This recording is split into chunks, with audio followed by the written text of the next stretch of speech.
Next, we will see an impressive performance of our garden in Auckland, created and organized by Uwe Rieger with the title We Are Here and We Are Everywhere at Once. Exploring the persistent urge to be attached to places and have profound ties with them in an era of virtual travel, the performance is a moving image installation created by an international collaboration. Russell Scones from New Zealand creates compositions sourced from sound harvest in physical environments. Carol Brown specializes in the creation of collaborative choreographic events. Ruth Gibson and Bruno Martelli playfully address the position of the self in relation to technology, examining ideas of player, performer, and visitor, interweaving familiar tropes of video games and art traditions of figure and landscape. Enjoy the performance and take a look to the Mozilla Hub of the Auckland Garden. That is a collaboration with the University of Melbourne. It is a fantastic piece containing an exhibition and several other performances.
Can you hear me?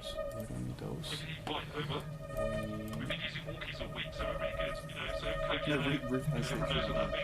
Yeah, it's there. You just tell me what you want to record. I ask for a T-pose, I tell you recording, and then you can do it. Okay, thanks very much. I might need it sandwich. Turn the light off. And will you close the door of the studio as well? Is it?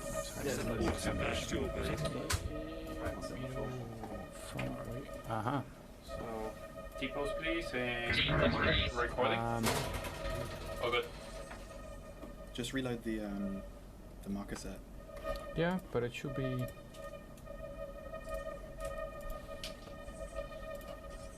Look, Jeff. Ah, I saved over. I'm a smart man. That's right. And cut.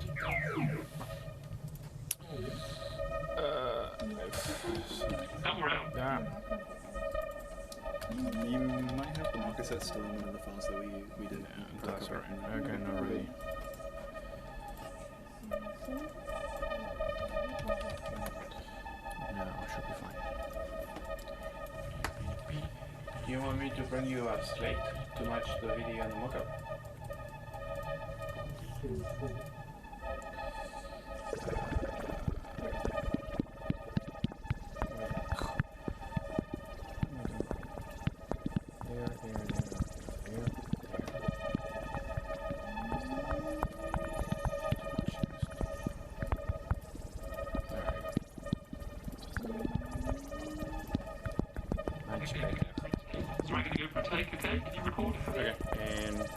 Recording? Oh, good. Okay. Much better. Cut, I guess. Links. Green. This.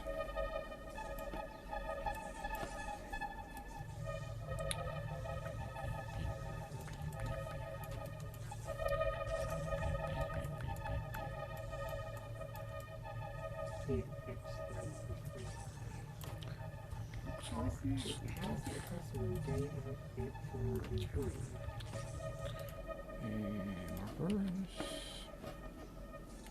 Rectifying. Ooh. What happened here, mister? That's another.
As it is true for all cultural institutions, Ars Electronica was confronted with the question of how to creatively maintain its responsibilities given the challenges posed by the coronavirus. Ars Electronica Journeys is an entirely new format which evolved in the midst of rethinking the festival. Artists, researchers and creative producers were invited to prepare video journeys, providing interactive guided tours without the audience's physical presence. Beyond that, the journey invites the viewers into their world by not just offering exclusive insights into their fields of expertise and artistic practice, but sharing surroundings relevant to their work, be it the labs inspiring public spaces or favorite walking routes. One of the invited artists as part of the European Artificial Intelligence Lab is Bergen. She will take us now on a journey to 2030 and a human-plant hybrid guiding us on a trip through the past, unveiling the origins of G5, the first interspecies political summit. The event was initiated by the Interspecies Organization for the Future of Life on Earth. Its founders are thought to be the artist Rosia and AI collaborator Iagochi. This project composes various images of the G5 summit with a narrator expressed as a voice or with subtitles as guide. Join us now in this collective journey and interview the scientists who worked on the development of Iagochi, the artwork based on an AI chatbot.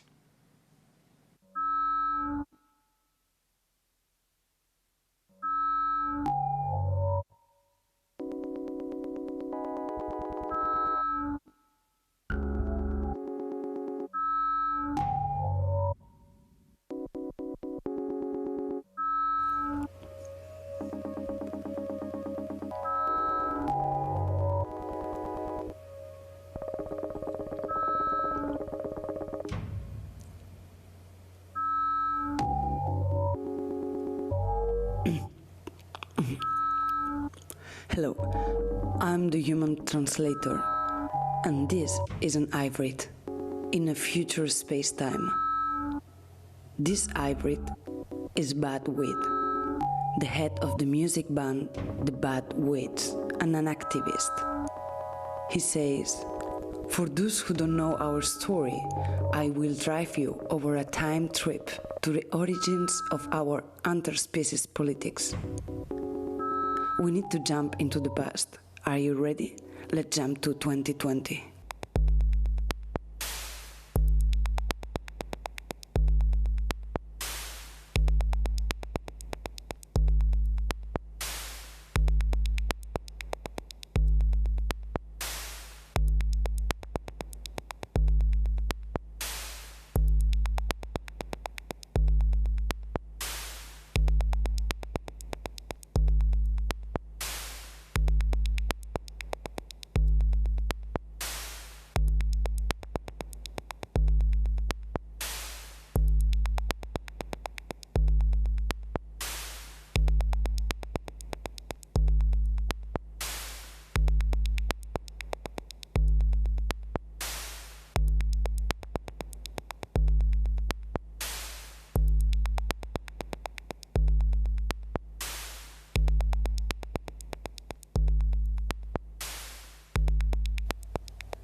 The hybrids are now coexisting with humans, fully integrated in our multi-species cities and politics. But it is necessary to remember that it was not like that before. There was a time where humans were living mostly only between them in a monoculture cities of humans, exploiting machines, minerals, and so on, what we call today the human decadence era. The era that was just before the virus revolution.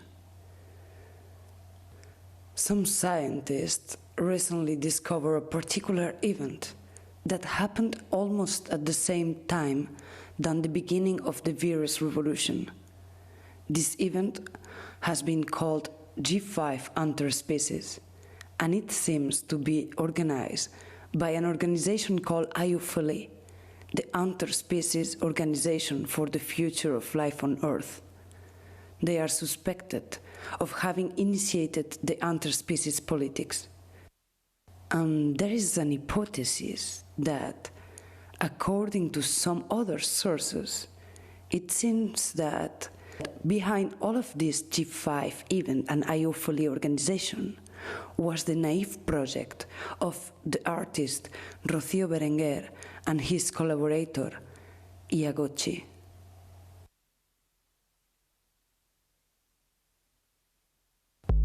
He has jumped into the time again? No, I think he just jumped into the space. I mean, from one space to another, only vegetal hybrids have this capacity to do this kind of fancy things. They use their pollination capacities to jump into another space. And what's he doing now? What is he doing? Well, I think he's trying to show us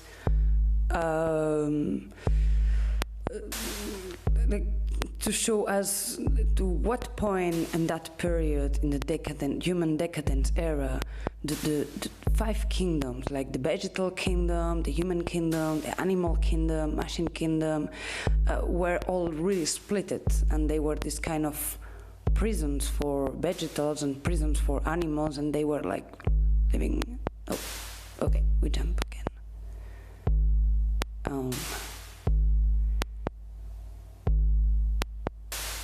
Yeah, that's a park. In that period, they were having places called park, and in this park, they had like a room for only vegetal, and they were closed on the night, and they can. Oh, he found something. I think he found something. Maybe he found them.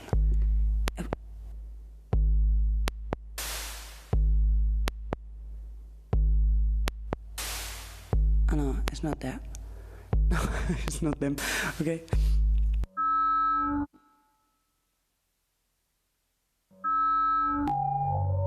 Yep, he jumped into the space again, and now he's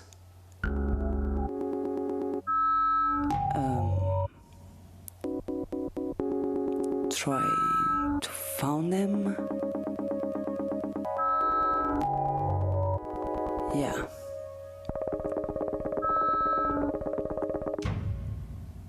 It had to be very hard to try to find someone on the past. Like, imagine to jump into the past and try to find someone, especially in a city like Paris. So hard. That era was a really, really weird period.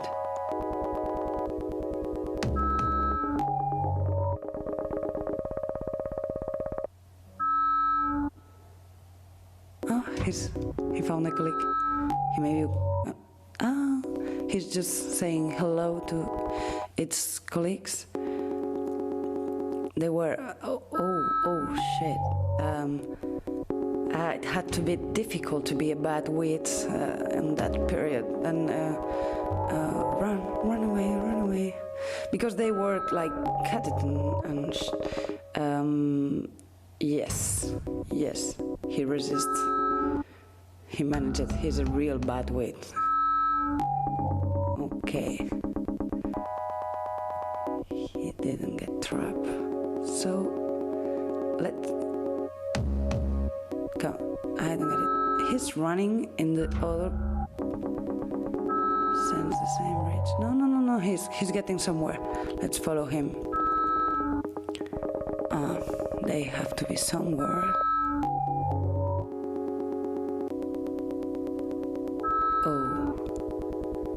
Oh, he seems a bit desperate now. Yeah. Okay. New motivation. Maybe he got new information from his colleagues, the other bad wits running on the city. Is her? No, it's not her. He's not following her. Okay. Let's find them. Maybe.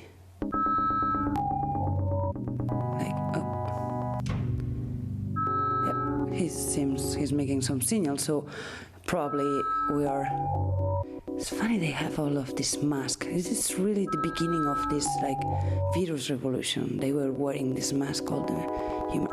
He's entering somewhere. Yes, he got the address. We are inside. We're inside. We just need to know which floor. He knows to read. Okay, we are getting into an elevator. An old elevator. Can you enter? Yes.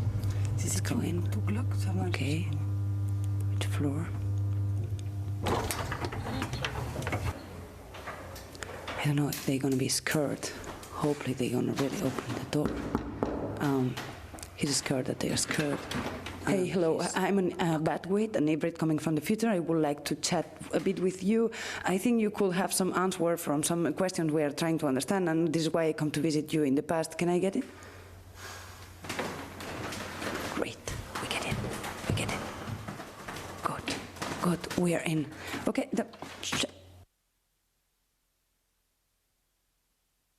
Rocio Berenguer is an artist based in Paris, working on an art science project and in anticipation narratives.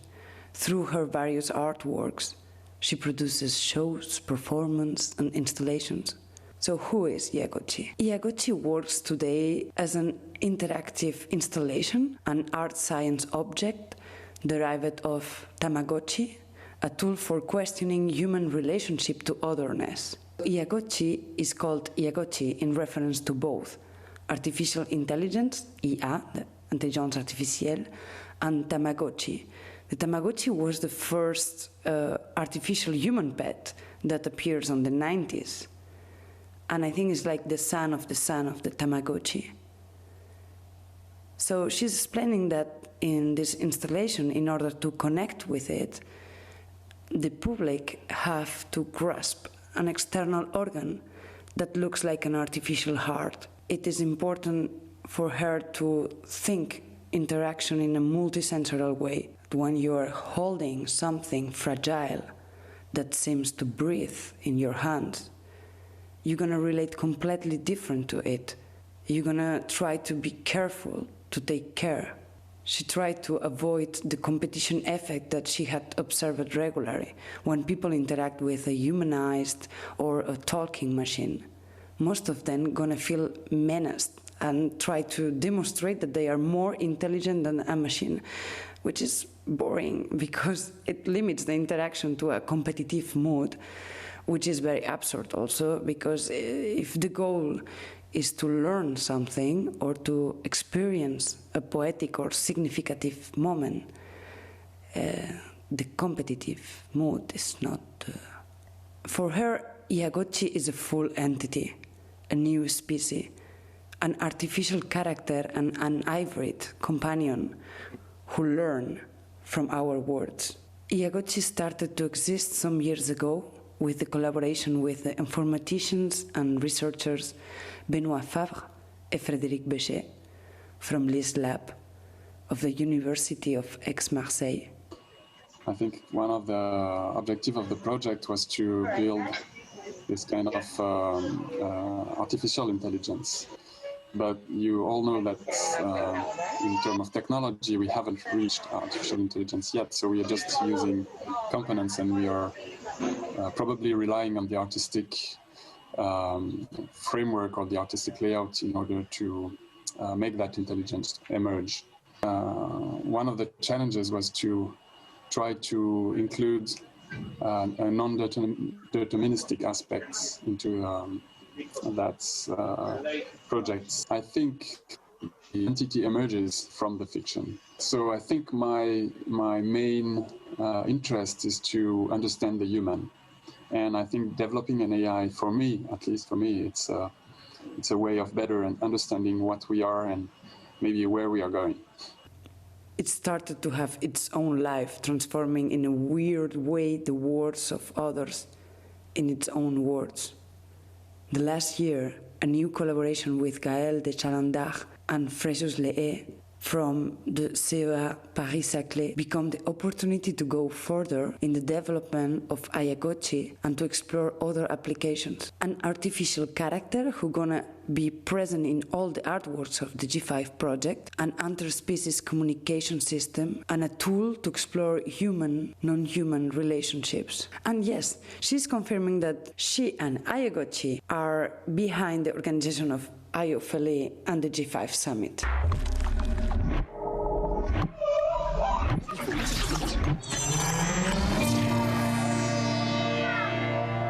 So G5 Interspecies is an artistic project, a fiction based on a near future where the discovery of other intelligence, such as the animal, plant, artificial and mineral ones, tend to eradicate the hierarchy between species and dethroning the human of the Anthropocene. End of the Anthropocene. How to build a vision of the future based on desire.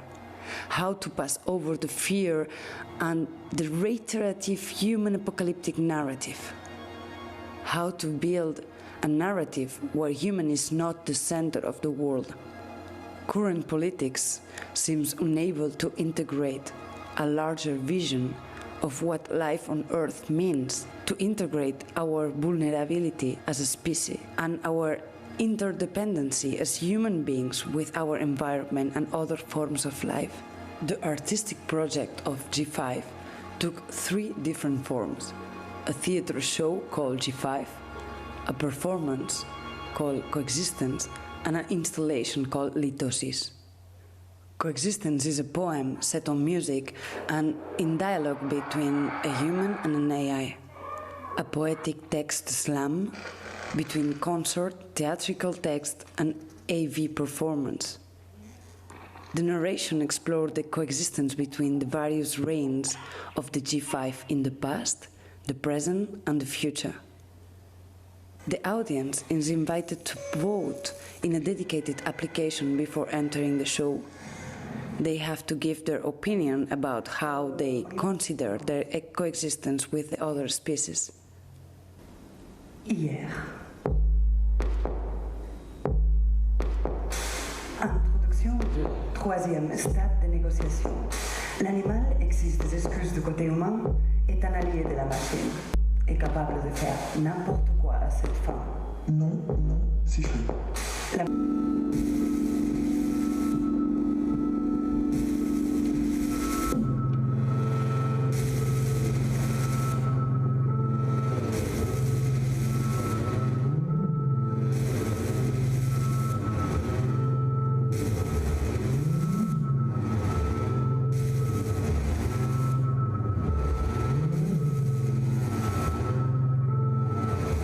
After that, she got busy with the problem of communication. What will be the language or the code between a mineral and a vegetal, between an animal and a machine? And this question brings her to create Litosis. Litosis is an interactive installation based on an interspecies intra-living communication system to communicate with all the various forms of terrestrial life. And finally, we get into the G5. For the show, Rocio was very curious to explore the limits of our current human politics protocols, to understand where are the possibilities and conflicts to build an interspecies politics. G5 is a title that refers to G8 or G20 summits, but in this summit, there are no government or financial powers, but the meeting of the different species that share the globe. Animal, mineral, vegetal, human, and machine diplomacies are there to debate the future of the planet.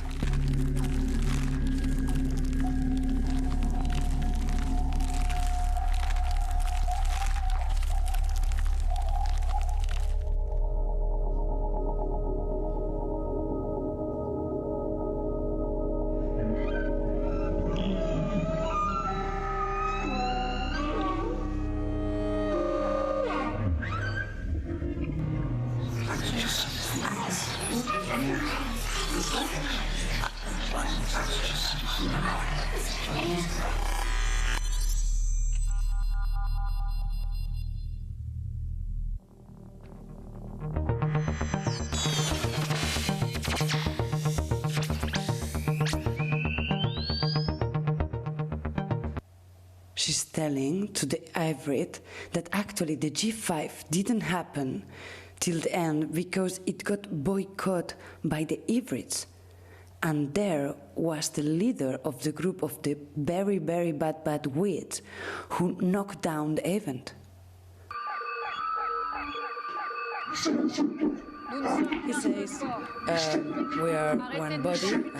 Well, it seems to me a bit embarrassing for the hybrid, but the hybrid excuses itself, saying that we can't take the responsibility of the acts of our ancestors. But he says that he's very, very thankful because all of that will help to reconstruct the erased history of the hybrids. And he says, I have to leave now, it's late for the future, and it's gone.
Noumen to nie jest instalacja, noumen to nie jest pomnik, noumen to również nie jest pomnik przyrody. Ale może jest noumen tym wszystkim naraz. Jest dziełem, budującym nową relację ze swoim miejscem, w którym jest nie tylko eksponowane, bo nie jest to tylko miejsce ekspozycji, to jest środowisko, do jakiego dzieło należy. Przy okazji Biennale w Ro powstały 3 takie dzieła budujące nową relację ze środowiskiem. To jest cyjanometr, to są megafony i to jest właśnie Noumen. To ostatnie dzieło Pawła Janickiego jest znowu dziełem pokazującym nam, czy budującym relacje ze środowiskiem, którego jesteśmy częścią. To jest zarówno środowisko przyrodnicze, jak i środowisko, jakby nowe środowisko komunikacyjne. Dzieła takie jak Noumen pokazują, że to nie są 2 różne rzeczywistości, tylko to jest jedna rzeczywistość, która staje się zarówno przestrzenią, jak i materiałem dzieła. To rozszerzone środowisko, w którym równie ważne jest to, co przyrodnicze, naturalne, zharmonizowane siłami przyrody, jak i to, co jest nowe, technologiczne, informacyjne, komunikacyjne, co jedno z drugim tworzy to właśnie tę hybrydową przestrzeń, w której się wszyscy poruszamy. Dzieła takie jak Noumen uświadamiają estetyczny, ale też i funkcjonalny, filozoficzny, społeczny, wizualny i dźwiękowy ładunek tej nowej sytuacji.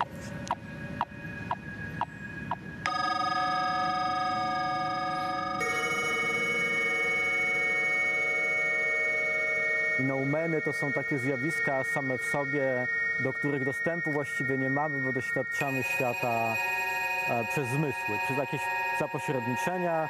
No i Noumen się wziął z tej historii fenomenologicznej, czyli próby takiego pobawienia się trochę naszą percepcją zjawisk, tak żeby do tych zjawisk dotrzeć w jak najgłębszym sensie.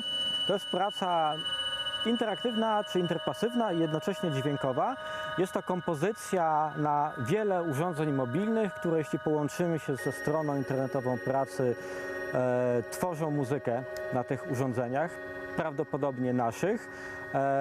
Każde urządzenie gra trochę inaczej, trochę inny dźwięk, ale one są wszystkie zsynchronizowane. Ponadto grają dźwięki na tyle nieczęsto, że w zasadzie najfajniej się tę pracę odbiera, kiedy jest nas kilkoro albo nawet więcej, kilkanaście osób też jest niezłą orkiestrą noumenalną. I z czym się Noumen jeszcze wiąże? Są takie 2 inspiracje, o których warto powiedzieć. Jedna to jest muzyka ambient, która ma wiele definicji, ale taka najbardziej popularna wiąże się z Brianem Eno, który jest uważany za takiego autora koncepcji ambientu jako muzyki, która się miesza z dźwiękami otoczenia. Czyli nie zagłusza tych dźwięków, też nie ginie, po prostu jest sobie z nimi. Troszeczkę jest tak, że amplifikuje to otoczenie i stąd ta noumenalność tu się też pojawia. Ale jeszcze jedna taka inspiracja dosyć istotna w tej pracy to jest takie urządzenie, które się nazywa Buddha Machine. Początkowo było taką buddyjską maszyną modlitewną. Odtwarzało mantry po prostu za nas w ciągu, w pętli, ale odkryli to muzycy, uznali, że to jest bardzo ciekawy, współczesny nośnik takich miniaturek muzycznych. Więc zaczęto tworzyć wersję Buddha Machine po prostu już z mikrokompozycjami muzycznymi. I tu jest w ogóle bardzo wiele ciekawych elementów, dlatego że jak fani tego rodzaju odbioru dźwięku spotykali się ze swoimi egzemplarzami Buddha Machine, które uruchamiali i po prostu słuchali tego, co się dzieje razem. Buddha Machine ma 2 pokrętła, jedno włącza i zgłaśnia, a drugie pozwala regulować wysokość, właśnie prędkość odtwarzania dźwięku, tym samym wysokość.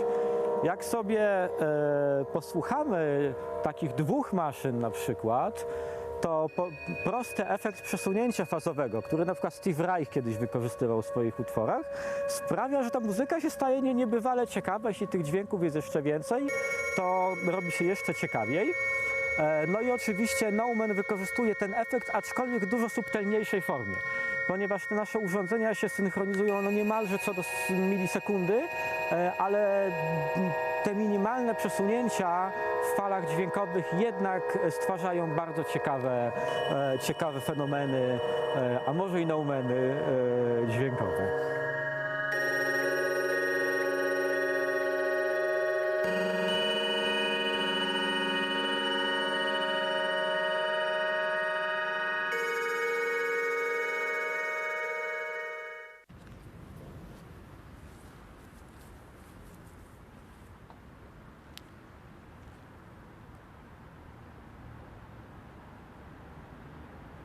The Ars Electronica garden in Dubrovnik and Zagreb by Kontejner invites us now on a tour through the exhibition Quarantine. In the times of COVID-19, the host will actually bring us now to a beautiful Renaissance building, formerly a quarantine pier in the old Republic of Ragusa that protected the city from plague and cholera.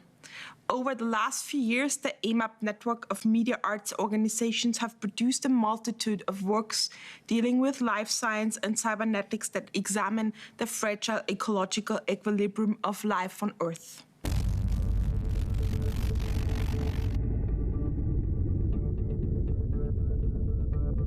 EMAP, European Media Art Platform, is a network of 11 cultural institutions and organizations that annually offer production grants to emerging new media artists from Europe. The collaboration builds on the legacy of the European Media Artists in Residence Exchange, EMARE program, which this year celebrates 25 years of activity. With the support of the Creative Europe program of the European Union, over the years EMARE has evolved into the biggest international residency platform for emerging media artists. Even though EMAP's principal mission is offering artist residencies and ensuring quality conditions for the production of new works of art, the distribution and presentation of these works in different countries, contexts and circumstances is just as vital, which is why the 4-year program also includes curated group exhibitions of works produced within the platform. The group exhibition, organized by Kontejner in collaboration with Ur Institute and Art Workshop Alterity, offers a selection of 6 artworks that were produced within the platform from 2018 until today. Profusely detailed and vastly imaginative, these works conceptualize the frail balance of cohabitation of living beings on Earth, inspired on the one hand by latest scientific research and the imaginings of post-human subjectivity, as well as political and ethical assessments about the future on the other. These works frequently venture into exciting and experimental theories. Armed with the potential for social transformation, they deliver an effective impact on their audience and encourage discussion. The selected works provide an overview of all relevant topics of contemporary life on Earth.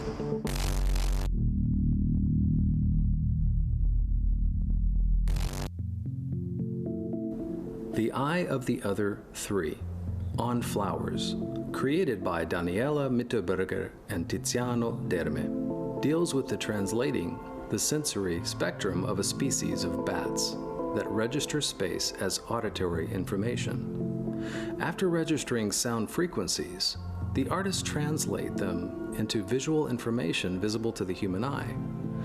By means of this translation, the artists problematize the fundamental lack of comprehension stemming from different sensory capacities, but likewise suggest the possibility of surpassing it via this conversion, obliging us to contemplate human limitations and to exceed our abilities. While humans distinguish fruit from foliage visually, via their ability to discriminate red and green acquired through local biological evolution, bats do not rely on the primacy of the visual sense.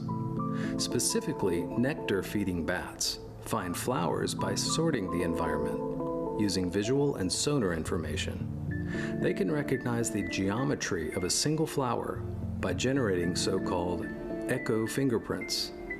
The eye of the other translates these fingerprints into audible frequencies and visual, sensual patterns comprehensible to human senses.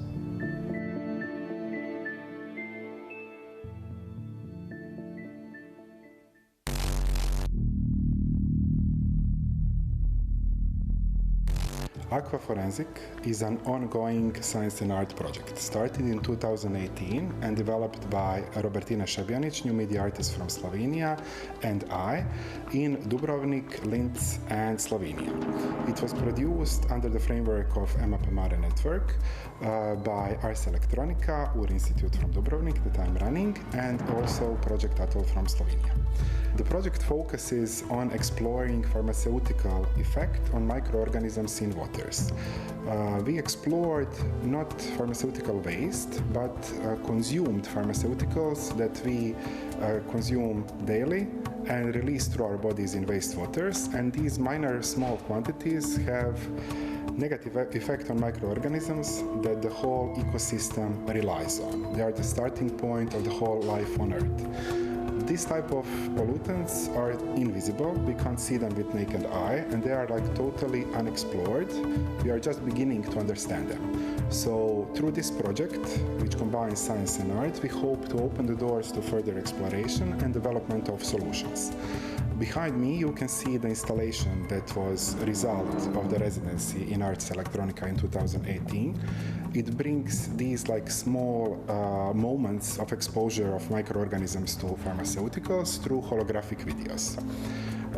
We also produce several other art outputs and science paper that we hope to release these days. Aquaforensic was extended this year in the whole program and a separate garden that you can visit as a part of Ars Electronica Festival. It is called Adriatic Garden. It connects Dubrovnik, Slovenia and Linz and extends on this topic. It brings you workshops, round tables and audio installations and new pieces that you can check on the web pages.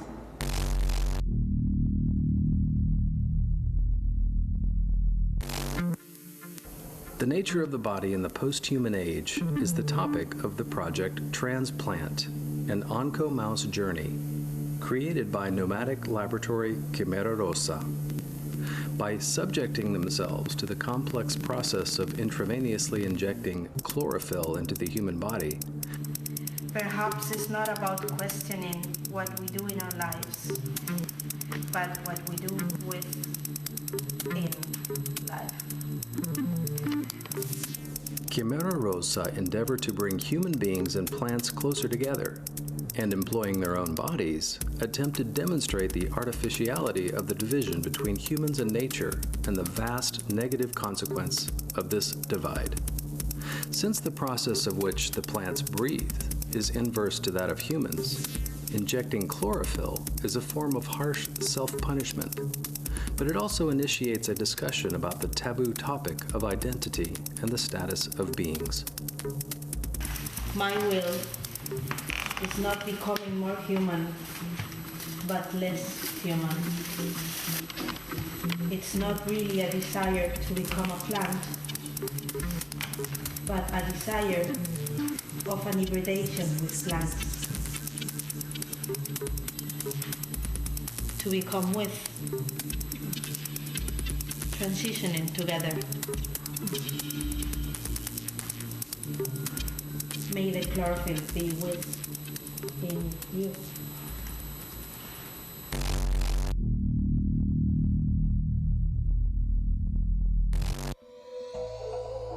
Anna Dimitriou and Alex May offer up their answer to the issue of pollution by envisioning the ultimate species for the end of the world. Unlike aquaforensics and stranger to the trees, which are the result of research of the negative impact of modern life on the environment, Archaeobot is a cybernetic vision of the future. Archaeobot is a reference to archaea, a microorganism believed to be the oldest life form on Earth, now situated within the age of singularity when the capacity for computers far outperforms the human intellect. Even though we still have a way to go until 2045, the year Ray Kurzweil predicts computers will take over, Dimitriou and May have designed a prototype that is, just like the primal life forms, dependent on the sea, the foundation of that primordial soup. The project is based on the latest research about archaea ancient microorganisms that are now considered to be one of the 3 domains of life. They originally evolved near hot, deep sea vents when the Earth was still in the process of cooling down. Some species are highly acid tolerant, feed on methane, and can live without oxygen. They will be ideally suited to the hot, acid rain polluted future that humans are in the process of creating.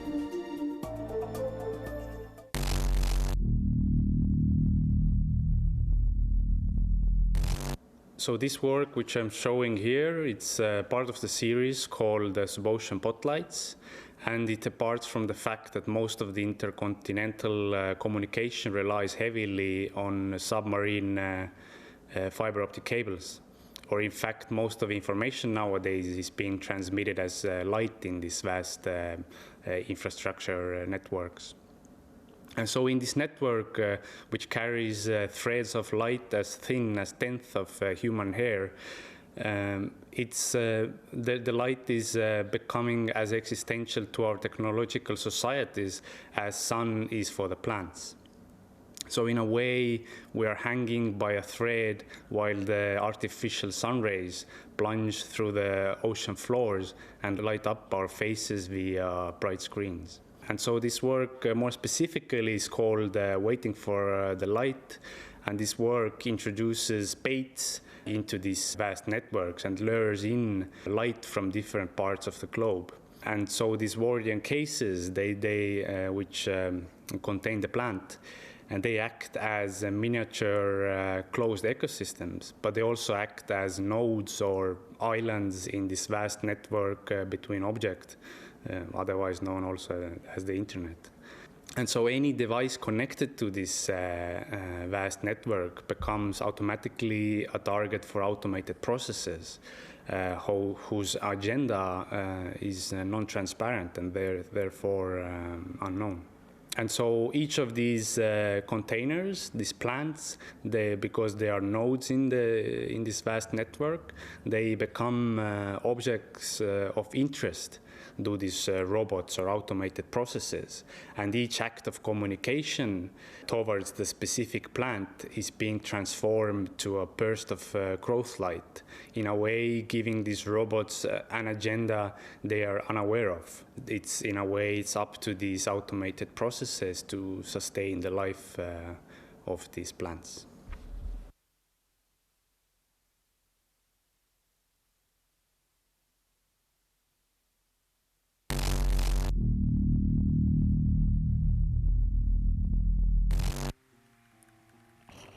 Human impact on the environment, like pollution, is also the topic of Kat Austin's latest work, Stranger to the Trees. Specifically focusing on microplastics, she approaches the topic through research and the exploration of the outskirts of human reach. By examining microplastics and carbon traces in the atmosphere and their impact on the forest vegetation, the project builds on an ongoing artistic research focusing on the coexistence of birch trees with microplastics. The birch is a pioneer species, colonizing land disrupted by humans, following human and industrial pollution. It is not demanding of the soil. Birch withstands both full sunlight and low temperatures. These characteristics define the birch as a perfect pioneer in the platysphere. The artistic research focuses on birch groves in forests between Berlin, Germany, and Warsaw, Poland, and includes microscopy and histology of tree parts, field recordings of audio and video from forests, where microplastic and trees cohabit to examine the incorporation and rejection between plastics and trees, with the constant consideration of the possibility for complementary and coexistence. This silhouette animation shown at the Quarantine exhibition is one part of a multimedia installation.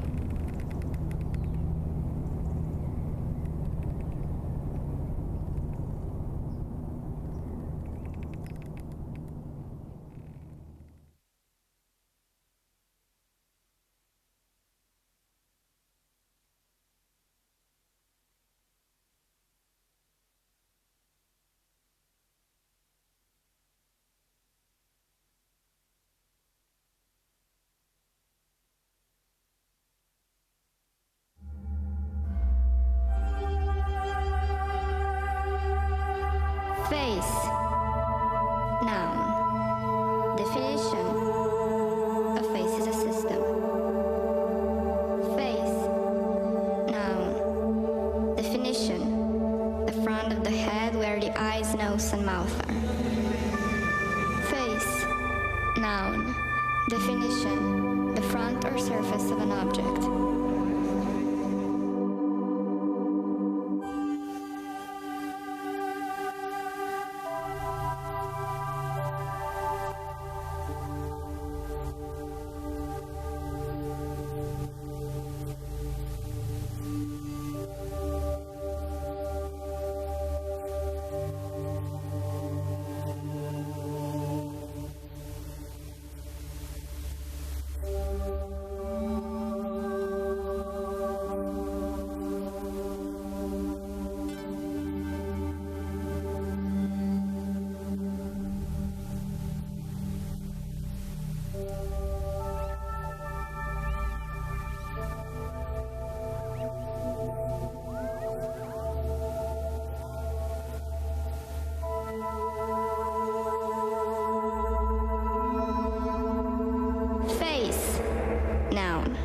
Definition.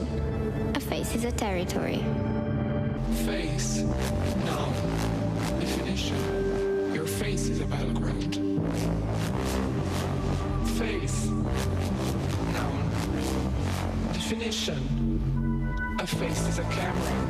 Close up on the third eye. What is a face? A subject, an archive, a corporation.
Of layers. What is a face? Heteronym, fluid identity. Face. Noun. Definition. A face is a parasite.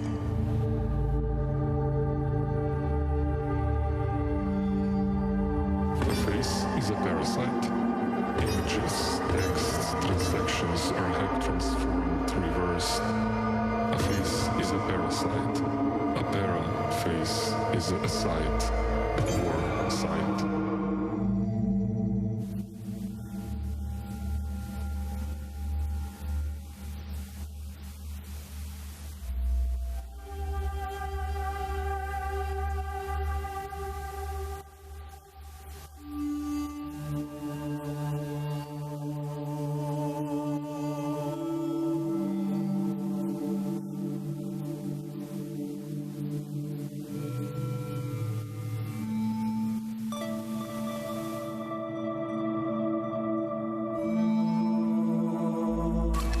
Face is defined by political and technological criteria. A face is surfaced by its cosmetics.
After all, a face is their war site.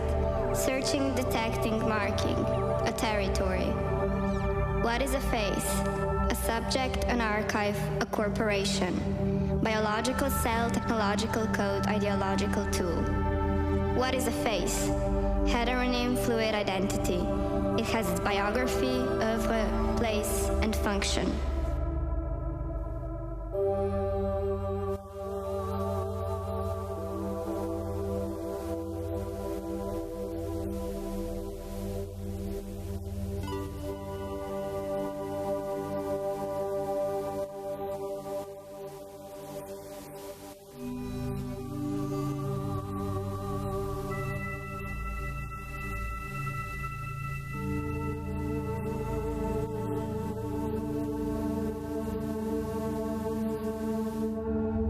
What is a face?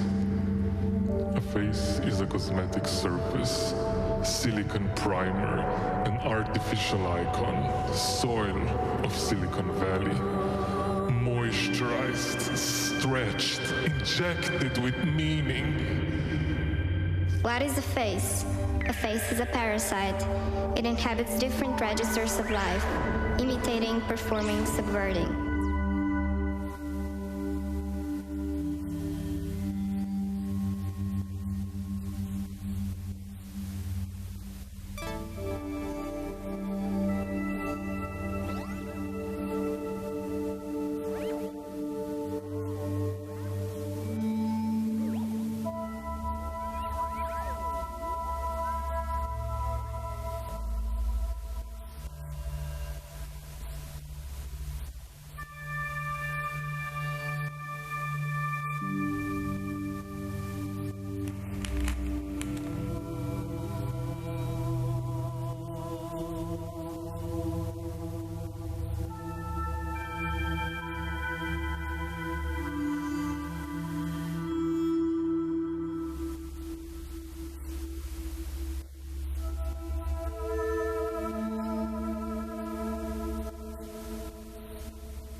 Face.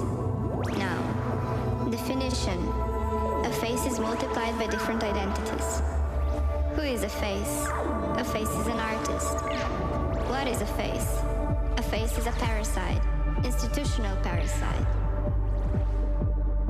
Who is a face? A face is an artist. A face is an author.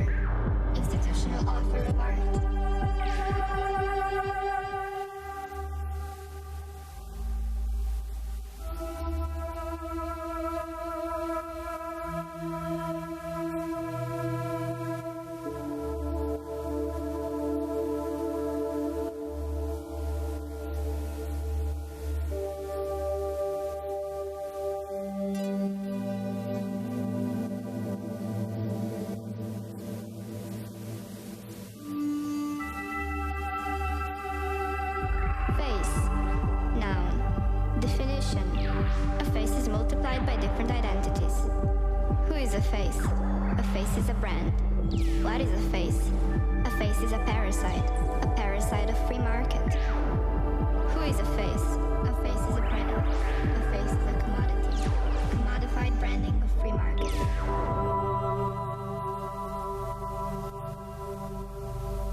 Noun.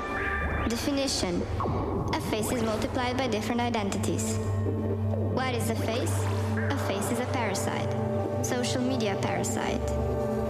A face is now programmed by military, political, economic coordinates.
In the Ars Electronica's category U19 Create Your World, we do not only receive many creative ideas and artistic creations, but also a mood picture of the topics currently on the mind of the next generation. And this year it seems that they have no illusions. Time for naivety has been expired. But the next generation shows also no fear, because it's also too late for pessimism. In different ways and according to each one of their level of maturity and age, they deal with topics like puberty, bullying, depression, suicide, the destruction of our Earth by war or environmental damage. But see for yourself. Here is a selection of video impressions of this year's awards-winning projects.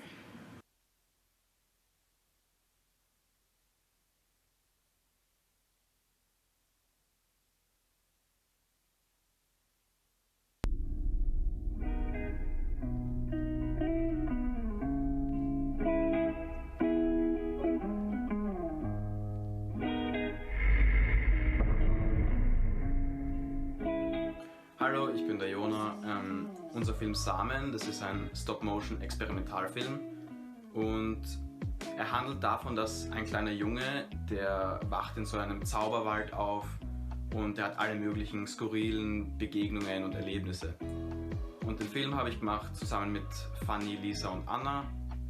Und mein Part bei dem Film war, dass ich habe mit der Fanny zusammen die Story erarbeitet, ich habe die Charaktere designt und die auch nachher on-set halt animiert und in Bewegung setzt. Und zusätzlich habe ich auch noch in der Post-Production das Sounddesign gemacht.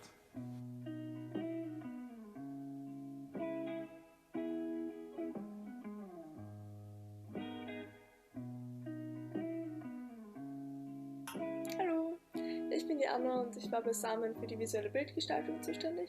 Das heißt, ich habe Licht und Kamera gemacht.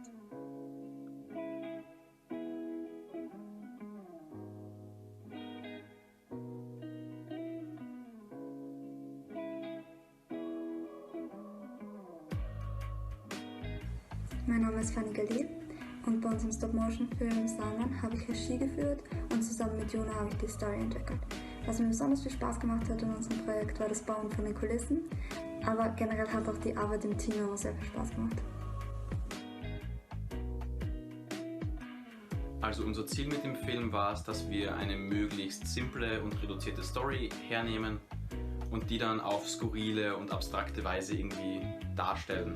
Und am Ende sollte irgendwie jeder Zuschauer so ganz viele Interpretationsmöglichkeiten haben und auch irgendwie seine eigene Geschichte halt in den Film reininterpretieren können. Ja, und damit wünsche ich viel Spaß beim Anschauen.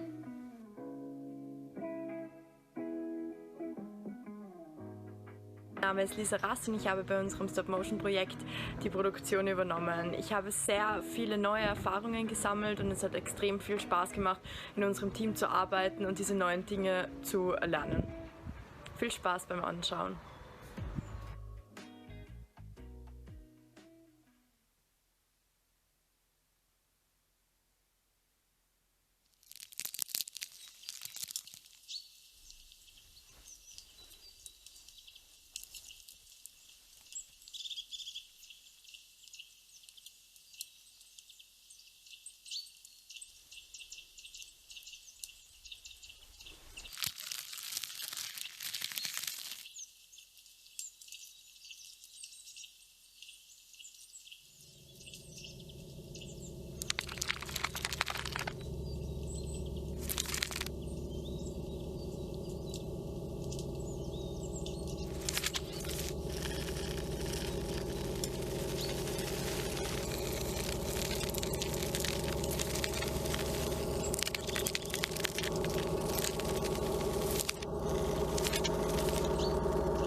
Kakerlaken machen uns sauer, wir haben keine Power mehr. Doch wohin geht mal die Wut, wenn Jacke keine Taschen hat und sie dir lächelnd gegenübersteht? Aber egal, das Leben ist eh von Arsch, wir sterben sowieso alle. Mit Giftstacheln im Skeet und Schutzpanzern bedeckt will manche Skorpionregionen der Welt. Sie haben beschlossen, Wasser zu kosten. Vor lauter Genuss war niemals Schluss. Die Menschen wollten kaufen, so manch gewann, doch fanden sie nur Skorpione in der Hand. Die Menschen in Not, ums Essen ist auch nicht lang. Skorpione hauen sich diese rein. Manche Personen wurden von ihnen gestochen. Krankheitsgifte verteilen sich in den Knochen. Ein paar hat es härter getroffen, sind zusammengebrochen. Skorpione machen sie sauer, sie haben keine Power mehr.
What I'm talking about. Wait! Okay, now, from the beginning. Hit it, boys.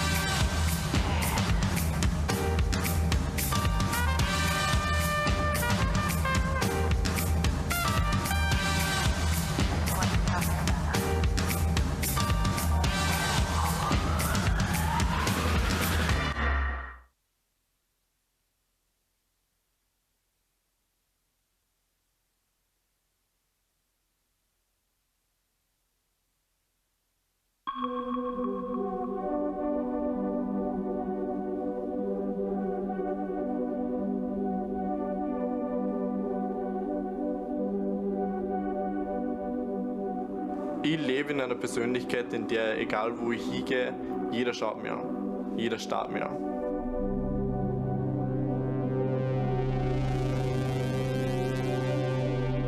Für mich sind Traditionen kulturelle Dinge, die was sich Menschen aneignen, ja, um in der Gemeinschaft zu bestehen. Ja, mein Leben im Vergleich zu vielen anderen Österreicher ist dann vielleicht untypisch, weil ich mich nicht identifiziere mit einem Land.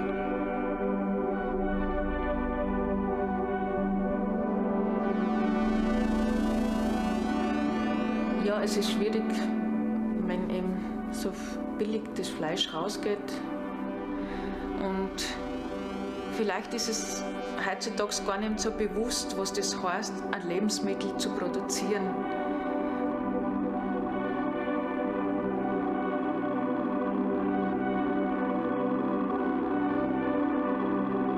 Man wird mit Klischees konfrontiert. Sobald man irgendwo im Habit unterwegs ist, wird man mit Klischees konfrontiert.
Der hält das Handy voll komisch. Hätte das im Querformat?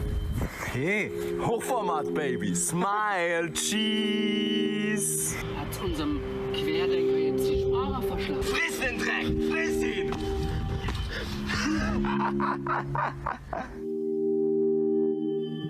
Zwei Jugendliche verletzen 15-Jährigen schwer und streamen die Tat auf bekanntem sozialen Netzwerk. Binnen Sekunden verbreitete sich diese im Internet und erreichte innerhalb von wenigen Stunden mehrere tausend Zuschauer. Wie Zeugen berichten, war der Grund für die Schlägerei wohl seine außergewöhnliche Kamerahaltung.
und Zuschauerinnen.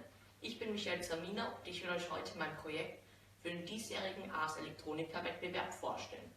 Mein Projekt heißt Coded Art Galerie und die Coded Art Galerie enthält 9 Kunstwerke, die sich auf der Plattform Processing befinden. Ich habe sie dort programmiert und sie sind auch nur mit Processing ausführbar. Ich will mit diesen Kunstwerken zeigen, dass sich aus den Schnittstellen Kunst und Technologien tolle Kunstwerke erschaffen lassen. Beginnen wir gleich mit dem ersten. Dieses Kunstwerk platziert Punkte zufällig auf einem Bildschirm und so entsteht ein Bild im Pointillismus.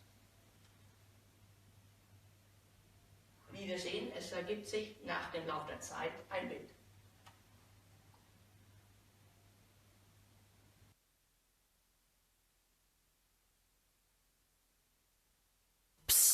Spitzt die Ohren und kommt näher. Es wird spannend. Begleitet Ermittler James Zero durch seinen aktuellsten Fall. In unserem Krimi-Hörspiel erfunden, getextet, gesprochen und produziert von der 3E des Musischen Gymnasiums Salzburg.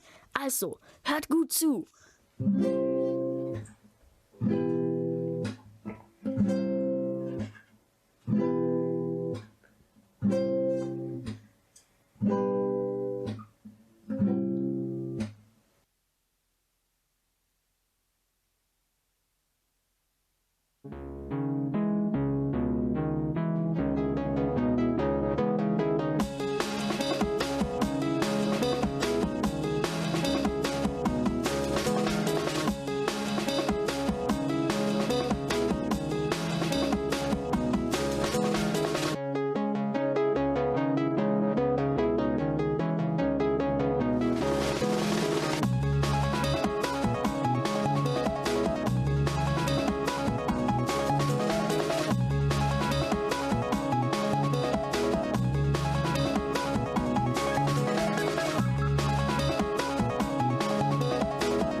Das Verschwinden der Trolle von Louis Schweighofer. In einer Zeit lange vor unserer, als die Urgroßeltern unserer Urgroßeltern noch nicht geboren waren, die Zeit noch jung war und Märchen noch Wirklichkeiten waren, gab es ein Land, in dem es nur so von märchenhaften Gestalten wimmelte.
Being uncertain requires that one is able to cope with being in doubt. In 2020, this has required unusual lengths with the pandemic situation. However, unpredictable and contradictory thought processes often breed new perspectives and ideas in creative practice. Its aim is not necessarily to find a solution to a problem, but to speculate on the multiple potentialities and perspectives concerning the subject matter. The Espoo Helsinki Garden, produced by Aalto Studios at Aalto University, presents 3 artists on the topics of artificial intelligence, music, artificial biology, and art science network platform through studio visits, talks, and a performance. I'm giving now the floor to Korei Tahiroglu, Laura Belov, and Andy Best.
The artificial intelligence model that we use, it creates sounds that nobody has ever heard before.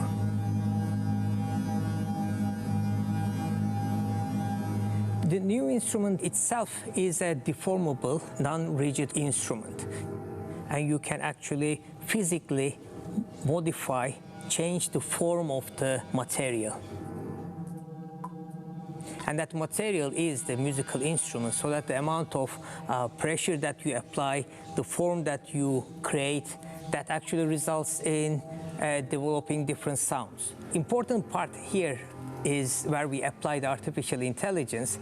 The sound synthesis always brings you unusual sounds. In a way that you start playing an instrument with a particular sound, but when you take your hand away from the instrument, then it generates a totally new sound. This has been always our intention from the beginning, to look into the digital technologies and their particular role in artistic practices. What I find interesting in it is kind of using it as a tool, as a support for your own creativity, in using machine learning and deep learning to find connections between points that you hadn't thought of, and like merging things. My music making process is always a kind of dialogue and interaction with the tools, and the machine learning, I find, provides an interesting twist on that, where we can make the tools maybe more autonomous. Some would say intelligent. I maybe hesitate to call it that at this point. Well, we don't do guitar, but we look into artificial intelligence tools, for example, and they shape our relationship with our current musical instruments and the music that we intend to make. I'm Koray Tayroğlu. I'm an academic research fellow in Aalto University School of Arts, and I'm also leading the research group Sound and Physical Interaction Design. We can even conclude that human without technology is impossible, so that the technology plays a crucial role in our relationship with the world, as well as in our relationship with the art.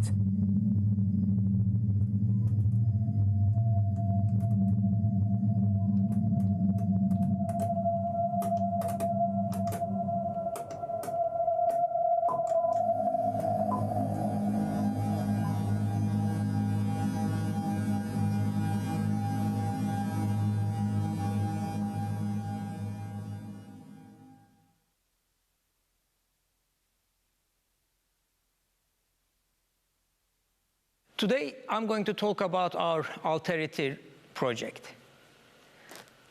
I would never imagine that someone would stand up and say that I do not like music. This is something we know. Music plays a very crucial role in our lives. It enters in our lives from various different directions, and it's part of our social interaction. It has been a foundation of human culture for ages, and it's not a luxury, but it is a necessity for every human activity. And I don't think that anyone would come and correct me when I say that it will also continue playing a crucial role in this continuous evolution of human activities.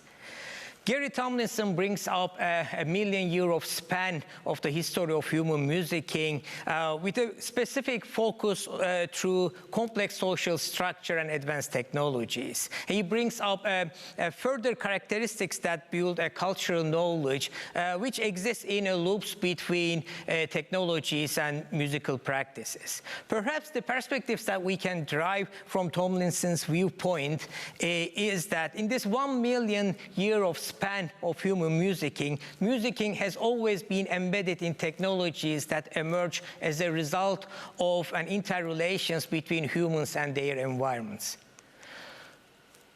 From almost equivalent historical perspective, Don Ide introduces this ancient African bushman as the earliest musical instrument known to humans. It's simply a hunting bow that used as a single-stringed instrument on hunts. And he illustrated this image by himself. You can see that a human using a bow without any arrow, but in a particular musical position, wearing a sort of a shaman's animal skin. And the original drawing is dated 15,000 years before present from an Ice Age cave in France. So what we can derive from these two historical perspectives is that there's something we know, that music has always been a human activity. And we can also come up with this argument that music has always been related to technology as well. So music without technology, almost impossible. In fact, there's something else that we know. Technology mediates, shapes, and transforms our relationship with music. We do look at the music through the available technologies. We look at the music through electric guitar. There has been many compositions written for on the smart tenor, and now we look at the music through a piece of code written for audio processing, and even now we look at the music through an ancient machine. And it might just be valid today when we step into our studio or onto a stage or ahead of a keyboard synthesizer or a computer or a spot of an unusual musical instrument. We've been always drawn into music through this relationship that actually also allows us to understand the musical actions that we create. In that sense, this relationship is very straightforward related to current technologies, and it happens between digital musical instruments as embodied cultural objects and human bodies that inhabit and use them. In our sound and physical interaction research group, in short we call it SOPI, we have been also reflecting such viewpoints in our artistic research projects, critically reflecting our relationship with music in practice with building new musical instruments. For instance, current research in artificial intelligence applied to music shows a wider spectrum of interest in forming technologies and musical instruments that can be in one way alternative to human musicians or alternative to commonly practiced musical instruments. And in our research group, through our research artistic practices, in particular we aim to expand our understanding on what we account for musicianship and musical instruments in this context with advanced technologies. Well, we have been working on developing and building Alterity musical instruments since last January. The name Alterity is originated with Don Ide's Alterity-human technology relationship. And in this relationship, alterity or the otherness is all about having its own objectives in an activity and a self-purpose with itself, in a way having a life of its own. So we aim to reflect these ideas in our project.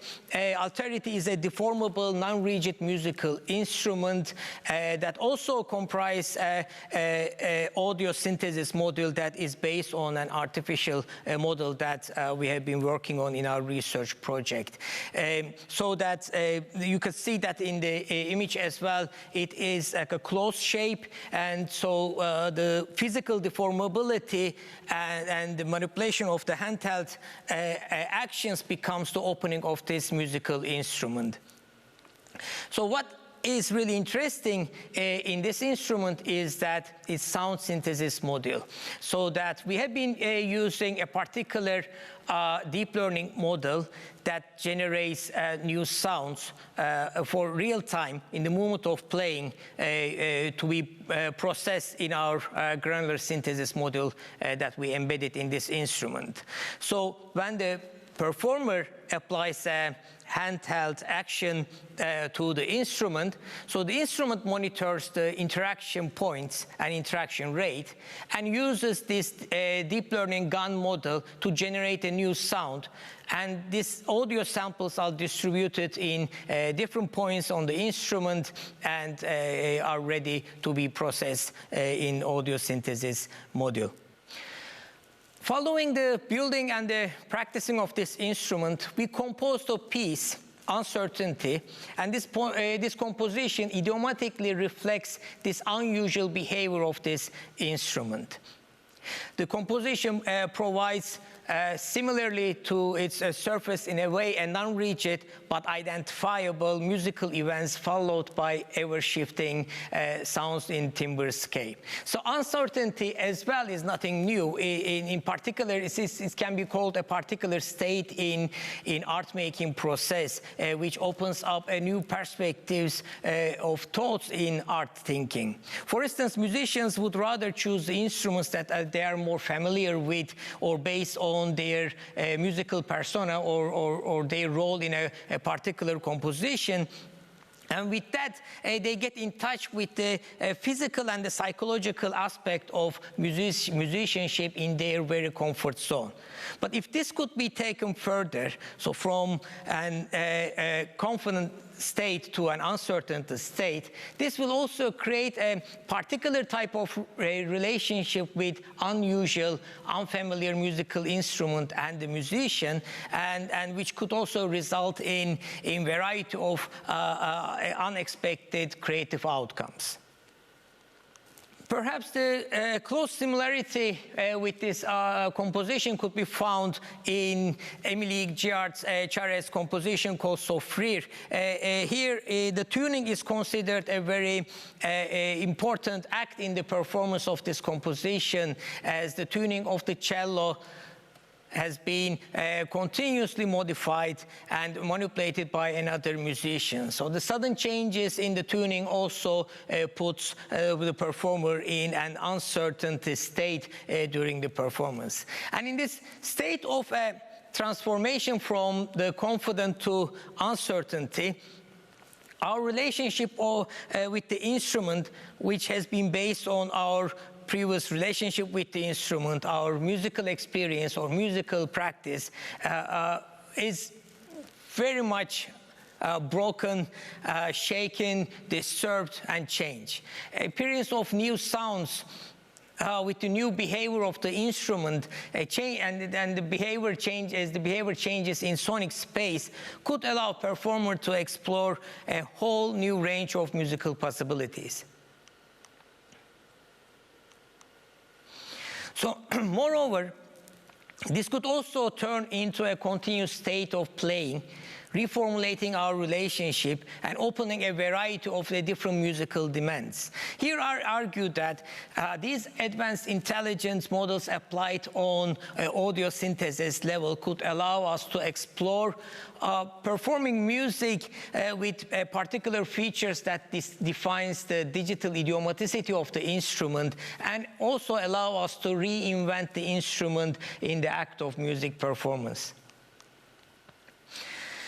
AI models are appearing more in the audio synthesis level, and these tools could open up new opportunities for the practices of music in various different communities. And at the same time, applying these technologies in building and performing new musical instruments brings in further questions and arguments for music practices. For instance, what is to compose a musical piece for an instrument that already has its own musical objectives in the moment of music performance? Or what does the idea that musical instrument have an independence existing with its own history and with its own identity bring into a music-making experience? I believe that such further critical reflections could help us to affect the changes in our relationship with music and the world around us. Thank you.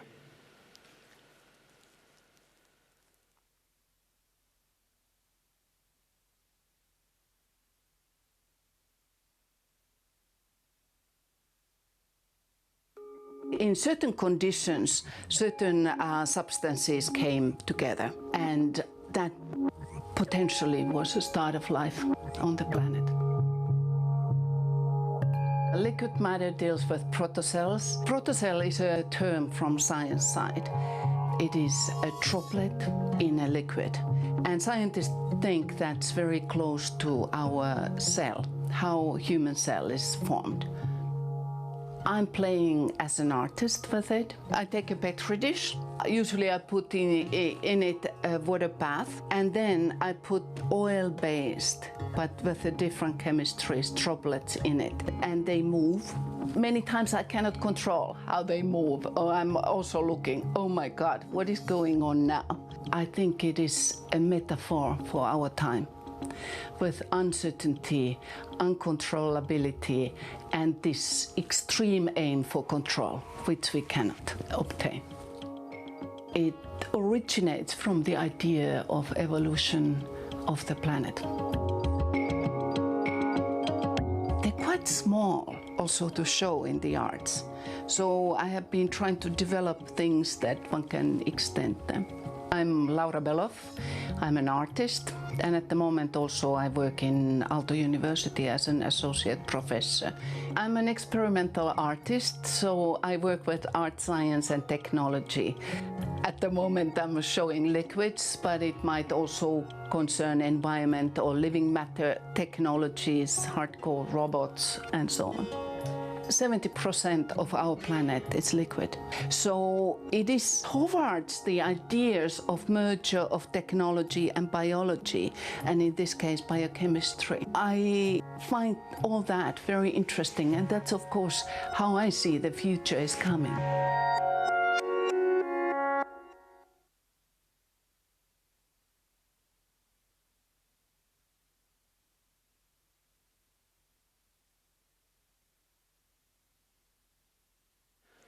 Today my talk is about liquids, and liquid as a matter and also as a technology. I think liquid is a good metaphor for today's world. It also forces, as an artist, it forces you to think beyond the representation and go beyond, or not to enforce the Cartesian split between body and mind, or symbolic and real.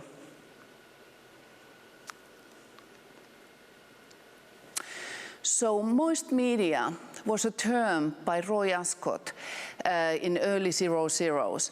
And with this, he wanted to talk about the convergence of dry computational processes together with the biological wet processes.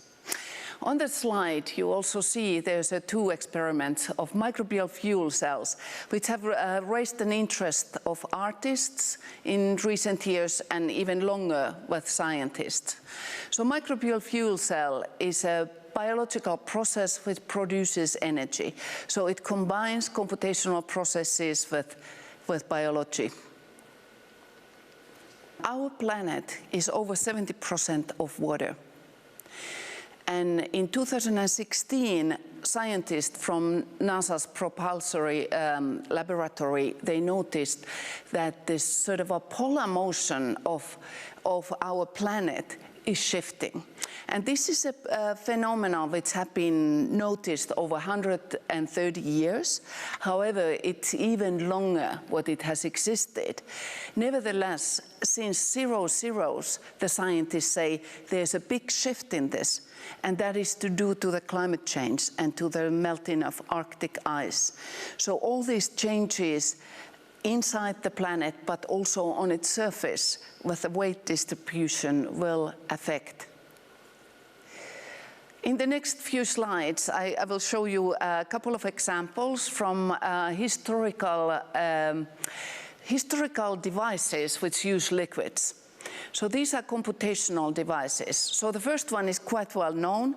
Cybernetician Gordon Pask was developing a chemical computer. And this was platinum electrodes in a liquid. And the liquid was ferrous sulfate.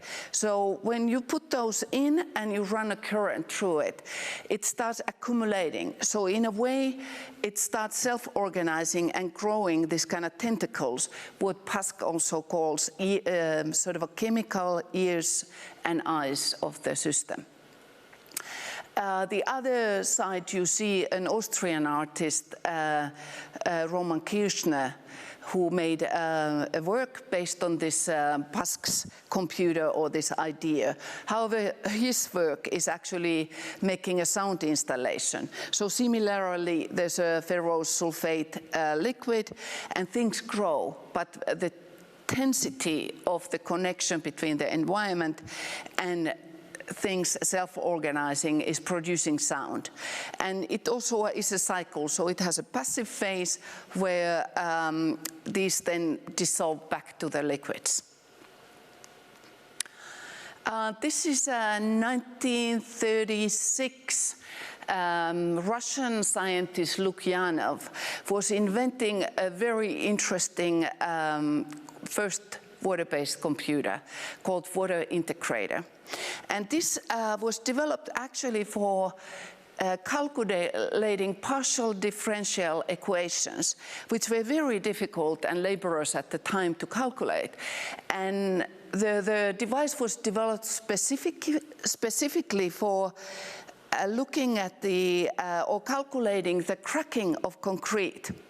So this required that you sort of calculated the material of the concrete, its curing process, and also environmental conditions where this was going on, and how the cracks, or what was the potential of cracks coming more.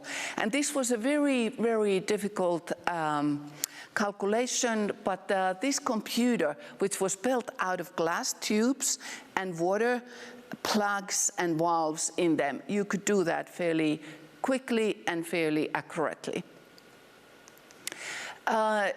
A second water-based computer was a little over 10 years after the first one, 1949, and this was made by a New Zealander, Dr. Phillips, who was based in UK at the time where he was doing research. And he, first of all, it is considered that this computer was based on the Lukyanov's kind of model or idea. So this is looking at the national economy of UK. So it has all kinds of chambers and valves, and it's, one could say that with its complexity, it's almost uncomfortably accurate image of today's economy. So you have the interests, you have the taxes, you have savings in different things, and when you shift certain waters, you see how it affects the rest. Now, protocells. When I started looking into liquids, I specifically got interested of the protocells. And in the image, actually, you see some of the kind of simple experiments I have been making as an artist, and also trying to learn. What do the scientists look in the protocells? How do they do it? What's the reason? And I've learned that different areas actually have investigated protocells from different perspectives. So there has been biological people who have been asking, how did the life start on Earth? Could it be through the protocells? There have been biochemists who have been talking recently about living machines. Designers and architects have looked at it as a self-organizing matter, and so on. So, and yes, roboticists also have been interested of this idea of nanorobots, or even bigger, but liquid-based. So protocell. Protocell is a spherical lipid system, according to the scientist. And it has had, the area of development has had two terms, artificial chemical life and wet artificial life. And these both terms make a clear connection to the today's artificial life sort of development, which I find very interesting. Protocells have been considered as a kind of a synthetic evolution by many scientists. One you see on the slide by Lee Croning in the Croning Labs in UK has been proposing also a robotic system that can aid a sort of a self-organized synthetic evolution. Here I show you just a quick list on historical names. So this area in sciences has actually a history of 100 years. And here you see some of the names. I'm not going to go into them, but I just mentioned that, for example, the Soviet scientist Oparin was quite famous for his book Origin of Life in 1920s, where he proposed the idea and actually also pushed for a debate with vitalists that maybe the life started with the very simple biochemical systems where in certain situations they came together and made the favorable conditions for life. Here I show you quite recent research from Trento University. And this is Sylvia Hall, a young researcher who have made a protocell research with the idea that you can transport things. So in the first clip you see that there's this kind of small line inside the droplet, and it's a small metal wire, and the idea here is that the droplet could leave the wire and go away. So it sort of transported. In the second clip, where you see the two droplets, they have a tiny capsules. And this was a little bit more challenging because those capsules had a biological life in them. So they had living bacteria, and the idea was here again the transportation, and then they were checking if the bacteria still lives, because the environment here is very toxic for living bacteria. Here I show you two artworks which have dealt. So Adam Brown and Robert Ruth Bernstein have made the kind of origins of life free biogene system. And in that you see several vessels, and in each vessel is from history a set of chemistry which potentially could create protocells or semi-living systems. In the other side, you see Rachel Armstrong and Philip Beasley's system where they had these kind of incubators for protocells. And these incubators were actually connected to the Venice lagoon. So there was this idea that, as we know, the Venice is sinking. Could that be potentially somehow saved with the protocell systems as a kind of robot bringing in certain ingredients? Here's an image of one of my works or experiments from a couple of years ago, and this was done together with Stavros Didakis, and then we had a bigger installation with several people involved in it. And the idea here was to have a biochemical life and digital life sort of are overlapping. And the robot you see there in one of the images, a kind of a hanging robot. The idea was that the robot is a mad scientist, and it fostered few different potentials for life, and one of them was this protocell or this biochemistry. Others were more kind of robotic systems and so on. And in this work, this is from earlier this year, I made a little bit different installation. In the previous one, you see people could observe, okay, what is this fostering? But here, actually, the audience was offered the possibility to mix their own chemical soup. So it's a very simple system where you had the bottles and you could decide, okay, I put this. Of course, I had designed what is in the bottles and how the system works. But the idea was here also to push the ideas that what is life and how would do you think if there would emerge life, if you are the creator of life, how would that make you feel?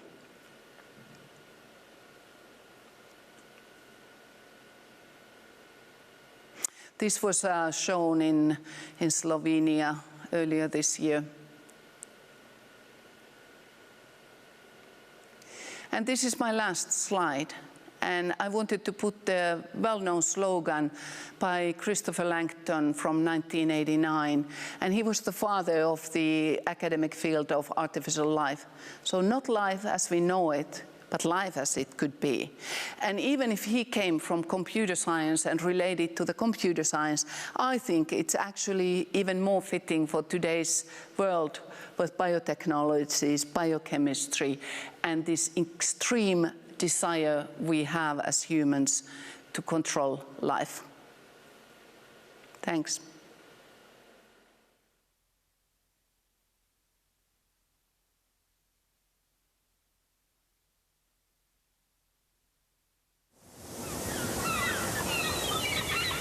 huge areas of blue algae in the middle of the sea.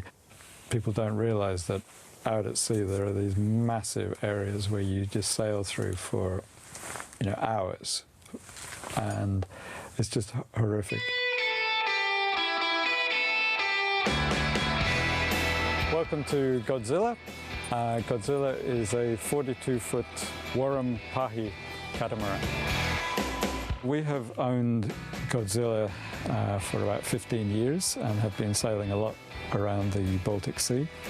And during that time we've seen the effects of the pollution in the environment. We started thinking, like, what could we do about it? And having this sort of boat, we realized that this could become a platform for a sort of multitude of artists and researchers to use for their own projects.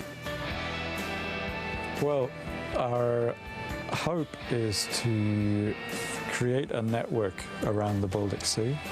That means a network with sort of artist residency centres and scientific research centres where the boat can visit, and while the boat is in these various places, both local and international artists will come and do projects.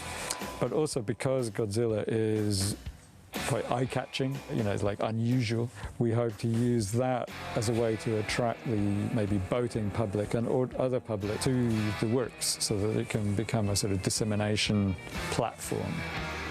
We chose the name Godzilla for the boat because she appeared, at least in the Finnish context, as like this sort of monster, and I've always thought that Godzilla is like a friendly monster. You could maybe imagine, you know, some of these industries as these monsters, these threats to the sea. I think the very unique nature of Godzilla means that when you're on the boat you have a different type of relationship with the sea. So my name is Andy Best. I'm a lecturer in sculpture in the transdisciplinary art studies part of Aalto University.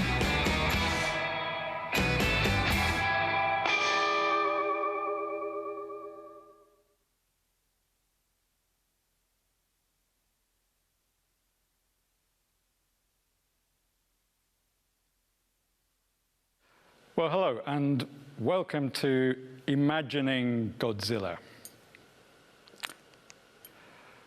Imagining Godzilla is an art science residency and network platform hosted on our Warram-designed Pahi 42 sailing catamaran. As you can see from the photo of the boat here, and this was taken by Tivon Rice during last year's residency, Godzilla is a Polynesian-style catamaran and very suitable for doing work close to the ocean. James Warram himself was a pioneer of catamaran sailing. He was the first European to sail across the Atlantic in a catamaran, and as you can see from this boat, his first he was very heavily influenced by Polynesian designs and the idea that they had traveled the oceans hundreds of years before the Westerners. Our idea with the residency platform is to help bring attention to the Baltic Sea and the ecological, one might say, catastrophe that it is facing. Here we see the Carta Marina from 1539, which illustrates the whole of Scandinavia and part of the North Sea. And here we see the Baltic Sea taken by the Copernicus Sentinel satellite just a couple of years ago. I think it's very important to think about how the artist's vision can be used in a positive way to affect how the public and politicians think about the nature and their surroundings.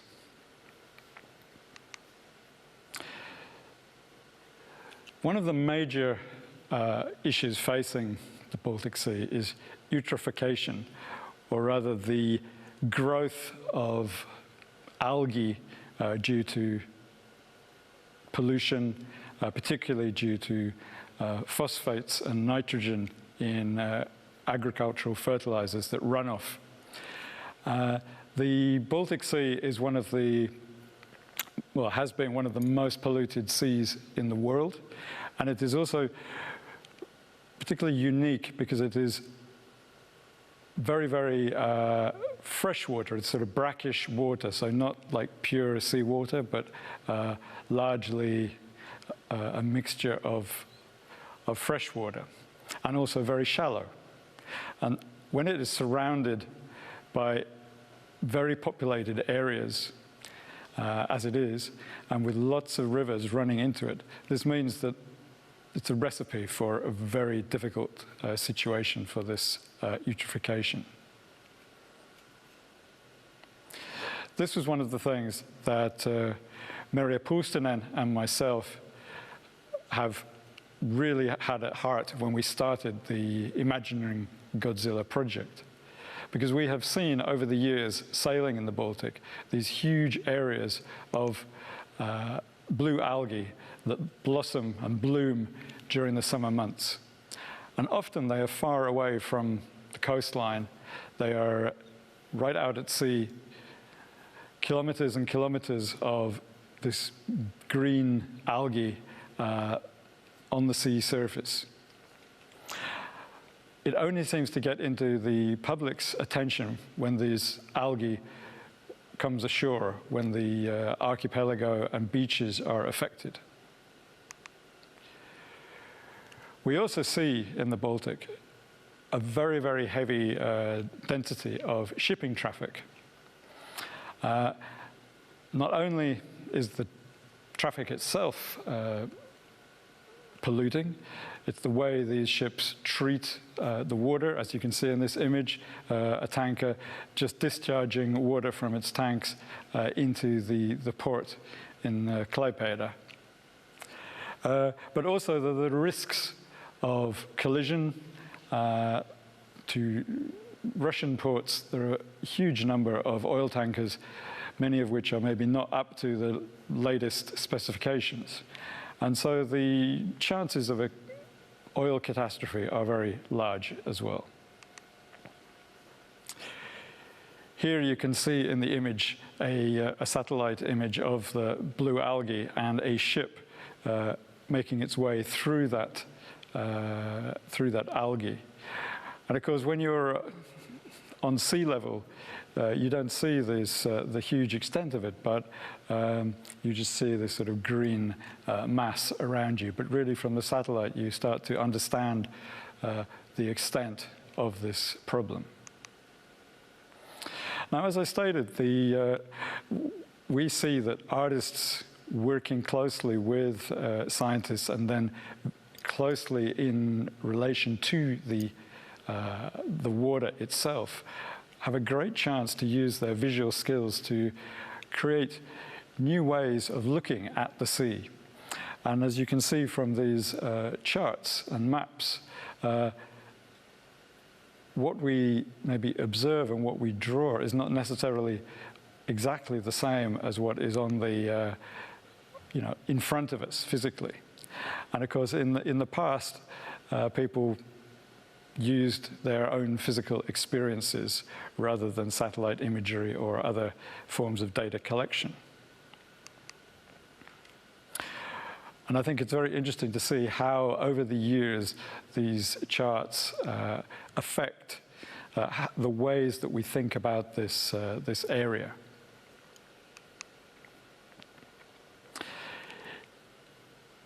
The other, of course, real important fact about the Baltic Sea is that during the centuries, it has been also the focus of a lot of political struggle between Sweden and Russia, between Russia or the Soviet Union and the West, and now between Russia and NATO. And this is always developing and also affects both the environment and also commerce. So this visual information about the sea is also an area where artists can affect and use their skills and knowledge to reveal truths or alternative ways of looking at the current situations. I mentioned earlier about the vast amount of shipping, and here you can see in this image the routes that the current cargo ships are taking around the Baltic, and how they are very much like sort of superhighways across the sea. What is also not immediately in everybody's minds is what is under the sea. And last year in the residency, Samir Boumik was working with the idea of looking at the pipelines and cables under the sea. And here is a chart of the Nord Stream pipes and planned position in the Gulf of Finland. So with Imagining Godzilla, we want to bring artists, as I said, in close contact with the sea, allow them to use their ways of working to touch physically and mentally to the sea and see what comes out of that. There is not the intention to make propaganda about the environment, but rather to use poetry, visual imagery, performance, however the artists themselves develop their ideas, to highlight then the problems and hopefully the solutions to the Baltic Sea pollution problems. Gary Markle, who is a Canadian artist working with fashion, created this selkie skin. So using the traditional stories and about the selkie, a creature that is like half seal, half human, and use that as the starting point for creating costume made from rubbish found on the beaches. And you can see in this image that he is really also imagining, experiencing what it is like to be at one with the sea. And here is Andrew Patterson, another artist from last year's residency, also experiencing using the selkie skin with Godzilla in the background. So we have to think, how can our artist project, this Imagining Godzilla, use all the possible routes and opportunities to really highlight the problems and solutions to the Baltic Sea environmental crisis. Of course, the name Godzilla conjures up this crazy sci-fi monster. But Godzilla also can be a positive force. It's not just destructive. And we can also think that is the Godzilla in the name the sea, or is it the crisis, or is it the boat and the people? And I think all of these things are true in some way. So I would really say that we are looking forward to future years when we can carry on this project, work with diverse artists from all fields, and we are looking for interesting proposals from all disciplines. So if you are interested, please be in touch with us. And we look forward to seeing you on the Baltic Sea and imagining a better future for that sea. To conclude, I would like to play for you a poem created by Eva Macaulay, who is an Italian sound artist from, and she created this last year during the residency. I can change the name, the change, can I? How do? You do how? The change has a name, has a change the.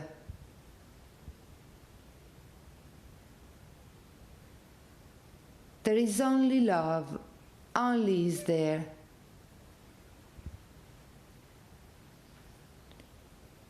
There is only love, only is there.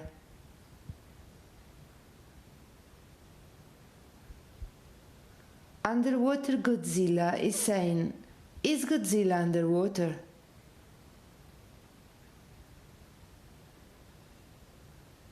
I need peace that is space. I need peace at a fast pace. Rahua, Rahua, Rahua.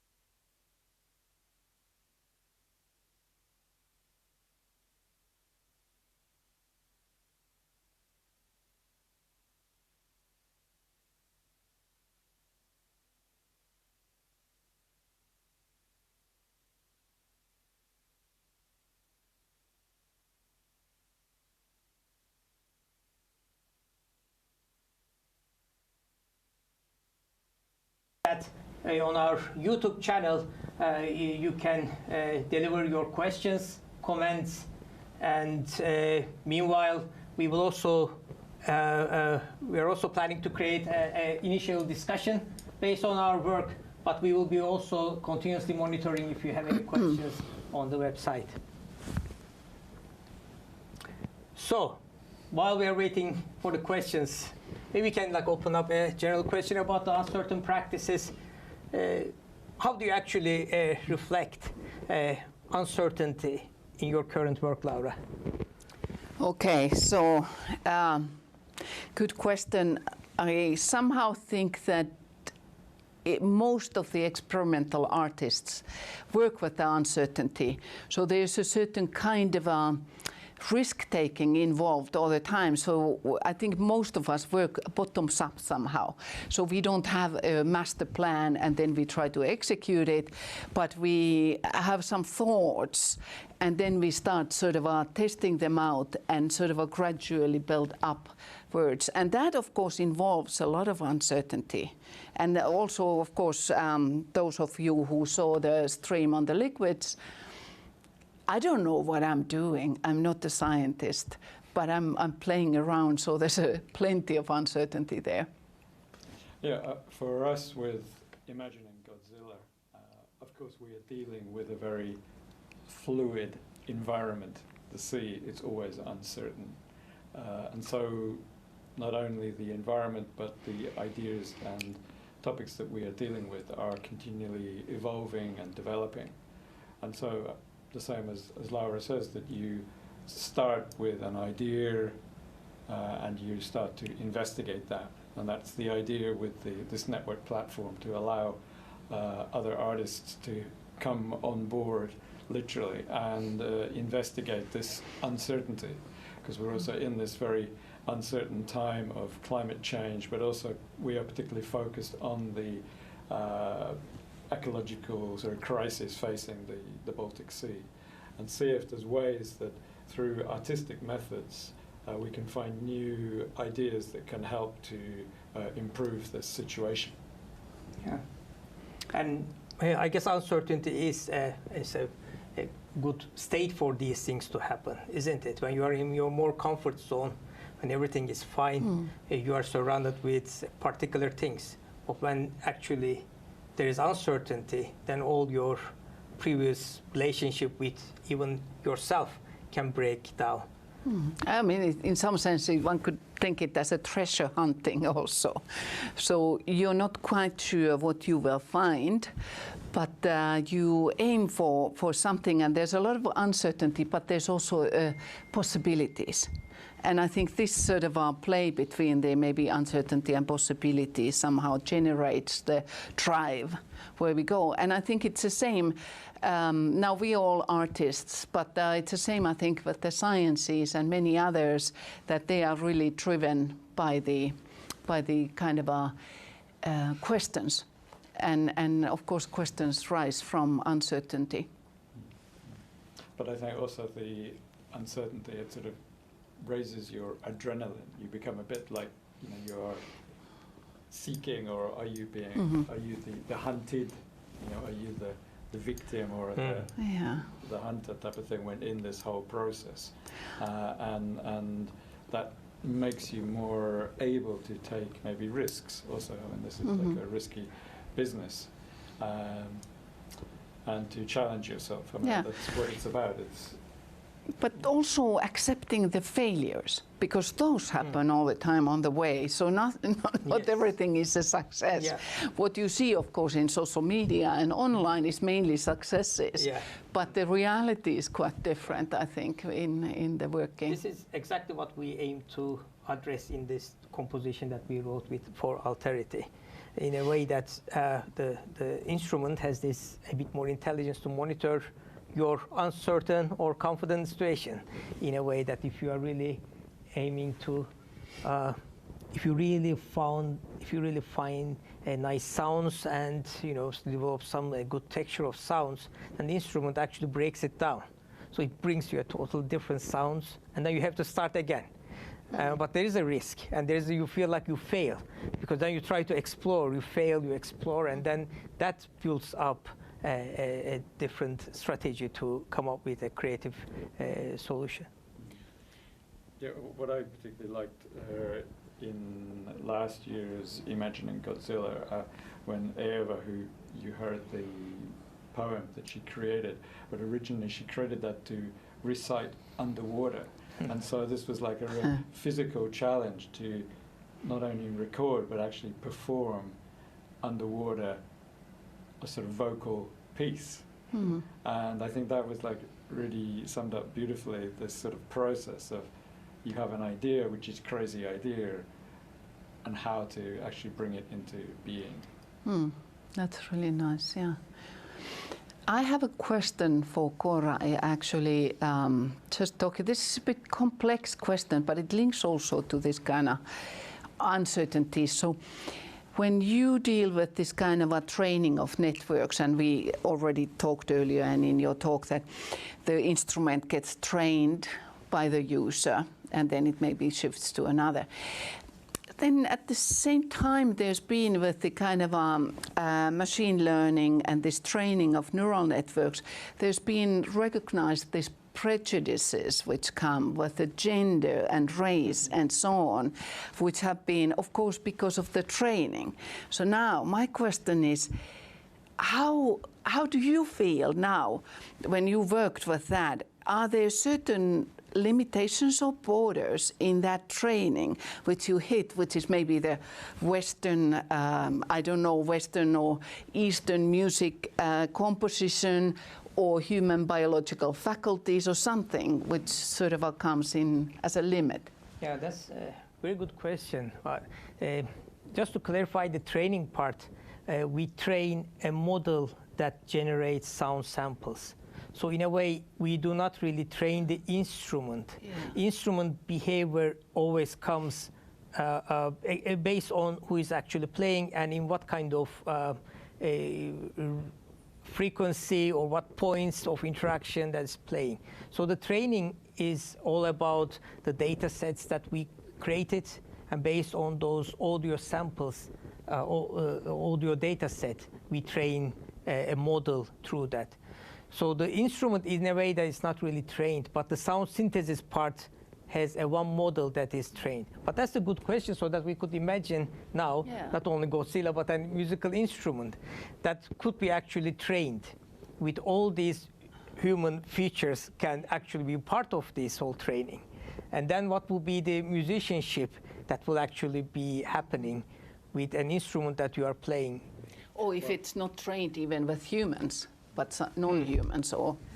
But in some ways, I mean, it's interesting that you are creating this sort of AI instrument, because in a lot of ways, any instrument is a sort of other intelligence. Because, like, if I go to a piano, the noise that comes out of it is not very, very nice. Yeah. But if a trained pianist plays it, you know, they get a certain interpretation, and different people get different types of sounds. And I think there's always this sort of tension between the skilled player and the sort of untrained person playing around, making noise. And of course, in some of my other work, working with like music controllers, which is a bit closer to what you're doing, there is always this discussion about, are these people musicians or is it just play?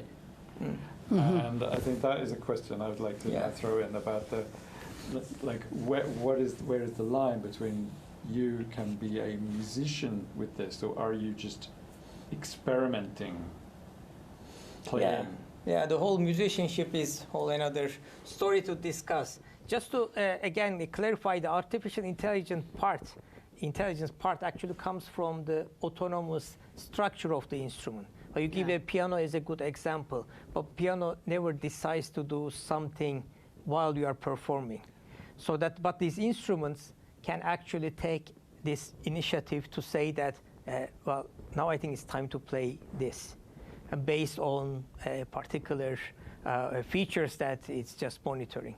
I think that is the main difference when you apply a bit more a different model into an instrument that could make itself a bit different than the piano. But that's true, that the musicianship comes from various aspects, and how you master your instrument definitely plays a crucial role in that. So you could see that there is a different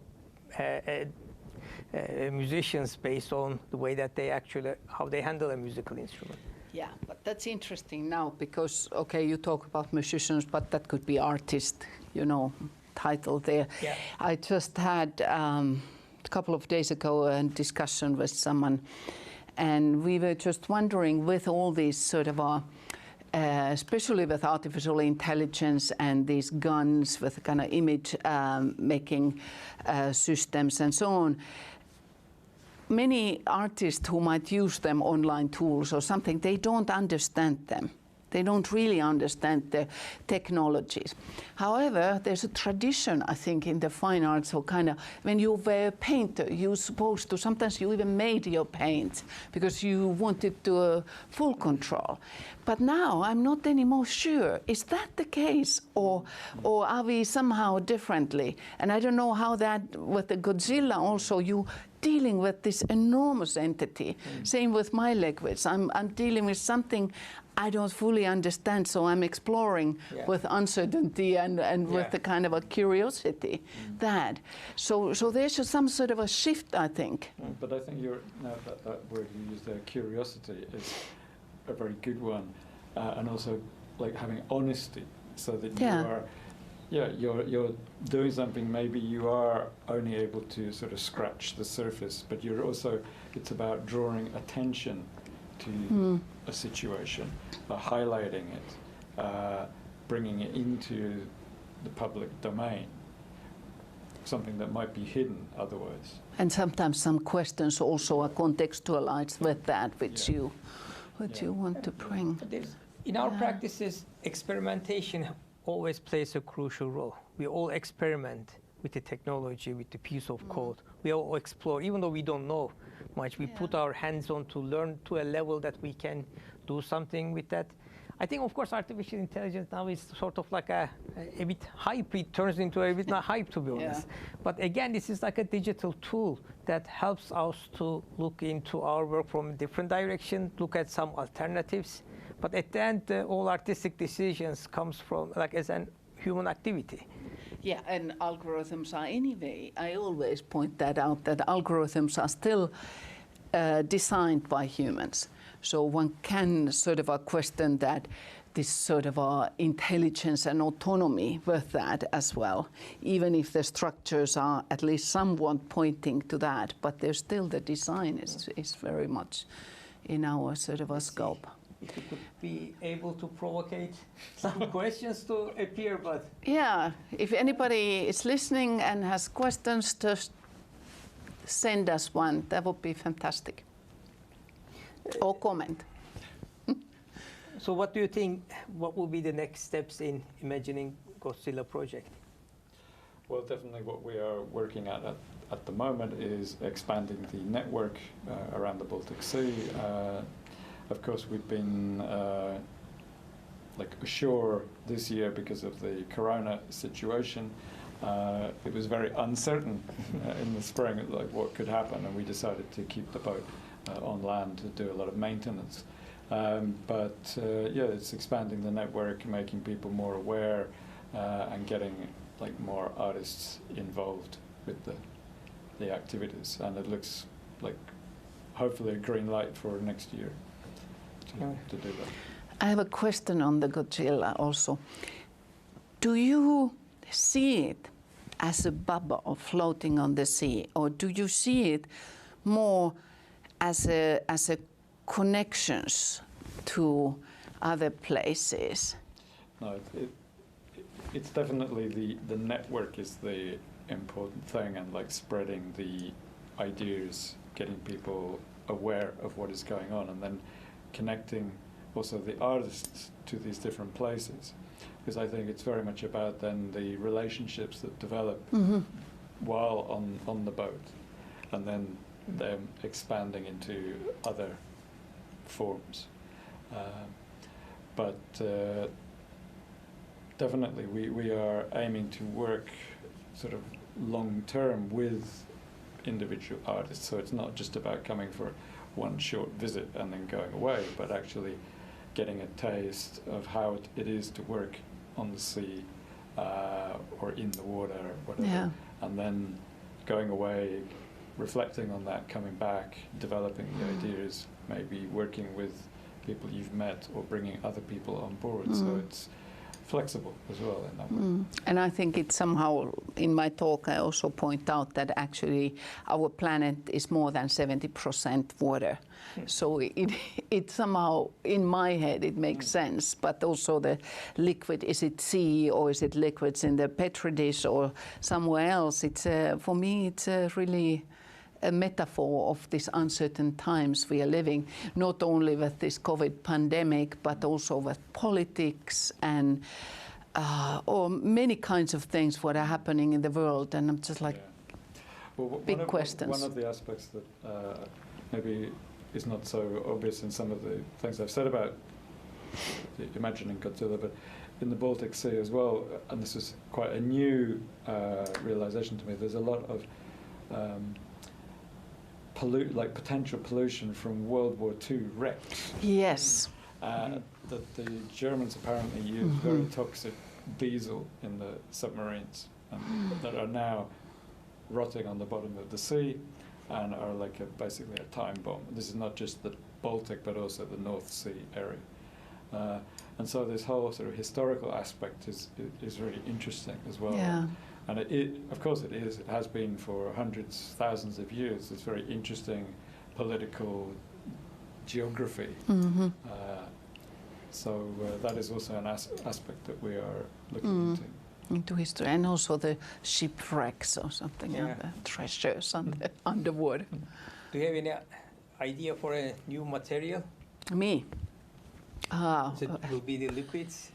next phase? Yeah, I mean, I'm continuing with the liquid, but of course I always run several different projects parallel. Usually might seem quite different. One project has been on ticks, these blood sucking, but it also is liquid. And then I have these liquids, and then there are of course some other and some educational research projects also coming on board at the moment. So, but yes, liquids will definitely continue, and looking into them as a kind of fluid metaphor. Just checking the time. At the same time, we have 3 minutes left. Last chance. Last chance to. So, how did you find this new Ars Electronica experience? Uncertain. That's good.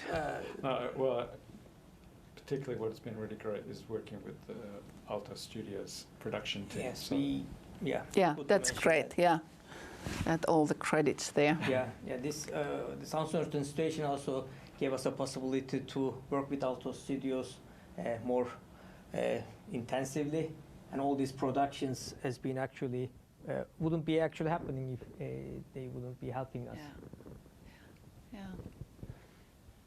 I don't know. What else should we say? Should we just sit quiet?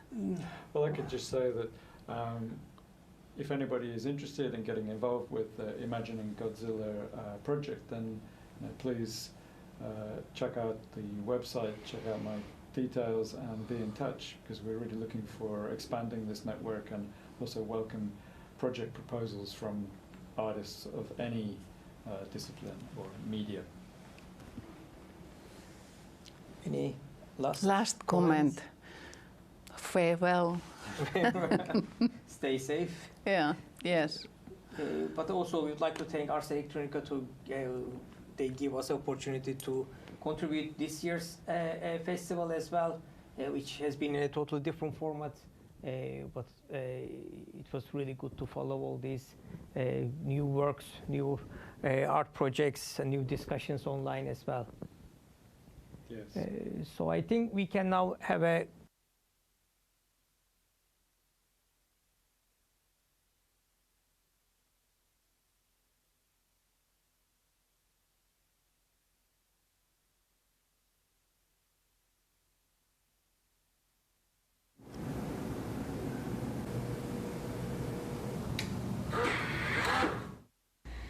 The fall of 2020 is going to be one of the hardest semesters for my students.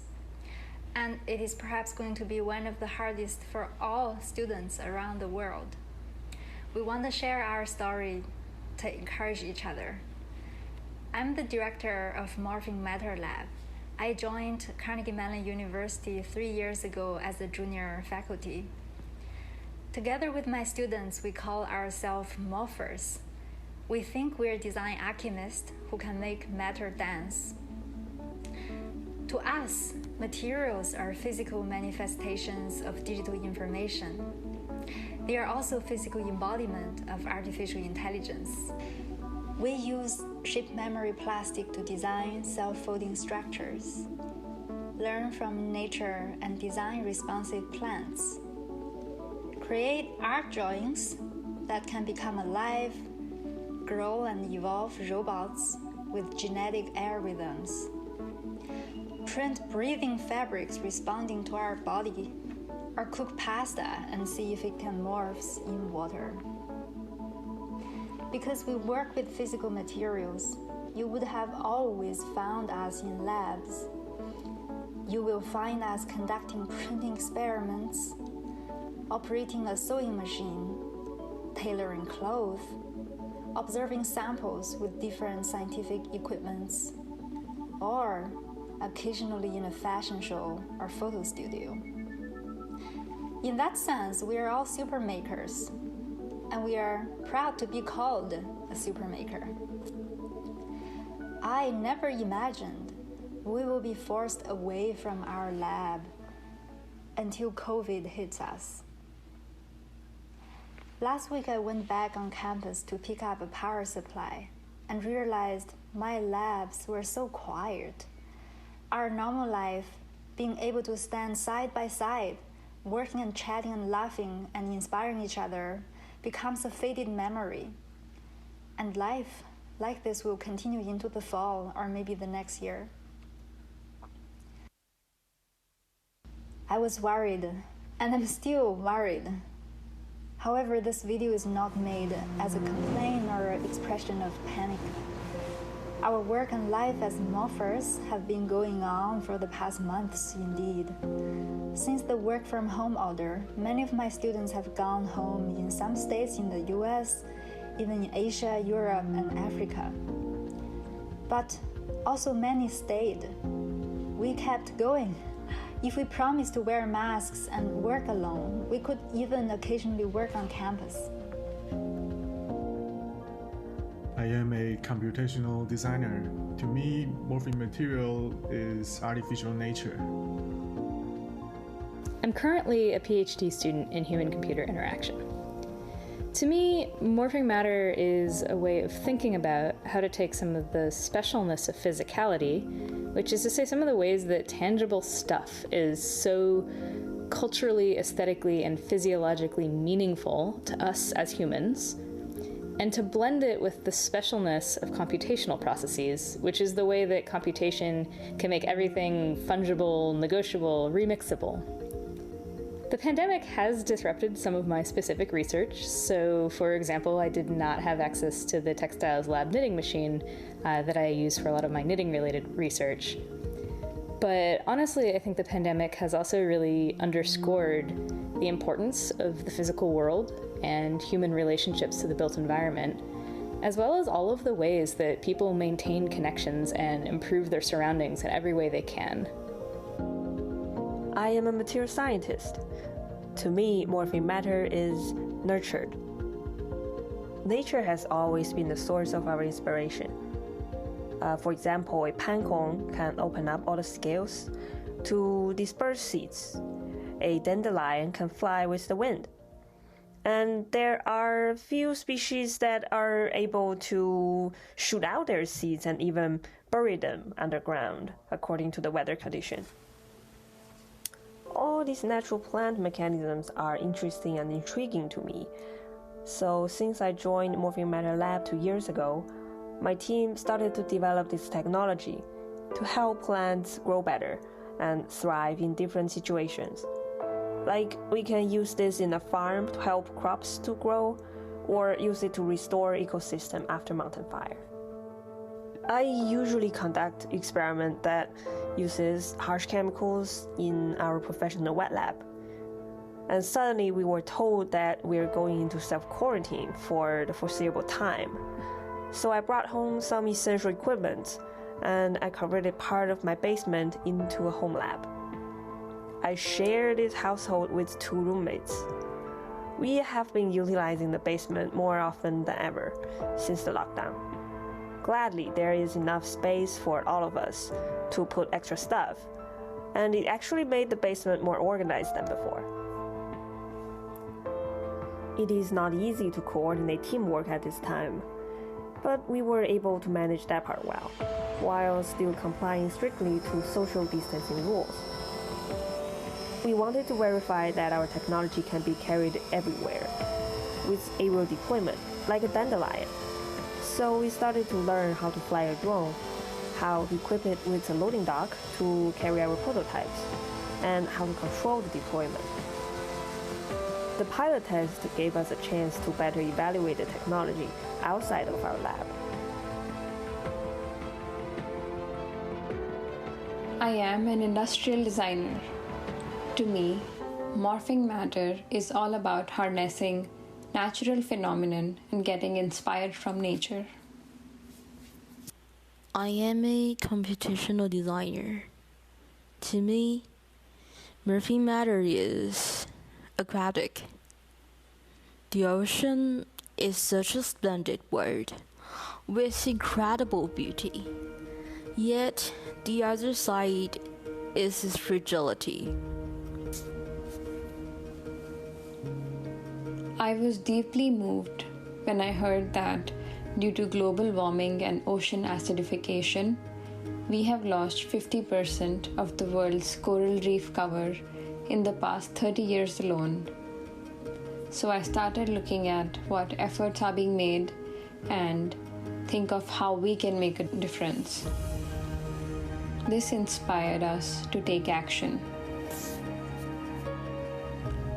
We envisioned an ocean garden composed of kirigami and branch-based structures which grow from a flat sheet and floating islands that attract fish and provide a temporary refuge for them. Since we are deploying these structures in the ocean, we have had to be very mindful of the fine balance in the ecosystem and make appropriate material and form choices. Hydrogel is such a versatile material that could bring dramatic shape changes by absorbing water. And we are taking advantage of this aquatic power to achieve our own underwater actuators. Before the pandemic, Kasia and I started to explore different hydrogel combinations, and we used to meet in the lab pretty often, work on experiments together, try out different geometries and morphing strategies. Although the pandemic keeps us away from the lab, it did not stop our exploration and determination. I set up a fish tank at home and keep experimenting with different morphing structures. I've been always fascinated by the sophisticated composition of nature. There are so many different species of corals, and they are all in different shapes. As a computational designer, I'm trying to capture and replicate the beauty and diversity of nature with the generative design tool we developed. For me, what makes it worthwhile doing this project is that one day, and many iterations later, we will be able to deploy this in the ocean and help to revive corals.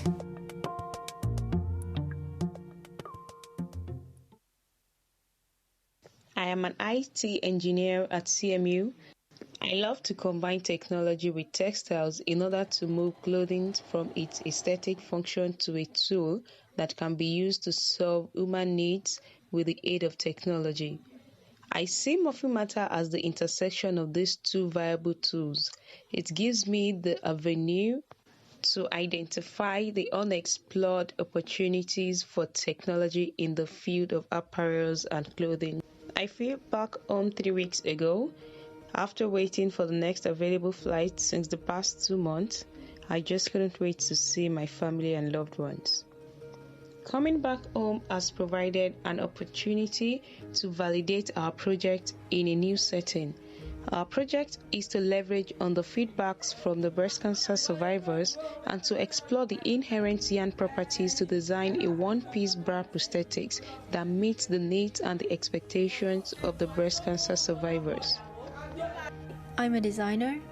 To me, morphing matter is composed of single or simple materials combination, but it can be triggered by external stimuli to reach different states for different purposes. In a word, it's customizable. In our project, we aim to leverage the power of morphing matter to serve the community of breast cancer survivors. Now I'm on my road trip driving to Atlanta from Pittsburgh. For the past few months, I've been working at Morphing Matter Lab since March, when the pandemic just started.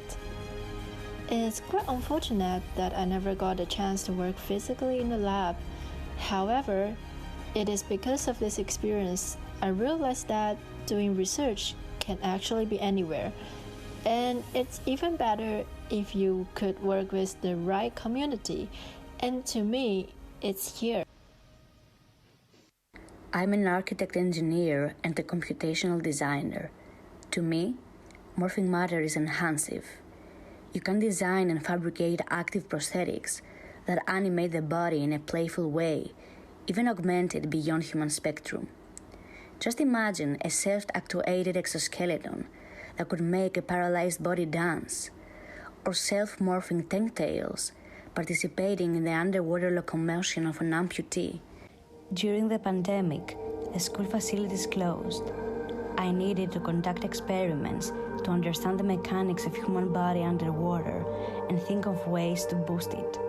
But I had no easy access to swimming pool or sea while being in the US.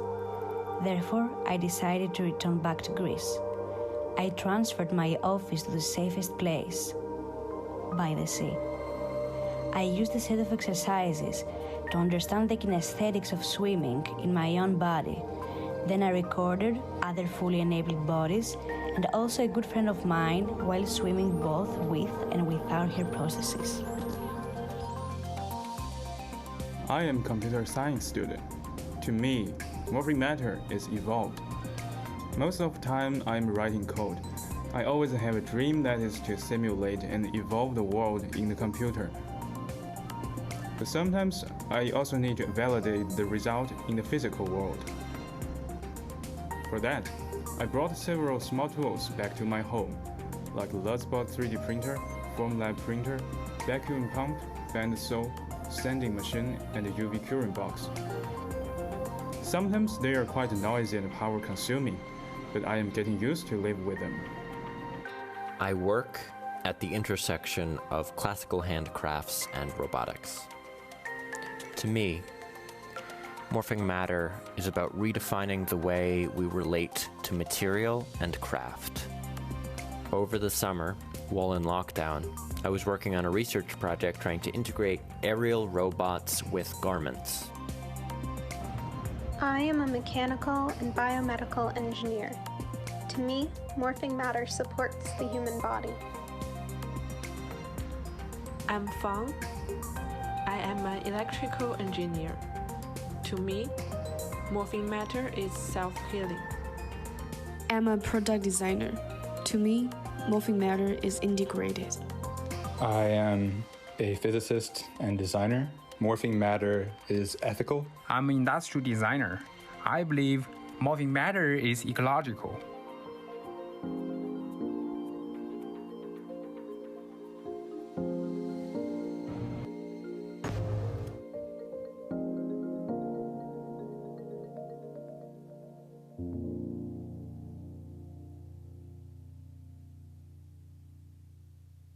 Alma on the Way is a start's journey by Giulia Tomasello, a designer committed to women's healthcare and its innovation, combining biotechnology and interactive wearables.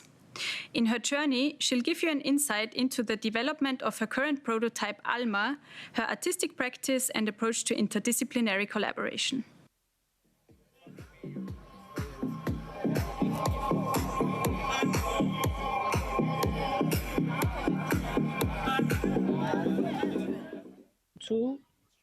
Okay. Contribute 2 GPs and 2 doctors, but again, quite short on the gynecologists and pharmacists as well. And this is your pant, and we're going to try it on and fit it and see how it fits. You turn to the other side, to the other. Here it's better. It's in here. Or maybe it's the same. Yes, maybe here. I cannot imagine having. Sometimes if I have a jeans button here, it already bothers me. Tell me which fabric you want. So I would like to try for this with yellow, with some cotton. And where should the cotton be? The whole thing? Should it be double layer, the whole thing? Sometimes it's difficult to grab what you want. What is the differences between something with elastane or something only cotton? Or this is the hydrophilic ones. Maybe to have it in the skin, this is not good. Okay.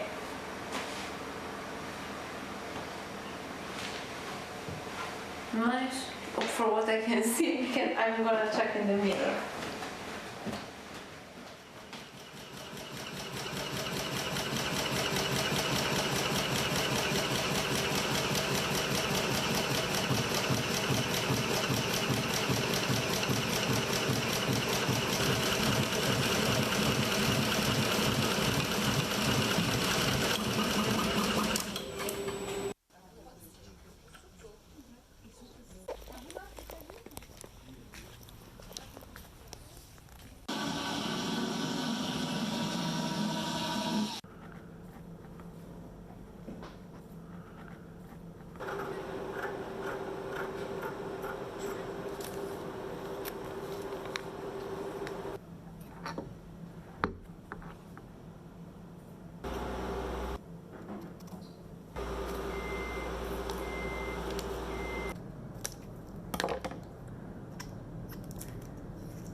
Yeah, the silver is more or less 5, but the gold.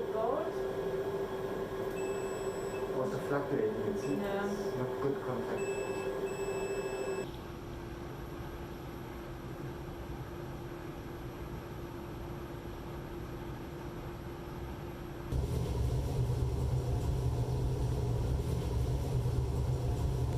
Does your colleague even know how the final product has to be? No, because we never tried this process.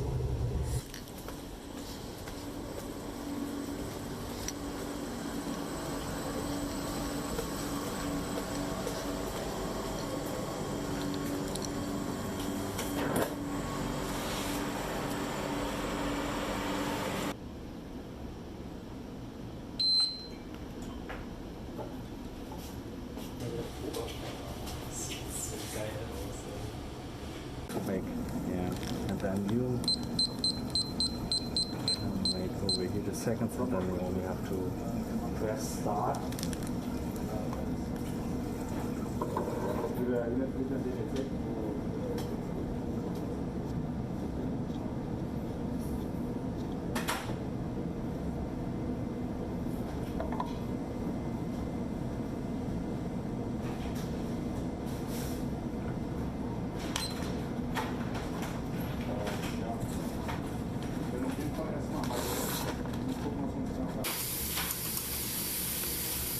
Minuten.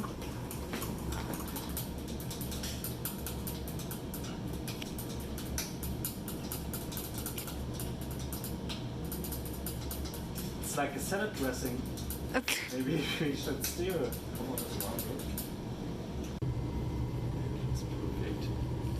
When we should call you? At which point? When it's making boom, but it should be real. Very interesting job that you do. A lot of meditation.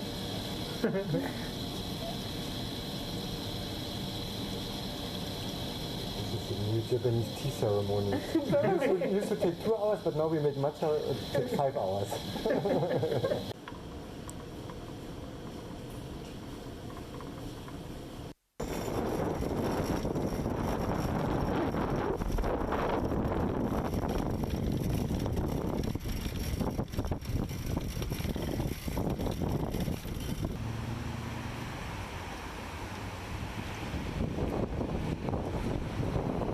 Okay, so my idea for today is that we go through the analysis and everything that we have.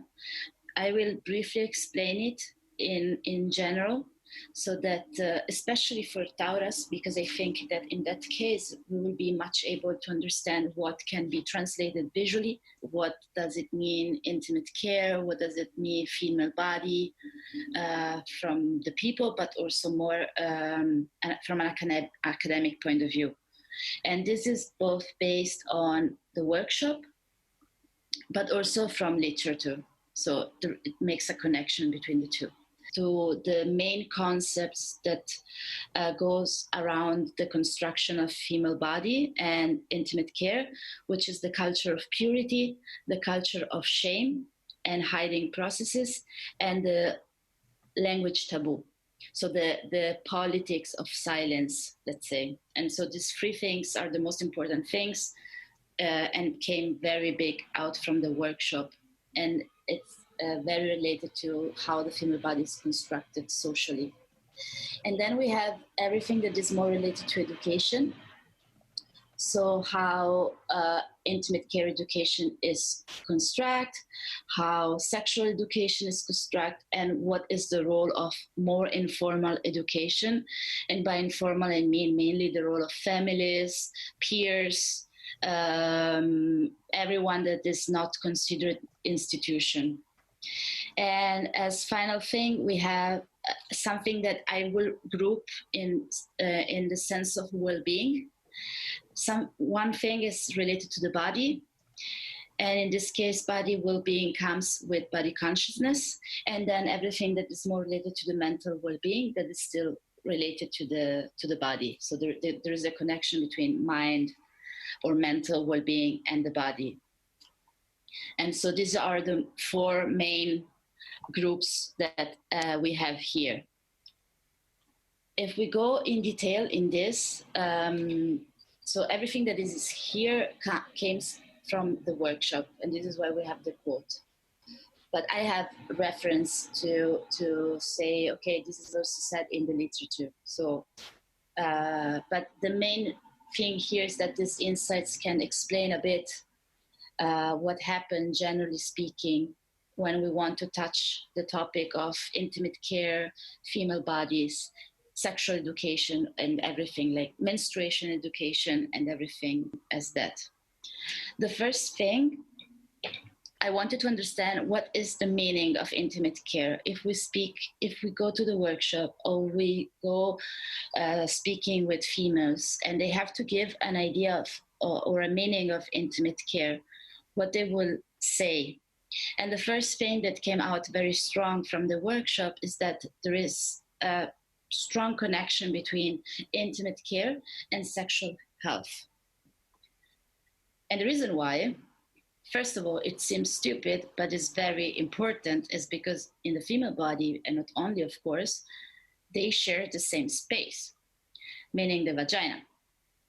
So if my intimate care and my sexual relationships share the same space, of course, I can see an immediate connection between the two. From the female point of view, is more about because sex can lead to infections and diseases, and because sex is not so well, we're not so well educated regarding sex. When I have more sex, I need to have more care of my hygiene and my intimate care. From the social point of view, when there is a taboo and stigma, it means that because you are having sex relationships, you are dirty and you need to clean yourself. And not only from the physical point of view, but also more from the soul, spiritual point of view.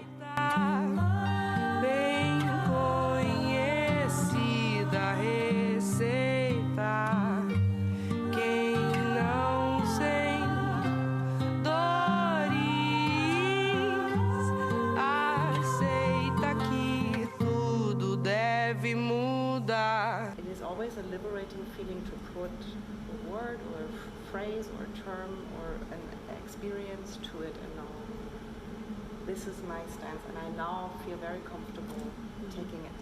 You know, I have looked at it, and with clothing it can be the same, and it's not rigid at all. It can change, right? Because your body changes throughout your life, but to be in this contact with your body over the discussion of clothes, it's a lovely thing. Que homem não te define, sua casa não te define, sua carne não te define, você é seu próprio lar.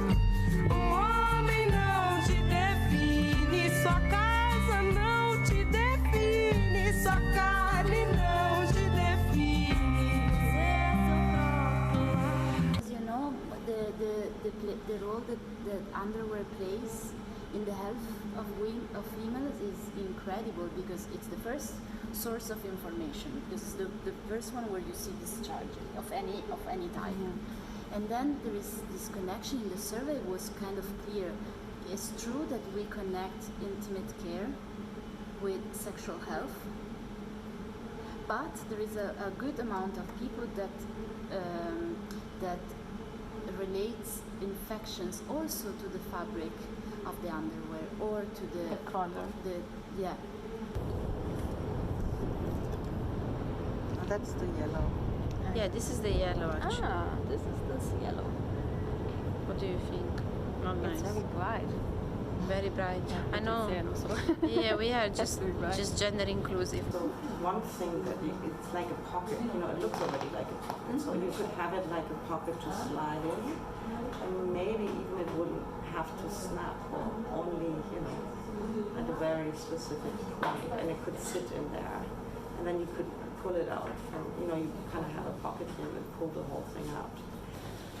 So these are the three parts we have to connect. Mm-hmm.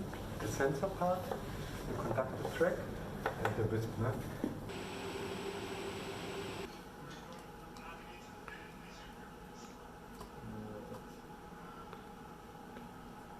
good, right? Okay, so like this is not touching the glass. Okay. Yes. Yes. Now we see.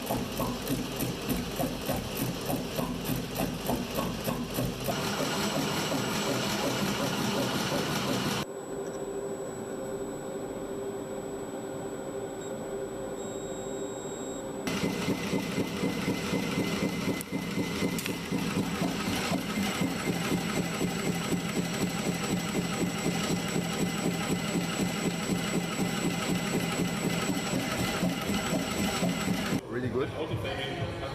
But still. So this is the same with this another antenna. We are off on with like 300 gigahertz. Like you can't see the component is what, but after they see like the structure. Super sensitive, you know. It creates energy, you know. Because they won't, like it will work with this kind of antenna, but in the end, like, we need to have like a coil antenna or like a patch antenna. But that's what I think, because if we have it like this, we need a stable connection for the antenna, I think. But you could put more pins here, basically, and then have a 3D printed thing on top, basically, over it. So you have like, you connect it to it and press it in. So you have like this kind of, just click it in and can snap it out again. Ta-da!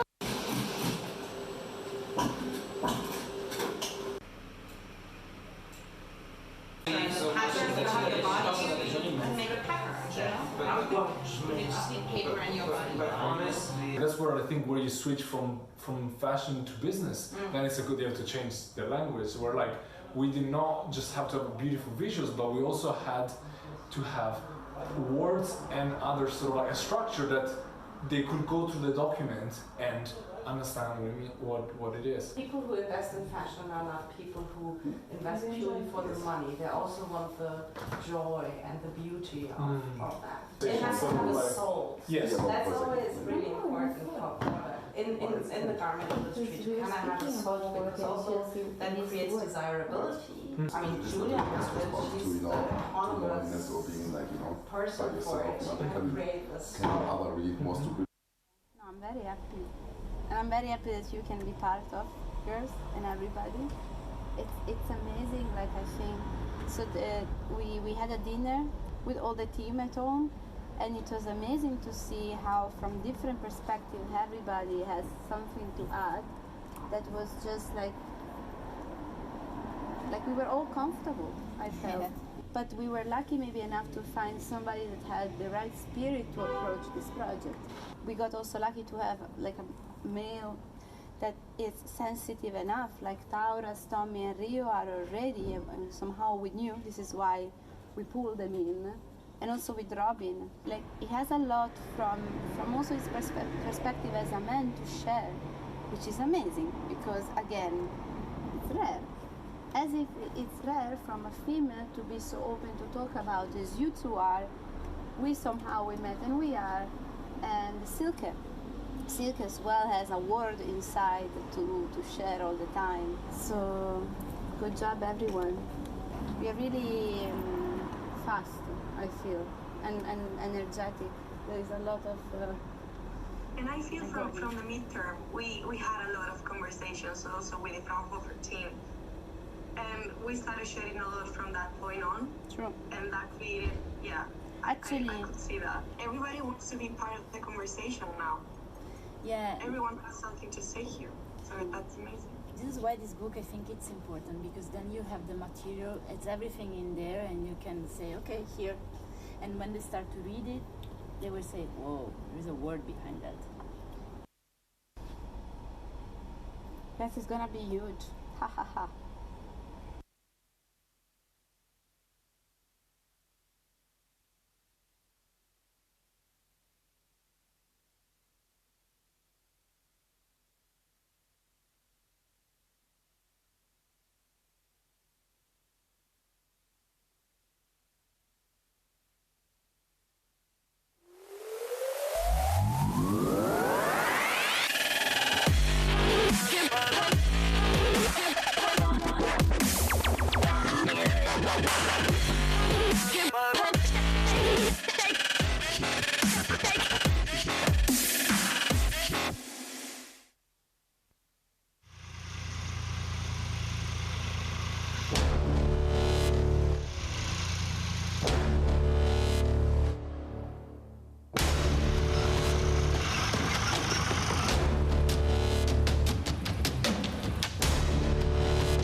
Kepler's Garden Linz, DARV, D-A-R-V, Abandoned Land, a contemporary dance performance that takes place in the Ars Electronica Center's Deep Space 8K.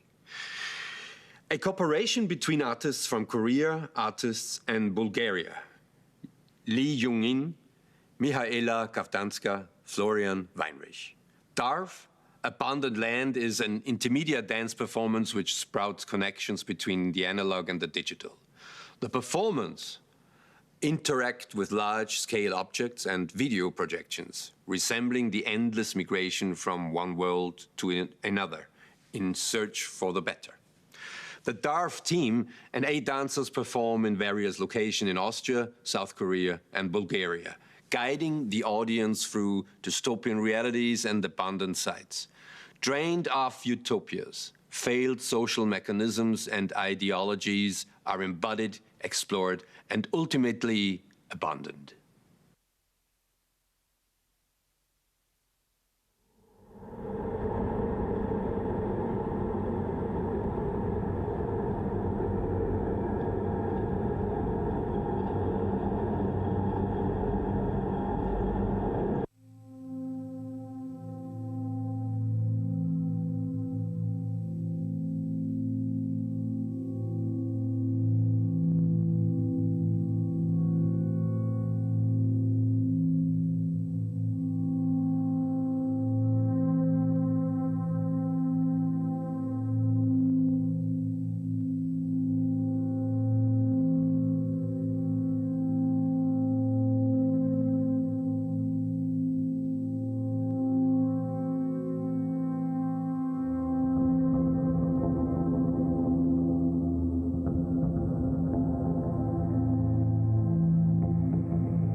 So hello and thanks to all of you for being here. I'm going to say a couple of words about the project. This is definitely one of the strangest projects we worked on. And actually the working process was very strange. What you see now is far away from what we started. I think it's interesting to mention this. Our initial plan was that 4 dancers from Korea are here on stage, but in the end we had to completely change choreography and the whole dramaturgy for only 1 dancer being on stage, because the other 4 who you saw only in the projections, it was not possible for them to travel anymore. So we started the project somewhere in May, and we had lots of tests here in the deep space with the initial concept. Thanks to Florian Wanninger and to Otto Naderer for being with us through all this time. It was really, really helpful and very nice work process. But then in the end, at the beginning of August, we were basically left with only 1 dancer who had to handle the whole stage, the fabric installation by Violeta Ivanova, which is part of the performance. And we wanted to somehow include the other 4 dancers from Korea. So Yoongin Lee, the choreographer, who is also in Korea and she also couldn't travel, she worked with them there. We didn't want to risk live streaming during the performance, so we pre-recorded videos in certain locations which are somehow connected to our concept, and choreographies created for those locations. I would like to thank to Linz Kultur for supporting the projects with the Linz Jahres funding, and to Arts Council Korea, who supported the production of the project for the Korean participants. Well, that's pretty much everything, besides the fact that we really hope that the world of the future is not as it is in our performers, where a person who is in the search of his own identity goes from one world into another, from inside to outside, and every time when he goes outside, he finds only 1 broken human left somewhere in the middle of nowhere, or on the stairs of some abandoned stairs. So we really hope that it will be different. Thank you, and enjoy the festival program.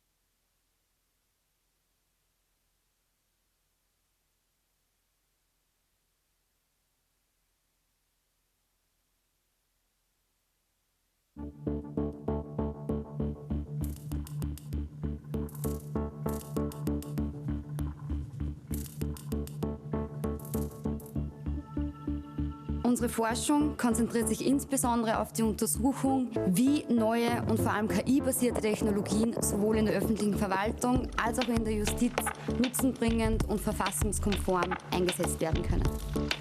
Die digitale Transformation ist kein Naturereignis. Wir haben die Möglichkeit, den Weg zu gestalten, wir haben die Möglichkeit, das Ziel zu gestalten und zu entscheiden, wohin die Reise gehen soll. Das Projekt Alterity Digital Government in a Box thematisiert vor diesem Hintergrund Chancen, Herausforderungen und Problemfelder der digitalen Transformation in der öffentlichen Verwaltung. Wenn wir diese Digitalisierung der Verwaltungsaufgaben anbieten wollen, dann haben wir natürlich den Grundsatz der Rechtsstaatlichkeit zu beachten. Wir müssen auch die Rechtsgrundlagen für diese digitalen Angebote schaffen. Wir müssen aber auch die Menschen überzeugen, dass es für sie einen Nutzen bringt. Effizientes Verwaltungshandeln ist eine tägliche Herausforderung. Der Einsatz von künstlicher Intelligenz ist denkbar, wenn der Rechtsschutz gesichert wird. Wird es in Zukunft möglich sein, Betriebsprüfungen gänzlich zu ersetzen? Die rechtlichen Rahmenbedingungen dafür müssen untersucht werden. Die Risiken liegen sicherlich darin, dass durch Big Data Überwachungsmodelle möglich werden, die die persönliche Freiheit einschränkt. Nicht die KI ist schlecht, sondern der Mensch, der sie einsetzt, setzt sie entweder gut oder nicht so gut ein. Digital Government in a Box zielt darauf ab, die Relevanz der rechtswissenschaftlichen Forschung des LIT Law Labs im interdisziplinären Zusammenspiel mit der Forschung des LIT in den Bereichen Informatik, AI für die Weiterentwicklung eines digitalen Staats anschaulich zu machen. Das Linz Institute of Technology betreibt Technologieforschung. Es mag überraschend sein, dass sich in diesem LIT ein Law Lab befindet, aber bei einem weiten Technologieverständnis ist es geradezu unumgänglich, auch die rechtswissenschaftliche Seite zu beachten. Die Frage ist, brauchen wir als KI-Forscher die Rechtswissenschaften?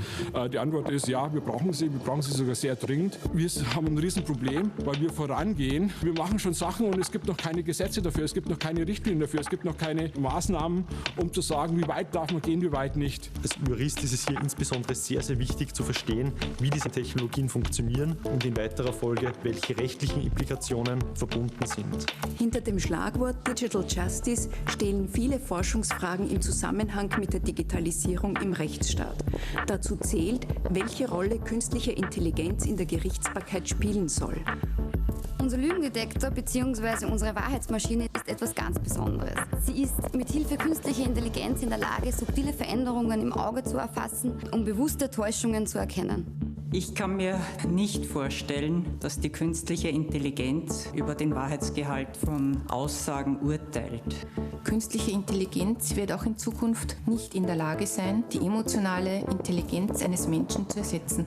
Der Lügendetektor als Beweis in Form eines Sachverständigengutachtens ist in Österreich sehr umstritten und grundsätzlich nicht zulässig. Unter anderem mit der Begründung, dass diese Methode sehr manipulationsanfällig ist.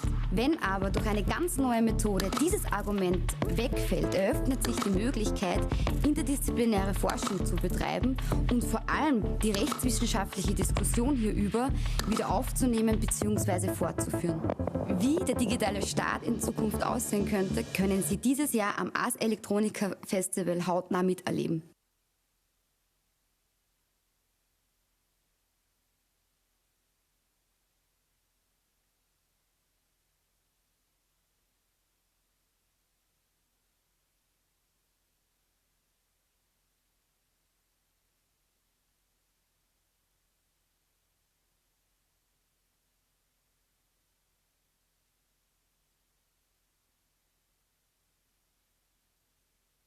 And now to Luxembourg, the Garden Esch.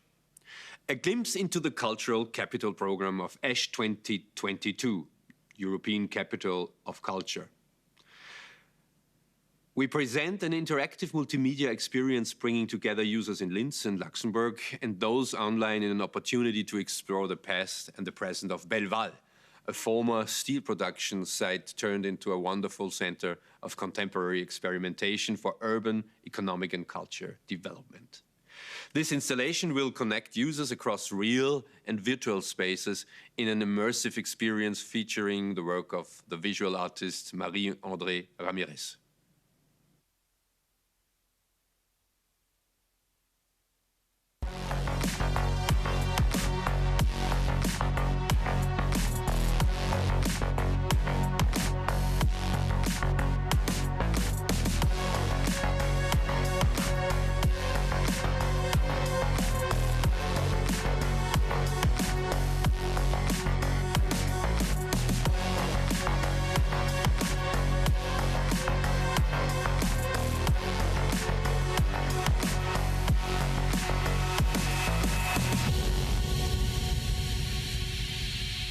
Kulturhauptstadt Esch 2022 ass eng ganz Regionun am Süde vu Lützeburg, vu Kerging iwwer Esch bis Beeteburg, méi och iwwer Grenzene wäch mat Äert Gemengen franzéschen Territoire.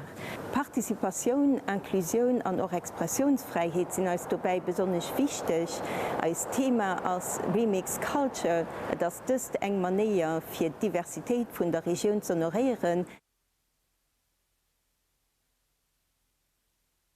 Zusammenarbeit mit dem Ars Electronica Festival ist für uns besonders wichtig. Das ist eine erste Etappe bei einer großen europäischen Zusammenarbeit am Kader von Espoo 2022. Das ist aber auch eine erste Gelegenheit für ein Projekt von der Kulturhauptstadt über die Grenzen weg mit einer großen internationalen Community zu teilen. Dafür sind wir hier, Heichhoven auch auf Espoo, einem Site, der wenn es seiner Geschichte besonders symbolisch wichtig ist für uns. Der Site, wie ihr könnt gesehen, hat eine industrielle Vergangenheit, mehr als am Gangen, sich zu verwandeln an ein Zentrum für Wissen, mehr auch für Innovation. Es leider ist am Kontext von der Partizipation am Ars Electronica Festival, aber auch Herz für den artistischen Potenzial von der Region zu unterstreichen. Dafür haben wir uns und die Artistin Marie-Audrey Ramirez adressiert. Marie-Audrey ist eine Lützburgerin, die zu Berlin wohnt und schafft. Wir haben sie gefragt, für uns an der spannenden Aventur zu begleiten und auch für den Lieu, ob hier man näher zu interpretieren. Das ist eine wirklich flott, stimulant und kollegiale Kollaboration mit dem Ars Electronica Festival. Aber vor allem ist es eine Zusammenarbeit, die an Zeiten von Covid-19 besonders viel Sinn macht. Die artistischen und kulturellen Akteuren überall an der Welt waren besonders viel, also sie besonders viel von der Pandemie, von ihren Konsequenzen betroffen. Wir sind wenigstens froh, dass wir helfen können, auch hier neue Wege zu explorieren, für das der artistische und der kulturelle Leben weitergehen kann. Ein Festival an diesen Konditionen zu organisieren, das ist wirklich ein Exploit. Und wir sind hier mit unseren Partnern, mit den Institutionen, mit den Artisten für den Defi abzugreifen.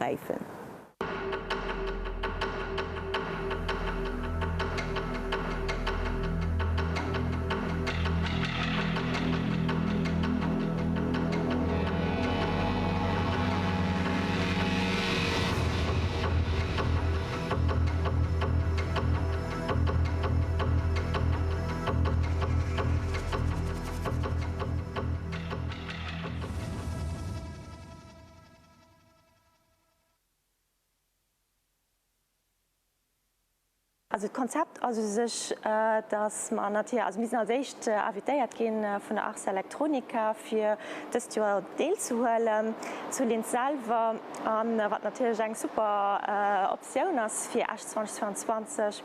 Die Idee ist nämlich noch verschiedenen Reunionen aus dann entstanden, dass wir natürlich selber auch zu Linz präsent sind, aber natürlich auch wollen 22 ein Territoire von 22 wollen mit Linz verbannen.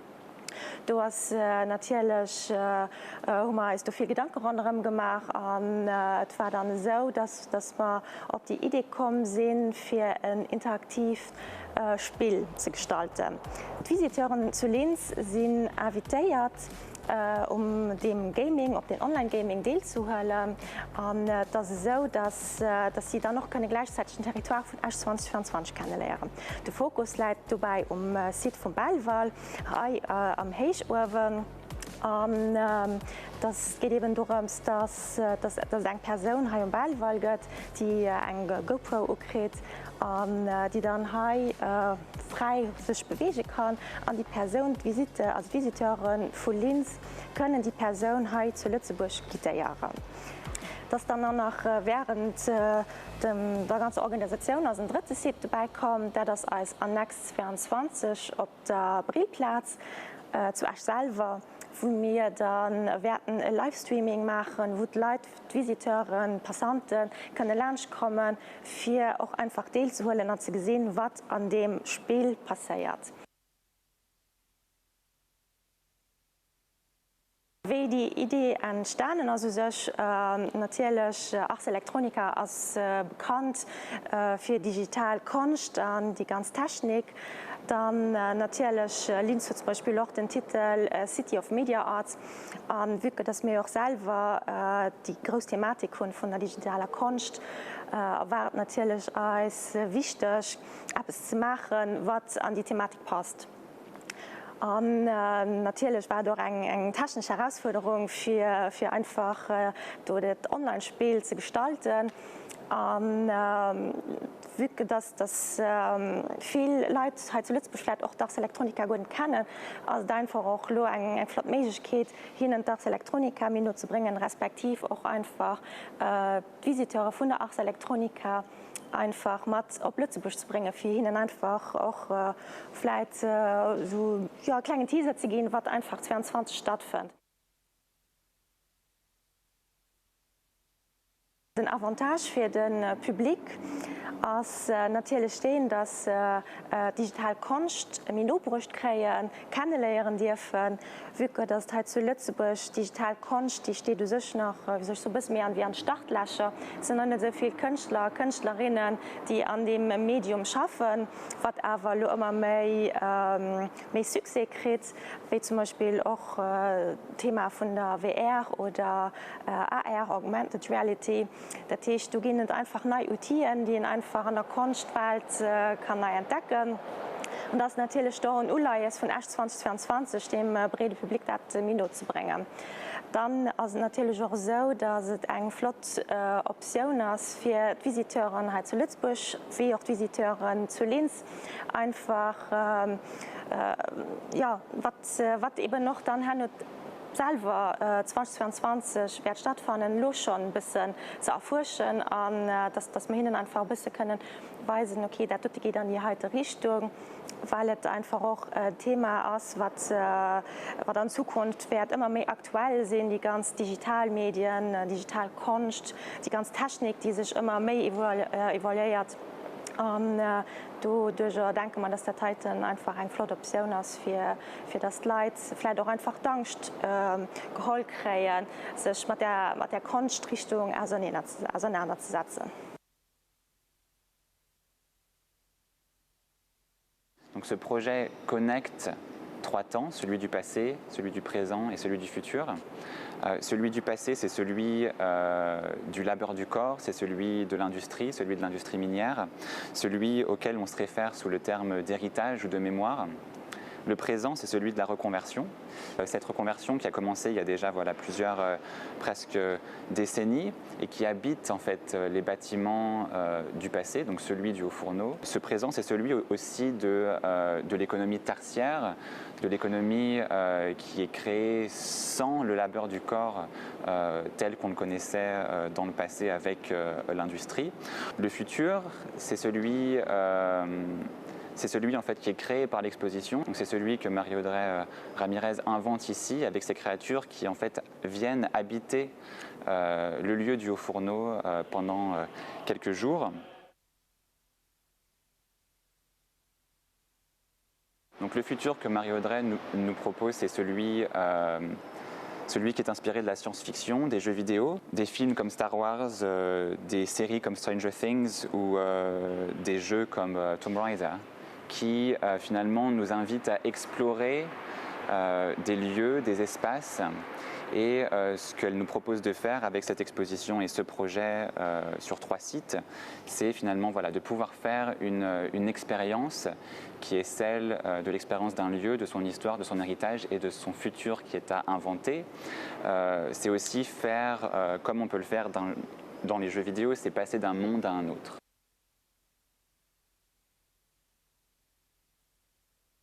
One of the core of my duties is to look for international collaborations. International collaborations are an imminent part of the DNA of Ars Electronica. We understand ourselves as a platform. International collaborations are insofar a necessity because the core of Ars Electronica is to ask the question what influence technology, new technologies would have into the all-day lives of a global society coined by different cultures and different situations. So to raise a question on an international scale simply requires the open-minded approach for the expertise coming from others. Ars Electronica is and will invest more and more time into fostering those collaborations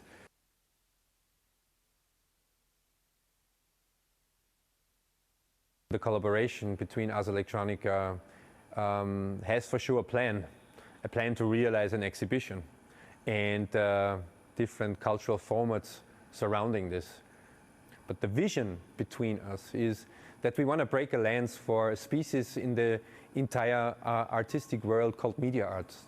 My vision and my dream for this project is that we inspire Esch in the middle of Europe with this new ways of art, with the media arts, and furthermore to foster the local art scene, to show the local artists and the creative scene which ways to go an artistic career are available out there, and for sure to link the local artists with the international artists coming with Ars Electronica.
What does it mean being a European capital of culture.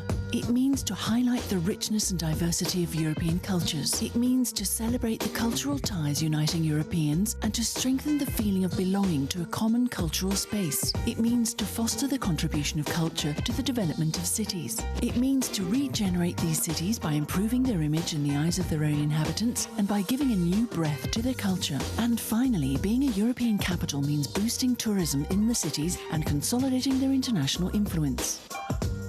ESH 2022's philosophy is to promote and organise this major event by creating synergies and ensuring a sustainable development of the ESH 2022 territory. For this, we want to not only engage the general public to actively participate, but also make culture accessible to all by removing physical and mental barriers.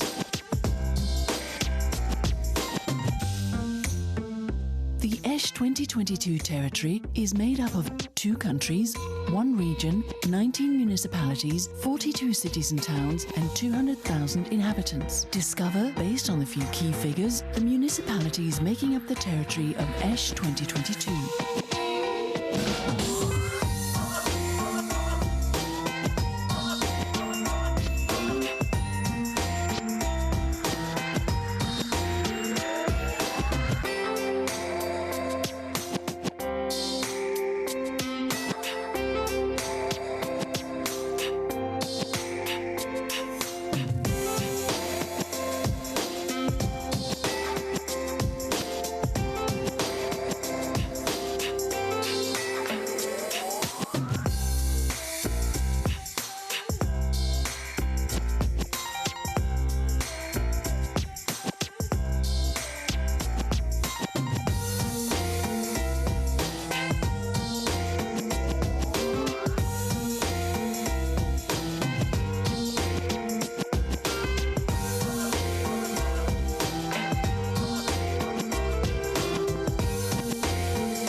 Brings everyone together. Let's facilitate access to art and culture by making them more attractive and popular while maintaining their international standard.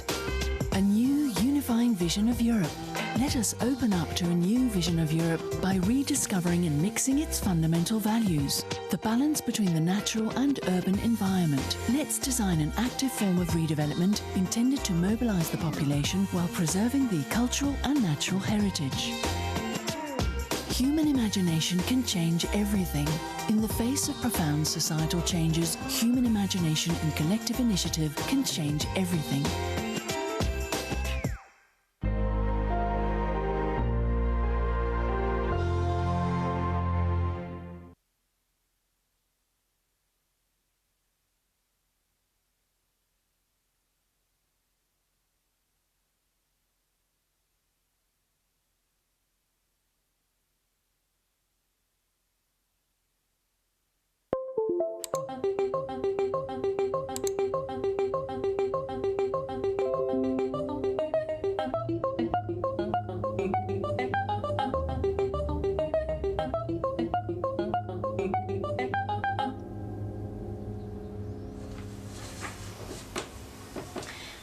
I'm the director of Average Happiness, which won the prize of distinction for 2D animation this year at Ars Electronica. And now I'm invited to discuss the following question with you. What is animation? For me, this question is almost as difficult as the question, what is your favorite film? Because I like a lot of different films for different reasons. And animation can be different things. So animation can basically be anything, and that's probably why I like it so much. Animation is moving image, mostly with sound. It is to make things move that normally are static, like a drawing or an object or a graph, in the case of Average Happiness. Animation is more than that. Animation is characterizing drawings, objects and graphs. It's bringing them to life. So the way that we get around this problem is to add what's called a random disturbance term, whose movements cause movements in one or more other variables. The movements that cause the variables that we're trying to explain is usually called the dependent variable. Way back at school, you probably learned. How did I use animation in Average Happiness? First of all, the graphs are found footage. So there were already a lot of given parameters, how they looked, what color they have. So I used those parameters to think of a way how to move them and how to animate them. But mostly I was just intrigued by their forms and shapes and colors. It was more looking at those diagrams, thinking of how they could be understood as body parts or bodies. 4 turns. But what I liked very much about working with vectors was that I could use the mistakes that you normally try to avoid to have a surprising effect. So what I did is I had these diagrams built in After Effects already, and I was jumping from one point in the timeline to another and just erasing anchor points. With some of the diagrams, I realized that if I erase the anchor points like in a specific order, they were doing very beautiful movements, wavy movements that looked very uncontrolled and very natural. So I liked this effect very much, and I used it quite a lot in the animation of Average Happiness. Like for example with the red arrow, I fixed the arrow in the front and I used this effect only like in the body of the red arrow. But with other diagrams, the movement is entirely made by erasing anchor points.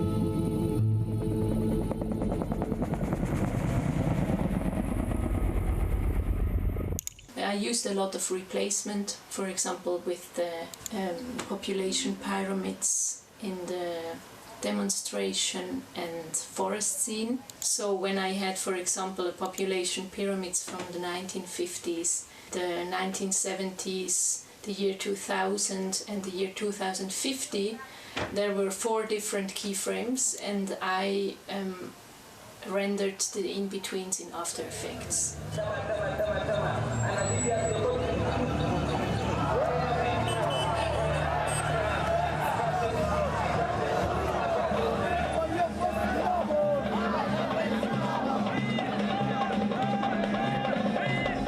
I used found footage from the internet, quite a lot of different shapes, diagrams, colors, contexts.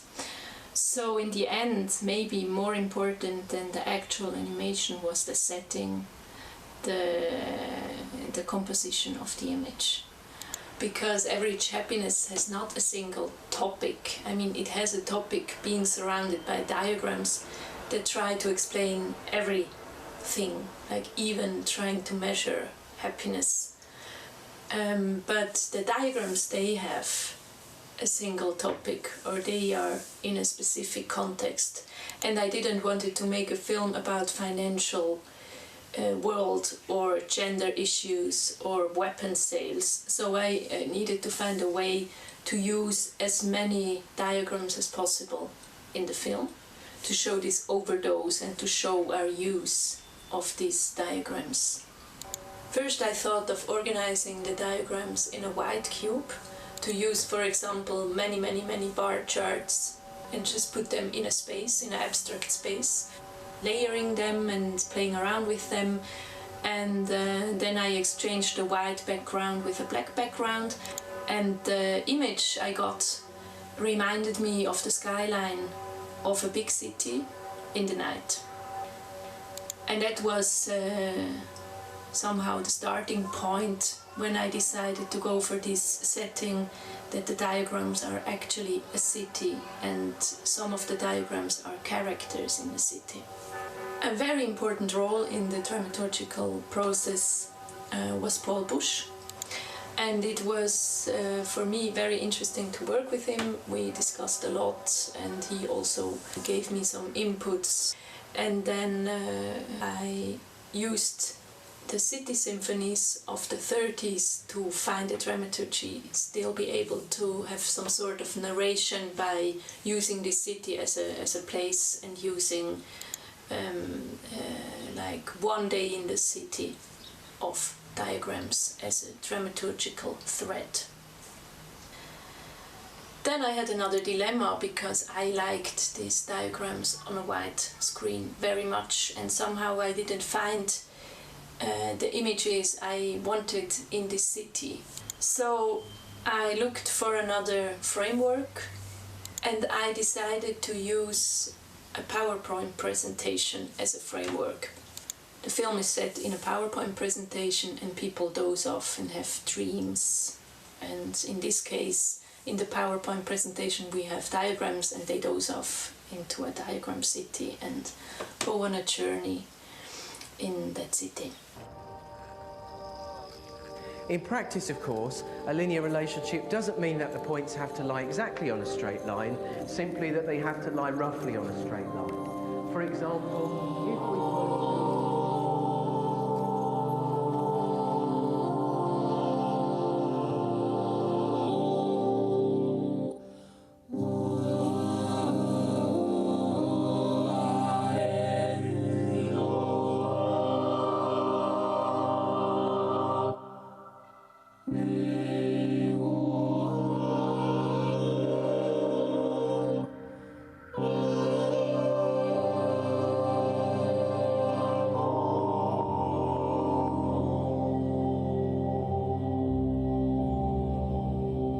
It was quite difficult to find the right PowerPoint presentation because I wanted to have it found footage as well. First I was checking for TED Talks, but the TED Talks have this selling mood. It was too enthusiastic for my taste. We're wealthier than ever, but unhappier than ever. We're more prosperous, but more depressed. We're less satisfied. I remember being shocked the first few times I went to Africa.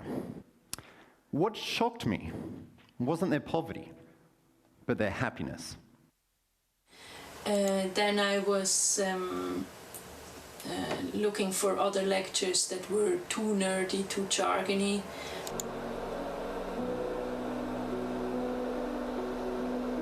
So here we have the first derivative of the loss function with respect to p bar, and the optimal level is equal to 0.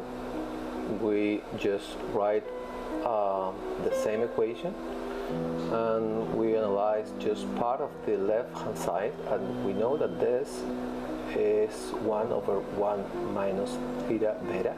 And finally I found the lectures of Chris Brooks about econometrics, and that was just the right mix between jargon and being enthusiastic about a topic, being involved in a topic, because also it was important that this voice was appealing and not just annoying.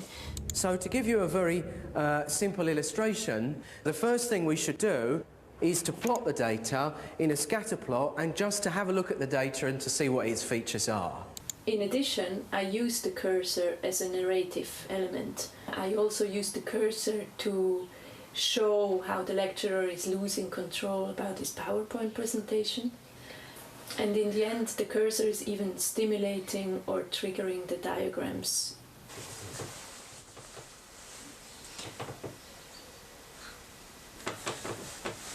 Making average happiness was a long process. That's normal in animation, but for me it was very interesting. It was a very interesting experience. Also to animate non-human figures. I like to work with metaphors, that's not something new. I like to give coincidence space in my work, but average happiness was really something completely different for me. The next step of this project is to develop an interactive version. So that was already a plan from the start. And we are now developing a concept for a game or an app where you can stimulate statistical diagrams and increase average happiness in the world. For me, that is a completely new field to work on interactive narrations, and I'm very curious how this is going to take average happiness to the next level. Thank you for your attention.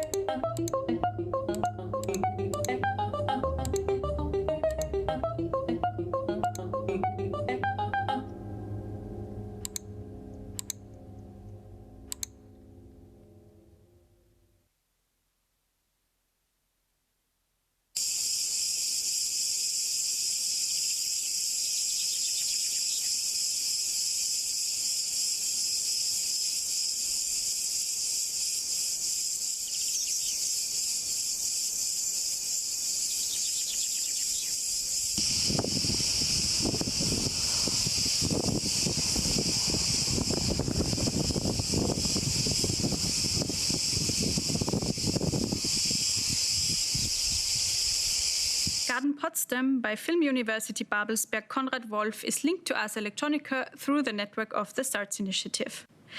In the next half hour, they're inviting us along to the opening of the third part of Camilla Plastic Ocean Plan, a web exhibition project working with the tools and strategies of transmedia storytelling. The story told through various media focuses on the environmental impact caused by plastic in our oceans and is scientifically backed by the expertise of the Alfred Wegener Institute Helmholtz Center for Polar and Marine Research. Angelika Böhm, initiator of the project, tells us more about this newest part of the exhibition. She's joined by a host of her scientific and artistic collaborators, advisors and partners who will be ready for your questions.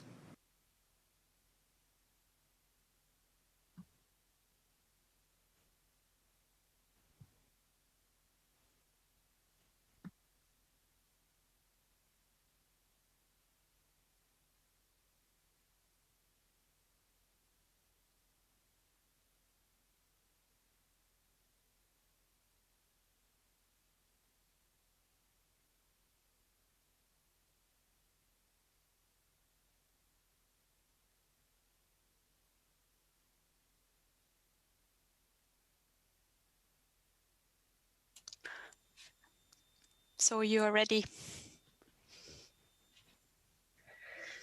We are at Ars Electronica 2020 and we're presenting Transmedia Storytelling Camilla Plastic Ocean Plan. Camilla Plastic Ocean Plan is the red line of the whole project, the story. And numerous artists have made several works. I show it now.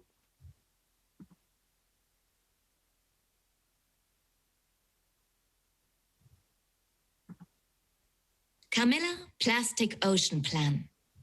If you can't stop it, change it. Part 1. Just a normal day on Opfinnesesøy, the island of invention. Camilla, 13 years old, is out on her daily inspection, checking the attractions of the amusement park for proper operation, safety, and their ability to entertain. She removes the rust from the steel beams of the roller coaster, puts some fresh paint on the swan neck of the love pedal boat, and finally goes for 3 quick rounds on the swing carousel. And yet, somehow, all of this isn't really fun anymore, since Jaren, 81 years old, went missing during a submarine dive 1 year ago.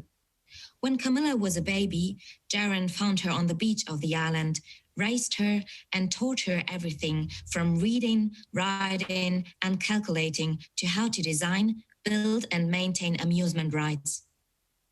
Even though Camilla's dead sure he didn't drown, she can't go and look for him, as she is scared of water. Geez, it's already that late? Camilla jumps on her vehicle, an electronic flying carpet devised on the island, and rushes to the pier where the ferry with the guests will arrive any minute. But just as she gets there, she realizes with awe that yet again, lots of stuff washed up on the reef overnight. Plastic bottles, a broken pair of sunglasses, an old chair, and a giant rusty pink cargo ship. All of them beautiful things that surely belong to people who must be missing them.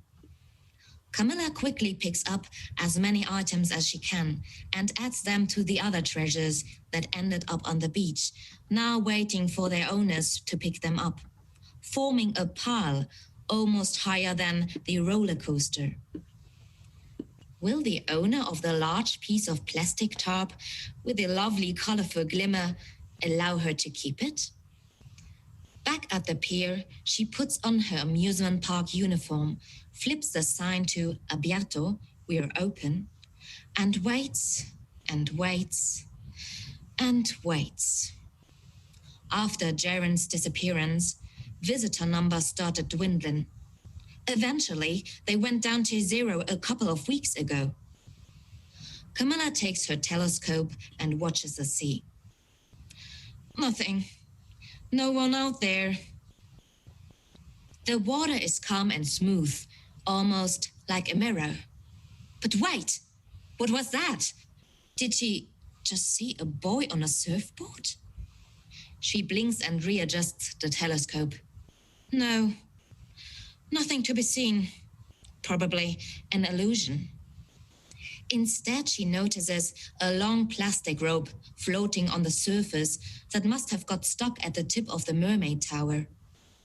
But well, the thing is, even though she's definitely the boldest, cleverest, strongest, and for that matter, also the only girl on Opfinnesesøy, there is no way she will ever go into the water. This was part 1. The story goes on in part 2.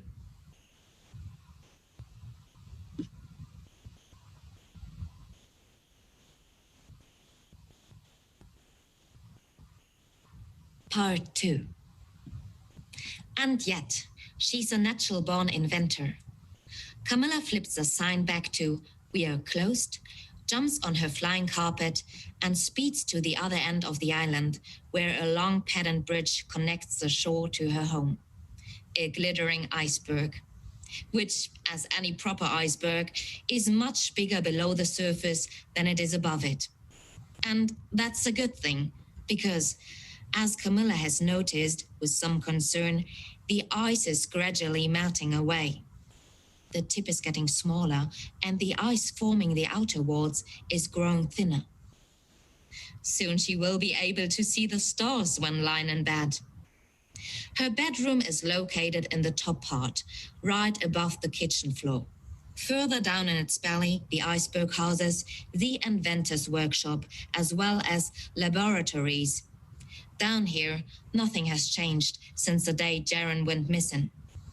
Even though things have gotten somewhat dusty and yellow, the calendar on the wall still shows the day of his disappearance. And that's just the way it should be.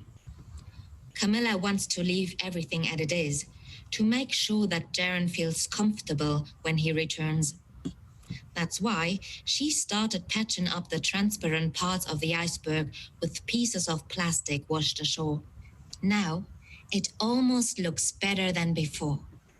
Colorful lights shine into the rooms, and when the iceberg moves, spots of light, looking like a swarm of little fish, start moving all over the walls. Down in the workshop, she thinks about how to retrieve the plastic rope from the ocean. Within no time, she devises a clever solution and quickly converts the island's flying carpet into a kind of crane, allowing her to get to the rope in the water from high above. To protect herself from splashing water, she also puts on the thick fish scale diving suit with the integrated fins. With equipment like that, what could possibly go wrong? This was part 2. The story goes on in part 3.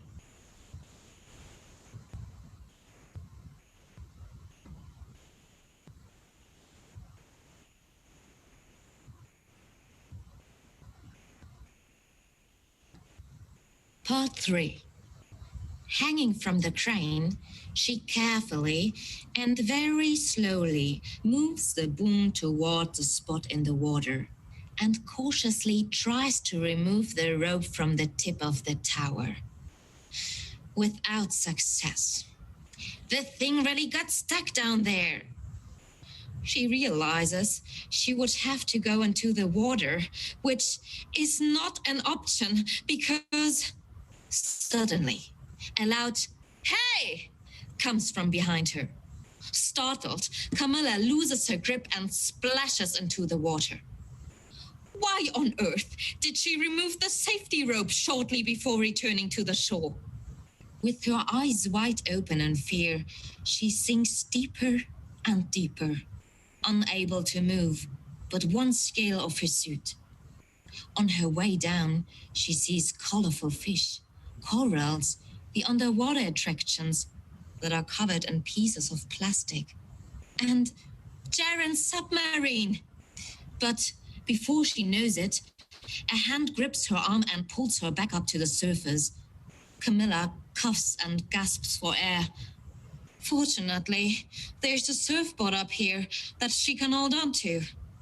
And someone's smiling at her. That someone is Mantu, 15-year-old, the boy she saw earlier this morning.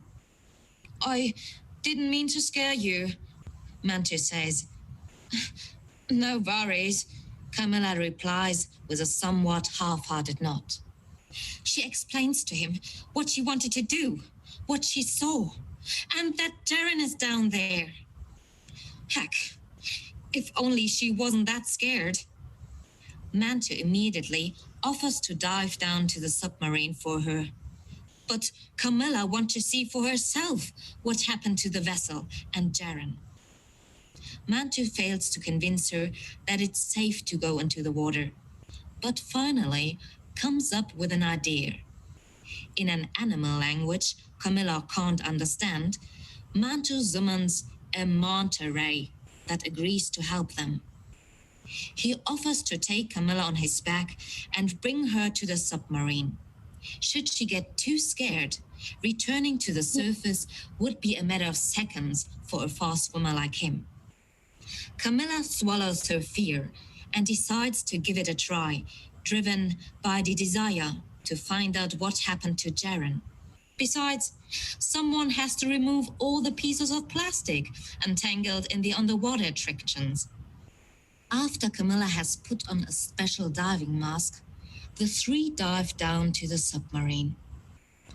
There's no one aboard the vessel, but it's still functional, Why didn't Jaren get back up? Manto finds evidence that the boat was captured by force. Someone kidnapped Jaren. But for what reason? Camilla can't just see why someone would do that. This is all too much for her. As the manta brings her back to the surface, she notices that all the colorful fish are not fish, but big and small pieces of colored plastic. Likewise, the corals are accumulations of plastic that got tangled up.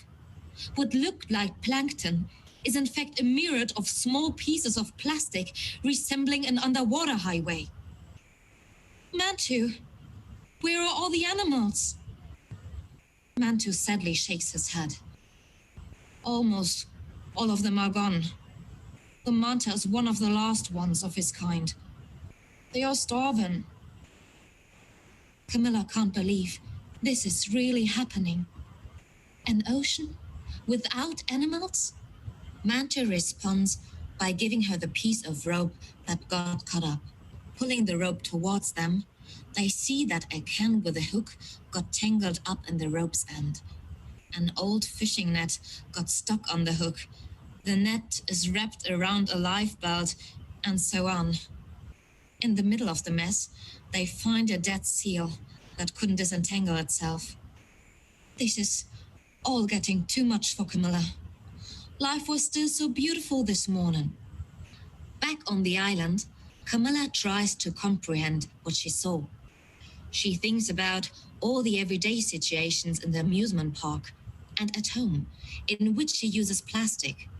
Cups, straws, plastic bags, large bags, small bags, bags with straw strings, bags with handles, colored bags, transparent bags, nice bags, fancy bags, product bags, food bags, shopping bags, garbage bags, more bags, and so on and so forth. Many of them were blown or deliberately thrown into the sea. Camilla starts sobbing. How could she let that happen? How could we let it happen? Matthew doesn't have an answer for her. After all, he left his tribe to find that out. Camilla looks at him with determination. I'm coming with you. This was part 3. The story goes on in part 4.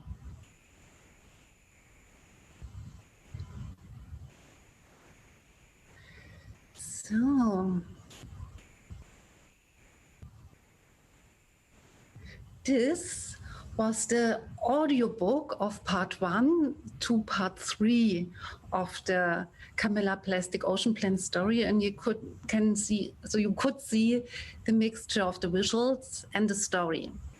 Let's have a short look of the other parts of page 3, the links to the Ars Electronica, and some urban sticker kits from Käthe Wenzel, which is also in the audium, therefore, in the panel, therefore I want to show it to you.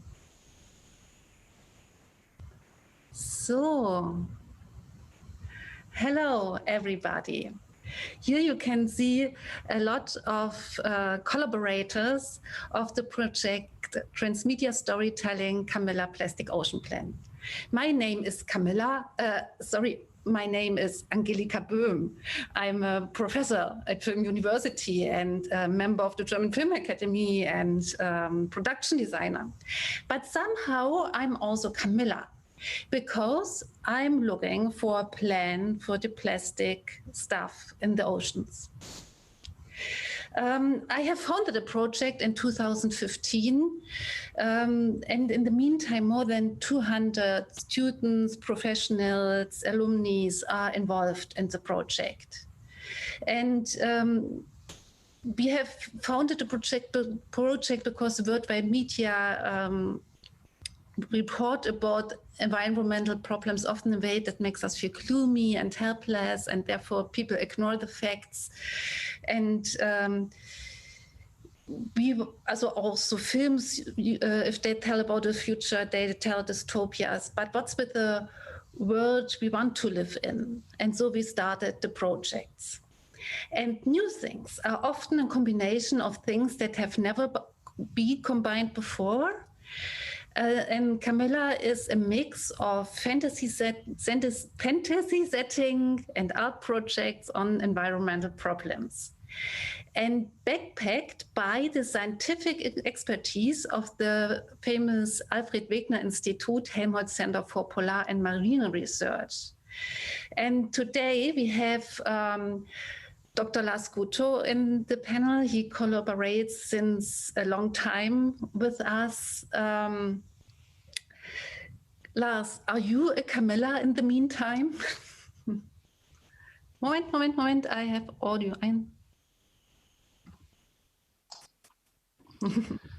Hello, am I a Camilla? Of course I'm not Camilla, but I think that actually Camilla is kind of part of all of us who are concerned about the pollution of the oceans by plastic, and of all the people who have realized that there is plastics all around where there should be fish and crabs and whales. And actually, but I hope that one day she will allow me to wear her new diving suit. Lars, thank you so much. We asked Antonietta Tika, the artist who makes durable art, whether she can help you at this point. The next collaborator I want to ask is Charlotte Hinzmann. She has made the fantastic storytelling based on some expertise from Lars Gutto, but she has also checked a lot of other scientific journals and texts. Charlotte, has the project made you to a Camilla, or have you before being a Camilla? Please don't unmute you. So, well, plastic waste is a topic you really can't avoid these days. Still, Camilla Plastic Ocean Plan as a project gave me the opportunity to have a closer look at the vast amount of implications the waste has on animals, plants, and processes in the ecosystem. And it really helped me dig deep and understand the issue. Pretty much the same journey Camilla is taking, but from a different angle, if you will. Because my expertise is to make visible what some won't see and to show that we are already in Camilla's world and need to change gear as quickly as possible. Okay, that's a good statement. Thank you so much, Charlotte. The other facet of the artistic research in Camilla Plastic Ocean Plan is transmedia storytelling with a short story about Camilla based as Red Line. And numerous artists have created works like paintings, concept art, sculptures, VR experience, and 360-degree movies. Dear Jan Schneider, you have made that much 360-degree works for us. For instance, the Animal Point of View movie or the fantastic 360-degree VR experience you can see still behind me. Has made the work, and that has it made you to a Camilla? Switch your sound on, please. Yes, okay. If I could afford her dress, yeah, sure, I'm a Camilla. So, yes, I will say so, because I get very deep in this thema with the project, because when I use the VR experiences, for me it's getting more closer than I just painting in 2D. So this is a very emotional way for getting nearer to the facts. So yes, I'm a Camilla. Dear Justin, you have made the composition for the VR experience. We couldn't listen it now, but are you a Camilla? Unmute. In a way, yes, I'm also a Camilla. In a way, I would say that Jan Schneider, who created the VR experience, and I use visually and sonically kind of artificial tools, and also in a way plastic, to recreate this tiny world, to bring it close and bring also the problem closer to the audience, which is, I guess, our contribution, also using kind of artificial means to underline the problem. Justin, thank you so much for your statement. In 2009, 1 year ago, we had a fantastic international masterclass. This masterclass was an invitation to get part of the project. One of the participants is here today now. Dear Joe, please, are you a Camilla in the meantime? Hi, yeah, Angelica. I think I met some amazing people on the masterclass, like from India, South Africa, France, and lots of different countries. And I think many of us were Camillas in different respects, in that we were kind of all amazed and awestruck by the natural world still, but we were also kind of shocked and overwhelmed and outraged by the problems that that the natural world faces. And we wanted to bring our own unique perspectives and expertise, our own Camillas, together, and to try and understand and overcome the issues and trying to raise awareness to the problems that kind of the world's kind of suffering from at the moment. And we see the fires at the moment that are happening in America. That's kind of affected by our oceans as well, right? The global warming, it's all related, it's all converging. So I think the masterclass taught me just how we're all separate in our own little islands, our own little worlds, but then we're united together. We're all part of the same story, we're all part of the same narrative. Okay, Joe, thank you very much for this nice statement. That touches me a lot. As you see, Camilla Plastic Ocean Plan is a mind opener, offering an alternative point of view on environmental problems. People need inner pictures from the things they want to reach to find the way to there. And therefore, I have a collaboration with Nicole Löser. Nicole, in which way you are Camilla? Yeah, great to be here and join forces. For me, it's really, in that regard, I also would say I'm part of Camilla, and say hello to everyone here from Berlin. I'm a curator and art and innovation manager. And besides worldwide projects, also focusing on water and plastic pollution, also public interventions and exhibitions. I facilitate co-creation workshops to find solution ideas. And this is always a great part to invite lots of different people, because I really believe in this interdisciplinary approach, that they can also become Camilla. And when the Corona pandemic hit, new online collaboration formats were needed. And together with Angelica, we started a new workshop series at the For Future Summit, focusing on utopian worlds. And I'm excited and like to invite you to our future prototyping workshop titled Art for Future, that is starting soon here at 3:30, so in a few minutes, at the Ars Electronica Festival. Thank you, Nicole, and we see us soon in the workshop. Last but not least, our guest, Käthe Wenzel, has made the urban sticker kit you can download in part 3. And this is connected with the Art for Future workshop from Opening Round 2. Käthe, are you a Camilla now? You are silent. Definitely, I'm definitely a Camilla. Besides being an artist and a professor of aesthetic practice in its context,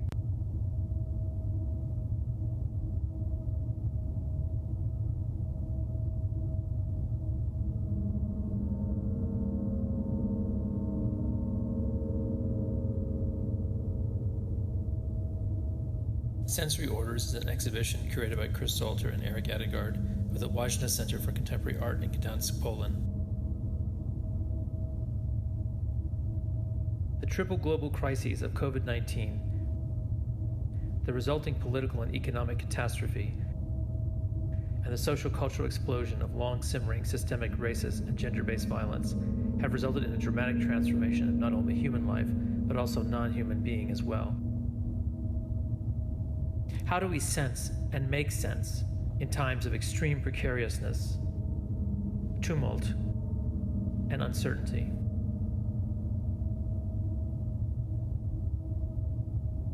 Sensory Orders explores three different orders: the organic realm of human bodies, viruses, plants, animals, and the matter of the earth itself; the machinic realm of sensors, machine intelligence, and computing infrastructures; the symbolic realm of language and human culture. These three different orders are fundamentally intertwined, sensing, acting on, and affecting each other. The term orders comes from economics and political science and describes the way in which ideologies or thought patterns are organized and structured.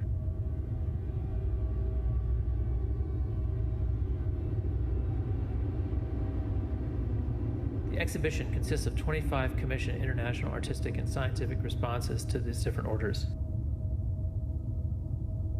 We ask two questions. What sensory conditions are you working with currently? Are new sensory orders emerging from the relational ecosystem of the organic, machinic, and symbolic?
Ian Ingram and Toyn Karelse are taking us along a field trip in parallel locations. Toyn is currently in the Netherlands and Ian in California. Toyn will explore the relevance of fieldwork programs and in situ prototyping for his artistic practices, and Ian will take us on a virtual safari to some habitats that serve as training forests for machines such as Deep Steward.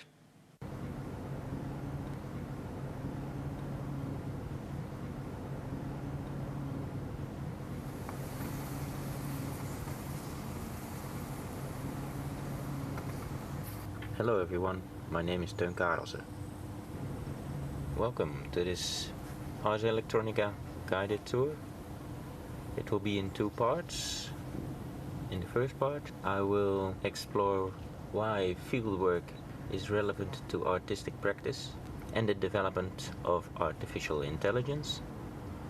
And in the second part, my friend Ian Ingram will explore his work with robotics and artificial intelligence in relation to wild animals. Fieldwork, it's kind of funny that I talk about fieldwork because I'm not a typical outdoors person. I'm quite happy to sit at home reading a book. But this changed maybe quite radically when I first visited the rainforests in India.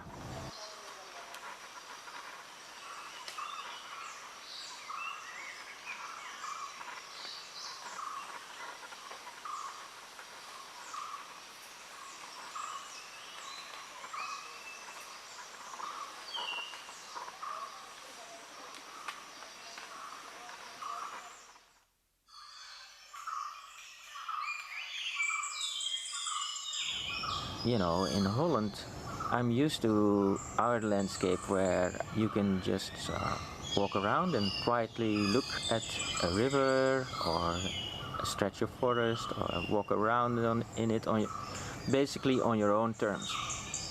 And in the rainforest, this is completely different. The presence of other beings is relentless and inescapable. The interaction is at a level that I had never experienced before. So you're walking around and you step into something or you hear something high up in the canopy. I think, what kind of creature made that sound? Was it a bird maybe, or a monkey, or...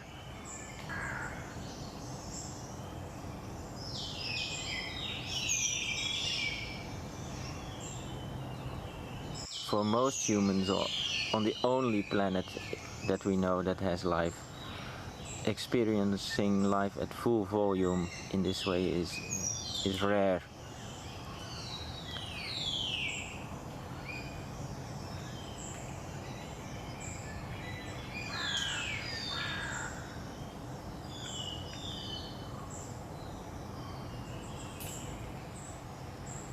So my practice is a practice of exposure. I think we talk and act and think differently in the presence of other beings. You know, you really work differently when you're in the middle of a sandstorm. It's not just about being in pristine nature, but any shared space I think is interesting, because that is basically, in my view, where the big challenges for us as a society lie, beyond our front door, in the complexity of those landscapes. So I make field work programs where teams work on location. This can be a couple of days, this can be a couple of weeks. I'm interested in environmental literacy in humans, in other biological beings, but also in machines. So this leads to questions like, when you look at the development of artificial intelligence at the moment, is it problematic that machines are learning almost exclusively from humans? Is it problematic that we consider something intelligent if it mirrors our intelligence? Wow, there are many forms of intelligences. Is it problematic that artificial intelligence, that these AIs are basically, their current habitat is a corporate environment? Or do these machines that are starting to sit on a chair in boardrooms and do medical analysis and analyze financial markets, is it important that they go out, that they meet other creatures, do they basically need training forests to hear some other voices?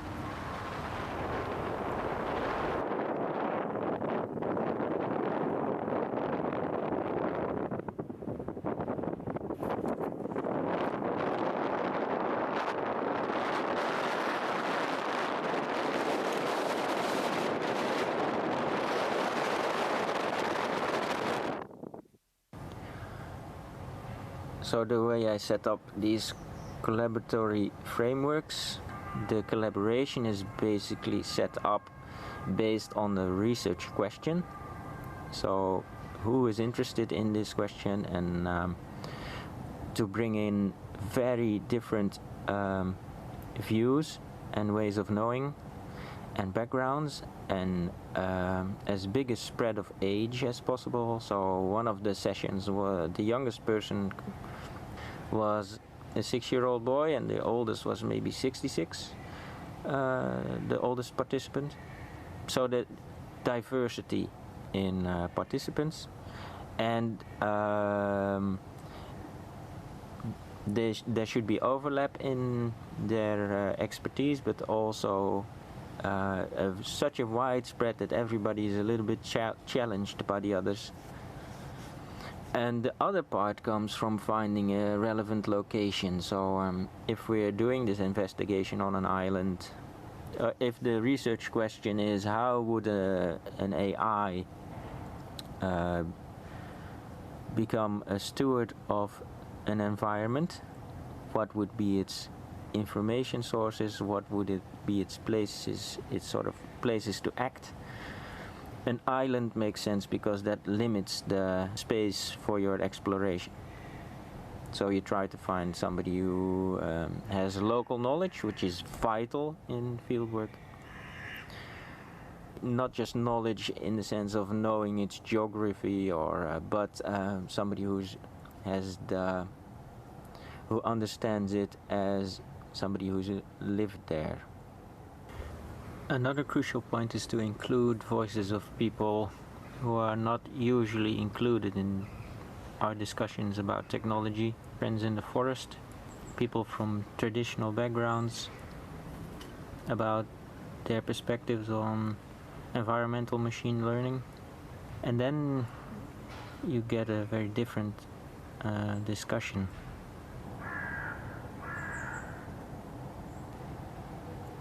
And when you work in the field, you're sort of, everybody's a little bit out of their comfort zone. And there's moments where, you know, when you're doing a 3-hour workshop, some people are really good at that, but in fieldwork I find that some people start to really open up when you're making the dinner, or when you're eating the dinner at night. The discussion continues and it becomes free-flowing, and a lot of things come up that wouldn't come up otherwise. So there's always room for the unexpected encounter, which I think also plays a role in Ian Ingram's work. So let's join him.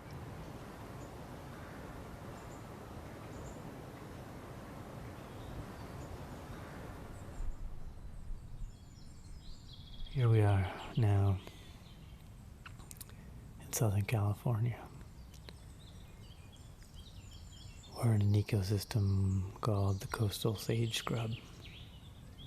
It's dry, mostly dry, but in the spring there's plenty of moisture and the flowers bloom and the cactuses bloom. Folks hide out in nooks and crannies. There's a rich tapestry of animals making their way, living their lives. Birds, but also the remnants of human activity. Making territory. Humans aren't the only ones who hold on to territory. These two lizards want to preserve this rock as their own. Even a little bit of rock is important if you're a small lizard. And they use push-ups to clear their territories, like this guy is doing right now. In my work, I play with these signals. I'm interested in communication, and I'm interested in how we look at animals, how we represent them, the stories that we tell about them. This robot here, lizardless legs, can see when lizards are doing push-ups, and then it responds with push-ups, but it's only the push-ups, nothing more. Sort of a little bit about what it means to look like an animal, whether a full morphological simulacrum is really the right thing if you're the animal watching, or whether a gestural simulacrum might be more meaningful. But I am interested in animal bodies and making objects that are more allowable to the animals. Don't create as much distance. We always want to commune with animals, but in most cases our bodies don't allow us to really be in the same space with them. The forms of animals vary so much, partially because of how they need to get around.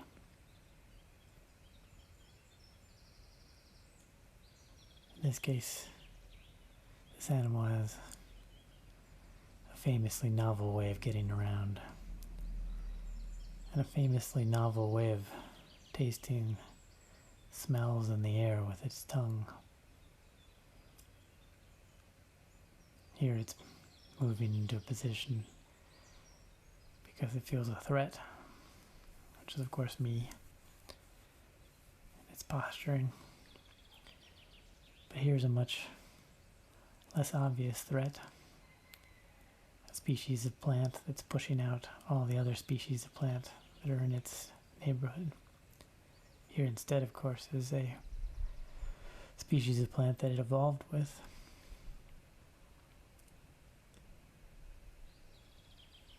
Others that it evolved with, including that orange plant that grows parasitically on the cactuses. In the same way that I'm interested in how the animals see the world, what their umvelts are like, how their sensoria are different from ours, I'm also interested in how I can make new objects that have their own umvelts and their own sensoria, and how they perceive the world. In what ways they see things, how they see the difference between a rattlesnake tail and the plants around it, or whether they do see that difference, how they break things down in order to exist in an environment, become part of an ecosystem, or at least wishfully so. And in many ways I'm interested in that perhaps false idea of making an object, a technologically based object, that does truly belong in nature, while at the same time questioning the false dichotomy, or the dichotomy of nature and built.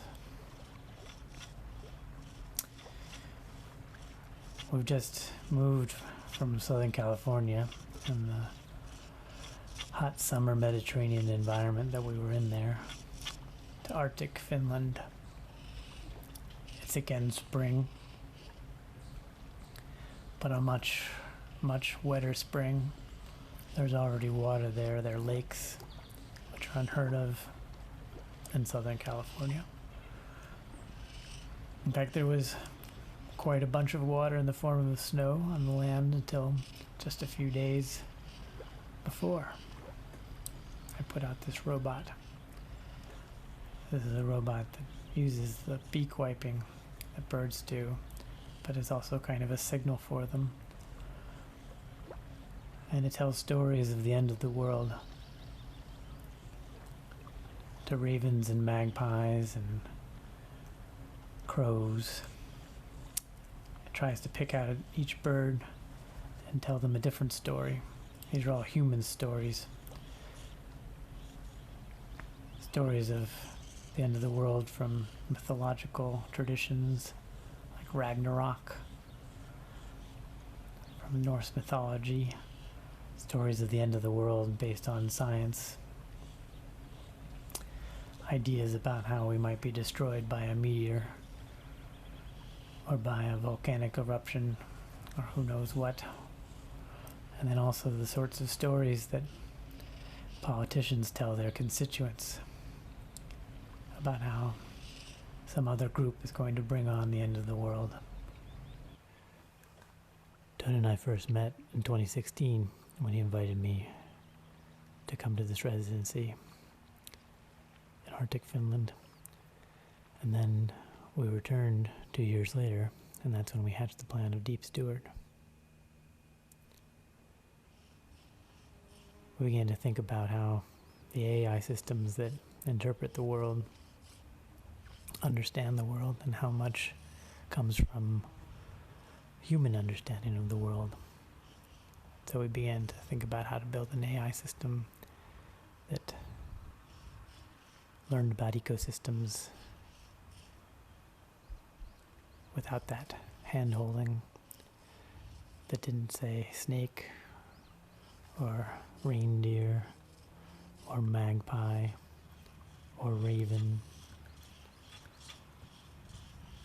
but might say, that's a Mausidy, that's a Poloniopus, that's a Recassidist. Or maybe they don't say anything at all, but when we show Deep Steward and we have it out there for people, it does come up with names for the categories that it sees in the world. The categories of organisms, and perhaps subtler things, less discrete, more flowing between all the things in the world. Now we are back in Amsterdam. In Arctic Finland, we'd been motivated by an AI that we used that couldn't see the trees, but only saw snowmobiles where there were no snowmobiles, manifesting in its own understanding of the world an object that was a human-made object rather than the trees that were all around. As it stands with Deep Steward these days, we are primarily focused on animals still, or at least things that move. Ultimately, we want it to see the trees and other elements of the ecosystems that exist within, things that are beyond the boundary of the body, even as it's true that the body is not as discrete as we tend to think of it as. Ecology in general is about understanding that organisms are interconnected and that their bodies are not the end of their influence.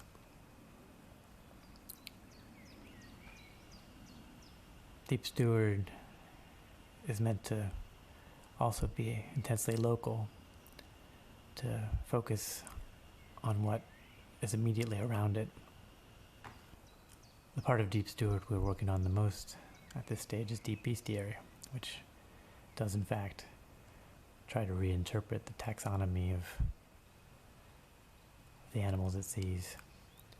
In some ways, these shots from Amstel Park in Amsterdam speak to that a little bit.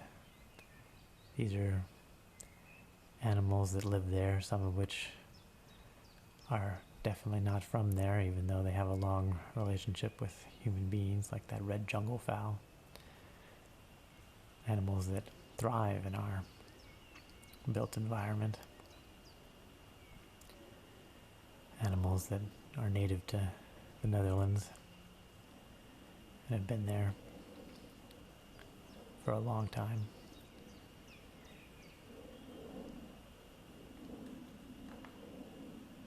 Deep Steward remains predominantly a vision machine, although we plan to incorporate other streams of information into its sensorium.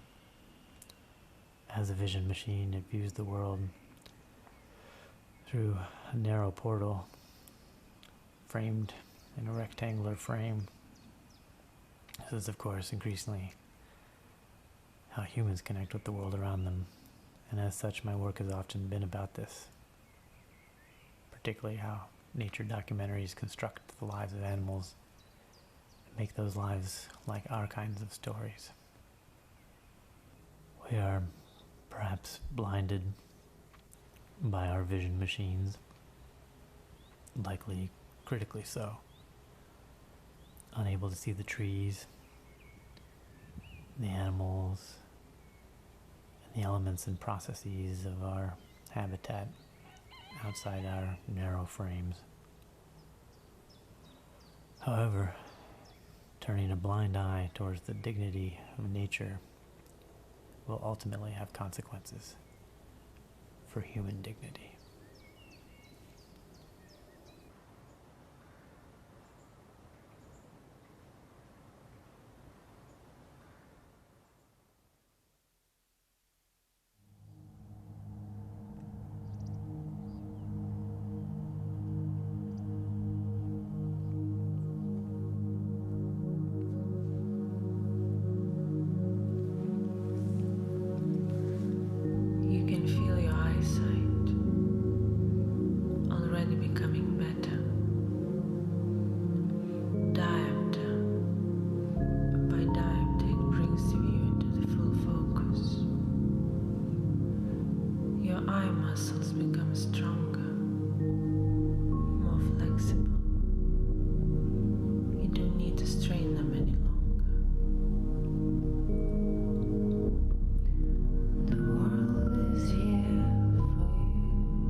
You vibrate together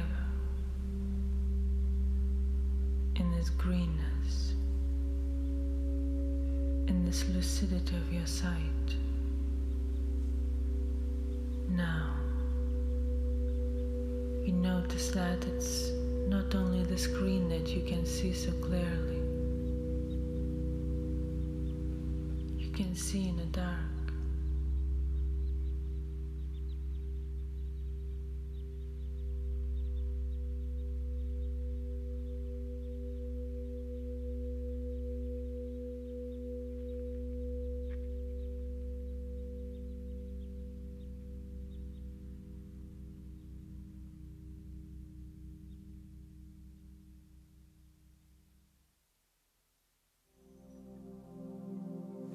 And those treetops that were always so far away, as you passed them many times in the park, as you looked through your car window on the street. Now, these treetops are here, as if you were lifted up, straight in front of them. They aren't as still as you thought. They are flexible and pulsating, and they differ from each other. You discern them from the whole alley of other trees. You are facing them, face to face.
Hello, ladies and gentlemen. Welcome to Porto. Welcome to the City of Makers. My name is Joana Lacerda, and I will be your host for this roundtable. Today, we are here to discuss from a very deep and philosophical perspective the challenges and opportunities that artificial intelligence is bringing to social impact and ethics. And for that, I have the honor to have with me three super special persons from very diverse fields to discuss and that are applying and researching AI towards their works. Starting with the ladies, Joanna here is an award-winning fashion tech and costume designer. Her area of expertise are wearables and the merge of fashion and technology. Giulia graduated from the London College of Fashion with an MA degree in Strategic Fashion Management and a Bachelor in Fashion Design Technology. Her clients include Sony Music, Universal Music, and BBC, and Giulia worked with artists such as Drake, Rita Ora, and Skanka Nancy. Giulia has also been a guest speaker at various tech and fashion conferences and winner at the International Women in Tech Awards in the category of Fashion Tech and the winner of the Innovation World Cup 2018. Moving to Fernanda. Fernanda Torre is a visiting teacher at the Stockholm School of Economics, where she lectures in innovation and entrepreneurship in the MBA program. She is also the CEO and founding partner of Next Agents, a consulting boutique focusing on innovation management. Research-wise, Fernanda is part of the VNova project for Boards.ai, aiming to support corporate boards governing AI towards innovation and sustainability. She is also a founding member of the Speculative Futures in Stockholm and teaches future thinking and design thinking at the Stockholm School of Entrepreneurship. And Francisco Marques Teixeira, which is a neuroscientist and neurotechnologist applying technologies to health and self-knowledge to understand how new technologies may change our brain and our minds will adapt themselves to this new kind of digital existence. He is the clinical director of the neurofeedback department of the Neuroscience Institute NeuroBios and co-founder of Mu Arts, a company specializing in concept design and prototyping of creative technology and innovation in neurotechnology. For the last years, Francisco has been working with techie developers, geeky artists, researchers, and hackers to link the brain to the Internet of Things in order to enter in a transhumanist age and promote brain-computer interactions as well as brain-to-brain communication. In 2019, Francisco founded the Translate Transmedia and Transformational Technology Festival, which first edition happened in Lisbon last year. Briefly introducing myself, I have been dedicating my last years in the social impact topics, which led me to be nominated as one of the 30 under 30 Forbes in the law and policy category. And currently, I am also advising the European Commission towards the implementation of the AI strategy and working with the Fundamento and the Powerhouse in the future of fashion. Moving from the intro to our topic today. So, artificial intelligence is more and more in our reality and is everywhere, from our smartphones to self-driving cars. This topic has been discussed from designers to politicians, and from that, lots of questions have been arising to where it's going to take us in the future and how our lives are and will be impacted by this tool. Is AI a friend or an enemy? To start, I would like to ask a common question to all of you. So, how is and will AI change fashion, Giulia, our brains, Francisco, and governments, Fernanda? So, Giulia, you want to start? Hi everyone. So AI is already changing fashion. I mean, the only way to create something new in fashion without referencing the past is to implement technology or to collaborate with different industry. There are several points I would like to touch. AI is influencing fashion in terms of operational, creative, and functional, especially now during the coronavirus and lack of testing. The information from the body is more relevant than ever. So body is such a great interface to start with, and that is not really widely used yet. That's the first point I would like to add. On the other hand, I don't think AI will ever replace the craft.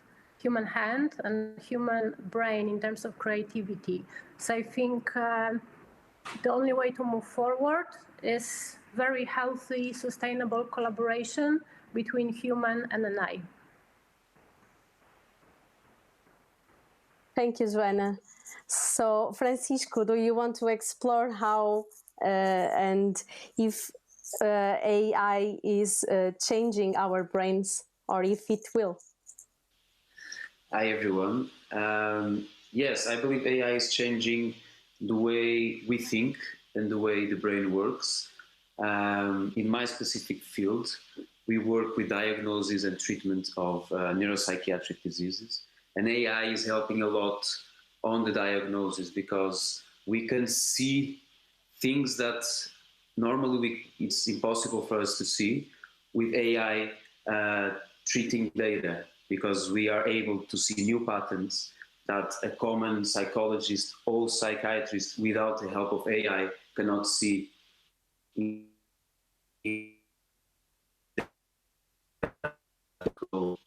Work. So in my opinion, AI is very helpful and is changing mainly the way we face the problems, and in my case, the brain problems and the diseases. Yeah, and as Joanna said, and as you said in the beginning, AI, I believe that is our friend, and we can evolve a lot with that tool. Thank you, Francisco. Fernanda, would you like to give us your point of view from the governance and also like the social impact of it? Hello, Joanna. Hello, everyone. Yeah, I think that the question is AI friend or foe is a quite good starting point. And to be honest, I think it depends who you ask. If you ask the guy that was arrested, I think it was now in June, it was the first time that the person got arrested. This happened in the US due to AI mistake. So it turned out that, the facial recognition software just identified the wrong person. And you know, when the police went there to arrest this person, I think Williams was his name, okay, it's not you, oops. So, you know, if you ask him, probably he's not super happy about the experience. But of course, as Francisco brought up, and very well, you can really use AI for a lot of good and very impactful activities, you know, from diagnostics like Francisco was pointing out, to you know, impact in real impact in people's lives, like forecasting floods, detecting diseases in plants, in animals, predicting wildfires. For us that live in Portugal, or for everyone out there in California, etc., and a lot of places that have been hit by wildfires, I mean, you know, it would be great to have a bit of warning. So, I mean, it's really like any technology is agnostic. So it really depends what you do with it. And I think that's why it's so interesting to see what's the role of leadership in this context, because to a great extent, what AI does really depends on what leaders want to do with it. So, you know, you go to the people that have the decision power and you ask them, okay, now that we can do anything, what will we do? And I think that's pretty much the moment in history that we're in. There's so much potential for good and bad that it's actually interesting to think about, I think, different perspectives. On one hand, you have to think about education for AI. How much do we actually need to speak this language? And you know, I think we're in a real balance here. A couple of years back, when I was in Web Summit, there was the presentation from Christopher Wiley, that was the whistleblower from Cambridge Analytica. And he was saying, you know, I talked to a lot of famous people and a lot of politicians, and he was telling the experience that he was talking with a congressman that told him, oh, you know, I'm too old to understand this technology. My assistant does, all the Facebook and Twitter and stuff. So, sorry if I can't really discuss this. And apparently his answer was something like, okay, imagine if I would tell you, a congressman, that you are doing your job and you don't know anything about the civil rights movement, or you don't know anything about sustainability. So it's a super important topic, and the education about our leaders in order to understand enough to at least be able to have an informed discussion about this. So this is a bit on one side of the spectrum. On another side of the spectrum, Catherine Mironok, she's from Singularity University, a good friend of mine, and she always uses this example that for leaders to govern AI, they don't need to know AI, as in you can drive a car, you can know what kind of maintenance you should do to a car, and you don't need to be a mechanical engineer, right? You don't need to know the nitty-gritty of the technology in order to be able to know that you have to follow certain rules with this technology that is a car. So I think that somewhere in between that spectrum, the kind of education and how we're building our leadership to deal with AI is very important. Again, having in mind the huge impact that we can have with AI for good and bad. Thank you, Fernanda. I would like to add something to what you said. During my residency at Electrocouture, run by Lisa Lang in Berlin, I was part of the group Fashion Tech exhibition, and there was, for example, people growing sustainable leather out of different fruits. And what happened was, when they tried to register, there was no laws that would protect them or forbid them of doing certain things. So sometimes the technology, sometimes I think we are experiencing it all the time, and it's go faster. The technology is developing so quickly that the law doesn't really follow fast enough because of bureaucracy. To even implement the laws we should follow. So especially when it comes to data, the body data. I work with Francesco on a project called Vision Quest. The team was enlightenment engineering and consciousness hacking. So we added brain sensor in a cup that was measuring brain activity, and the whole goal of the project was to get data and propose, first of all, diagnose what are the abnormalities of the brain, and then propose treatment. Now, who has the data?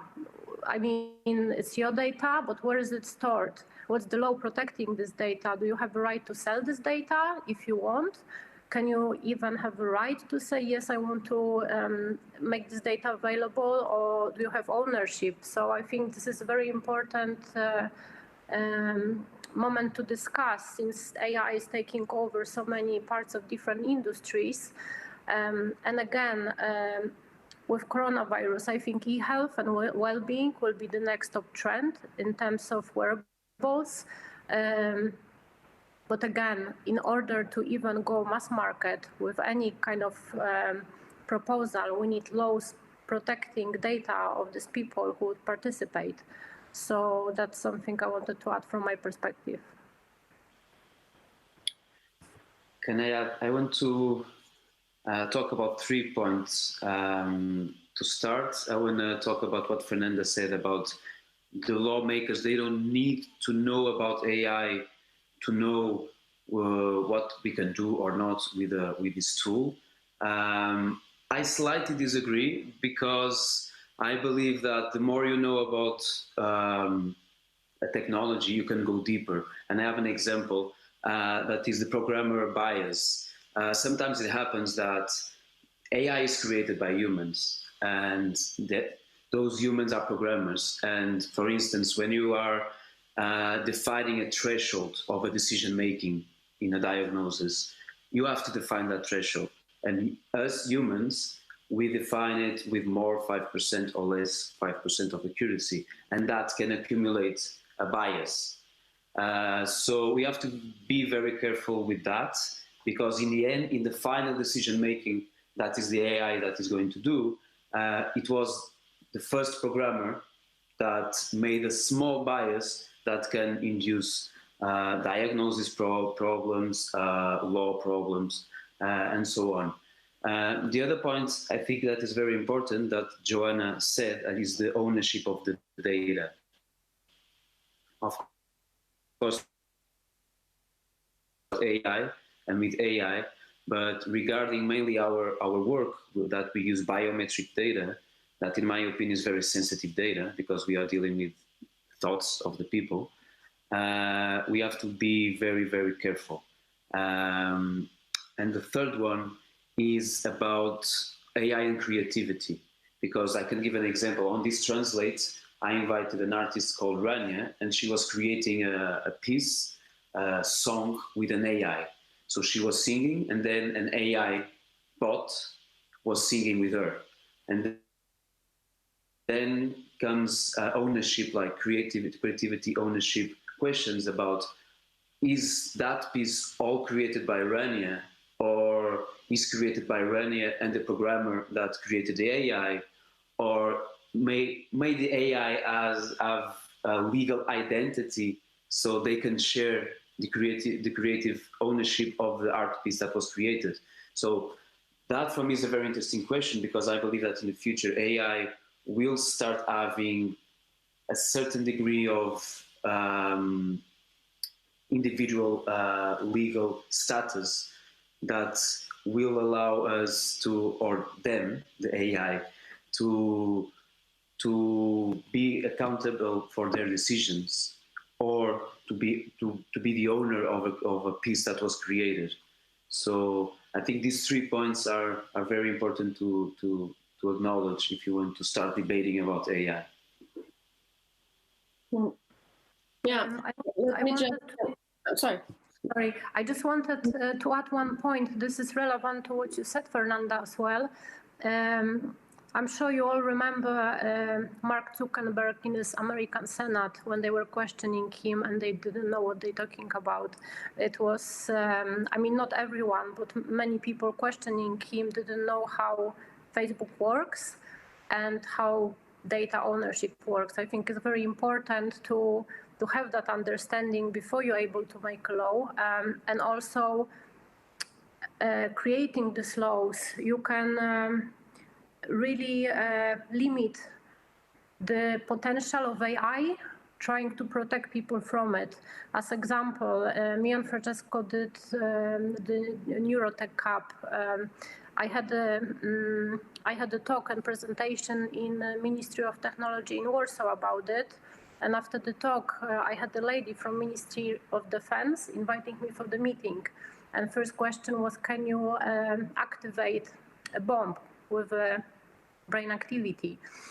So there is, you know, they can be, I think it depends in which hands it is, because on the other hand, what Francesco does with it is helping people heal from illnesses that traditional medicine is not able to heal. On the other hand, it can be used by Ministry of Defense. So I think it's really important for lawmakers to understand the full spectrum of potential before decisions are made. Yeah, absolutely. I think we all agree with that. I think what's interesting is to also think about how do we understand. If trying to make what I'm thinking more clearly, to what level of depthness does one need to go in order to have an understanding over the technology? I mean, of course, that the more you know that you don't know. the more knowledge you have, the more you understand what you don't understand. But let me bring up a very concrete example from research. So Stephanie Werner, she's a researcher from MIT, a good friend also, and she has also been collaborating with us in our research for Boards AI. And what her research found out is that for a corporate board to really have an impact when it comes to digitalization and AI, to really have an impact in the performance of the firm, you need to have at least 3 tech-savvy board members. So basically what the research shows is that you need to have 3 persons that can discuss technology to, a fair level, that they identified in this research as tech savvy, in order to be able to really drive change to the point of creating impact. I think that this is actually quite interesting, and that they come up with 3 as the magic number. I think that this is interesting from critical mass perspective. So it means that it's very difficult to drive change if you're just one person. And then in that case, you can be, data scientist, you can be Francisco, you can be, real expert in this.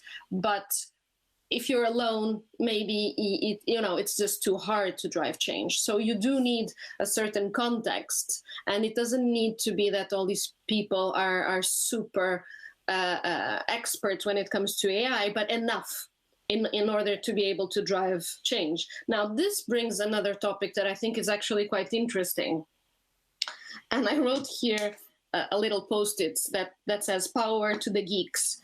And what I mean by this is that I am personally worried about power being separated from the traditional power institutions, because those we have somewhat a governance system around them that has been, for the good and the bad, right or wrong, but there's some kind of scrutiny. You can criticize the current political systems, but there are some ways of keeping check on them. I think it's actually really interesting, the point that Francisco brought up about the biases. And you can even say, okay, one thing is a bias, something that you're not even conscious that you're doing. But you, as a coder, you can have the power of even consciently make a program, design something that is going to have a huge impact, and you will never be scrutinized over it. So this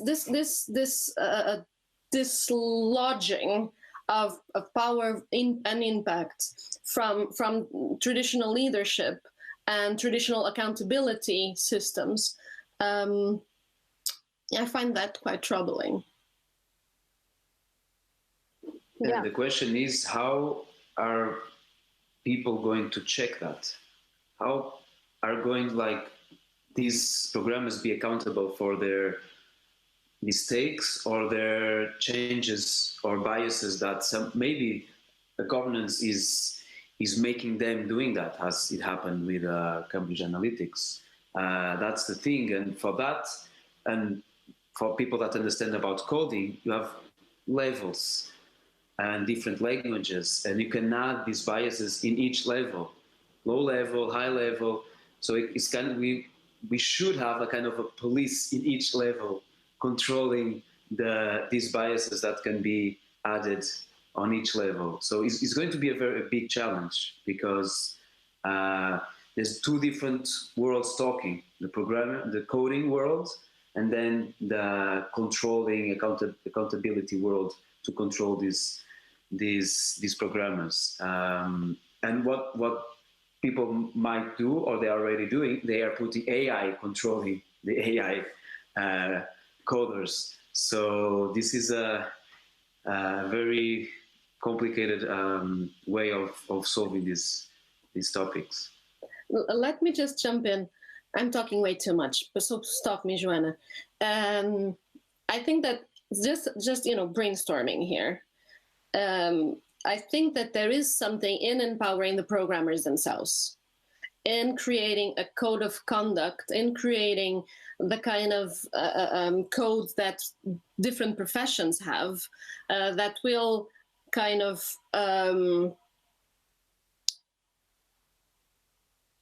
at least be a reference, something that people can refer to and have a relation towards, something that can even be an inspiration. Let me give you an example. A couple of years back, when I was working in the Stockholm Resilience Center together with Victor Galas and a super cool of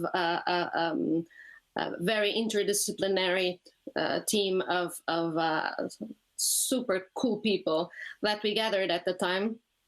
And Fredrik Morberg, also from the Stockholm Resilience Center, we published the Biosphere Code. So we had a long process of development, and then a workshop that culminated, and you guys just Google it.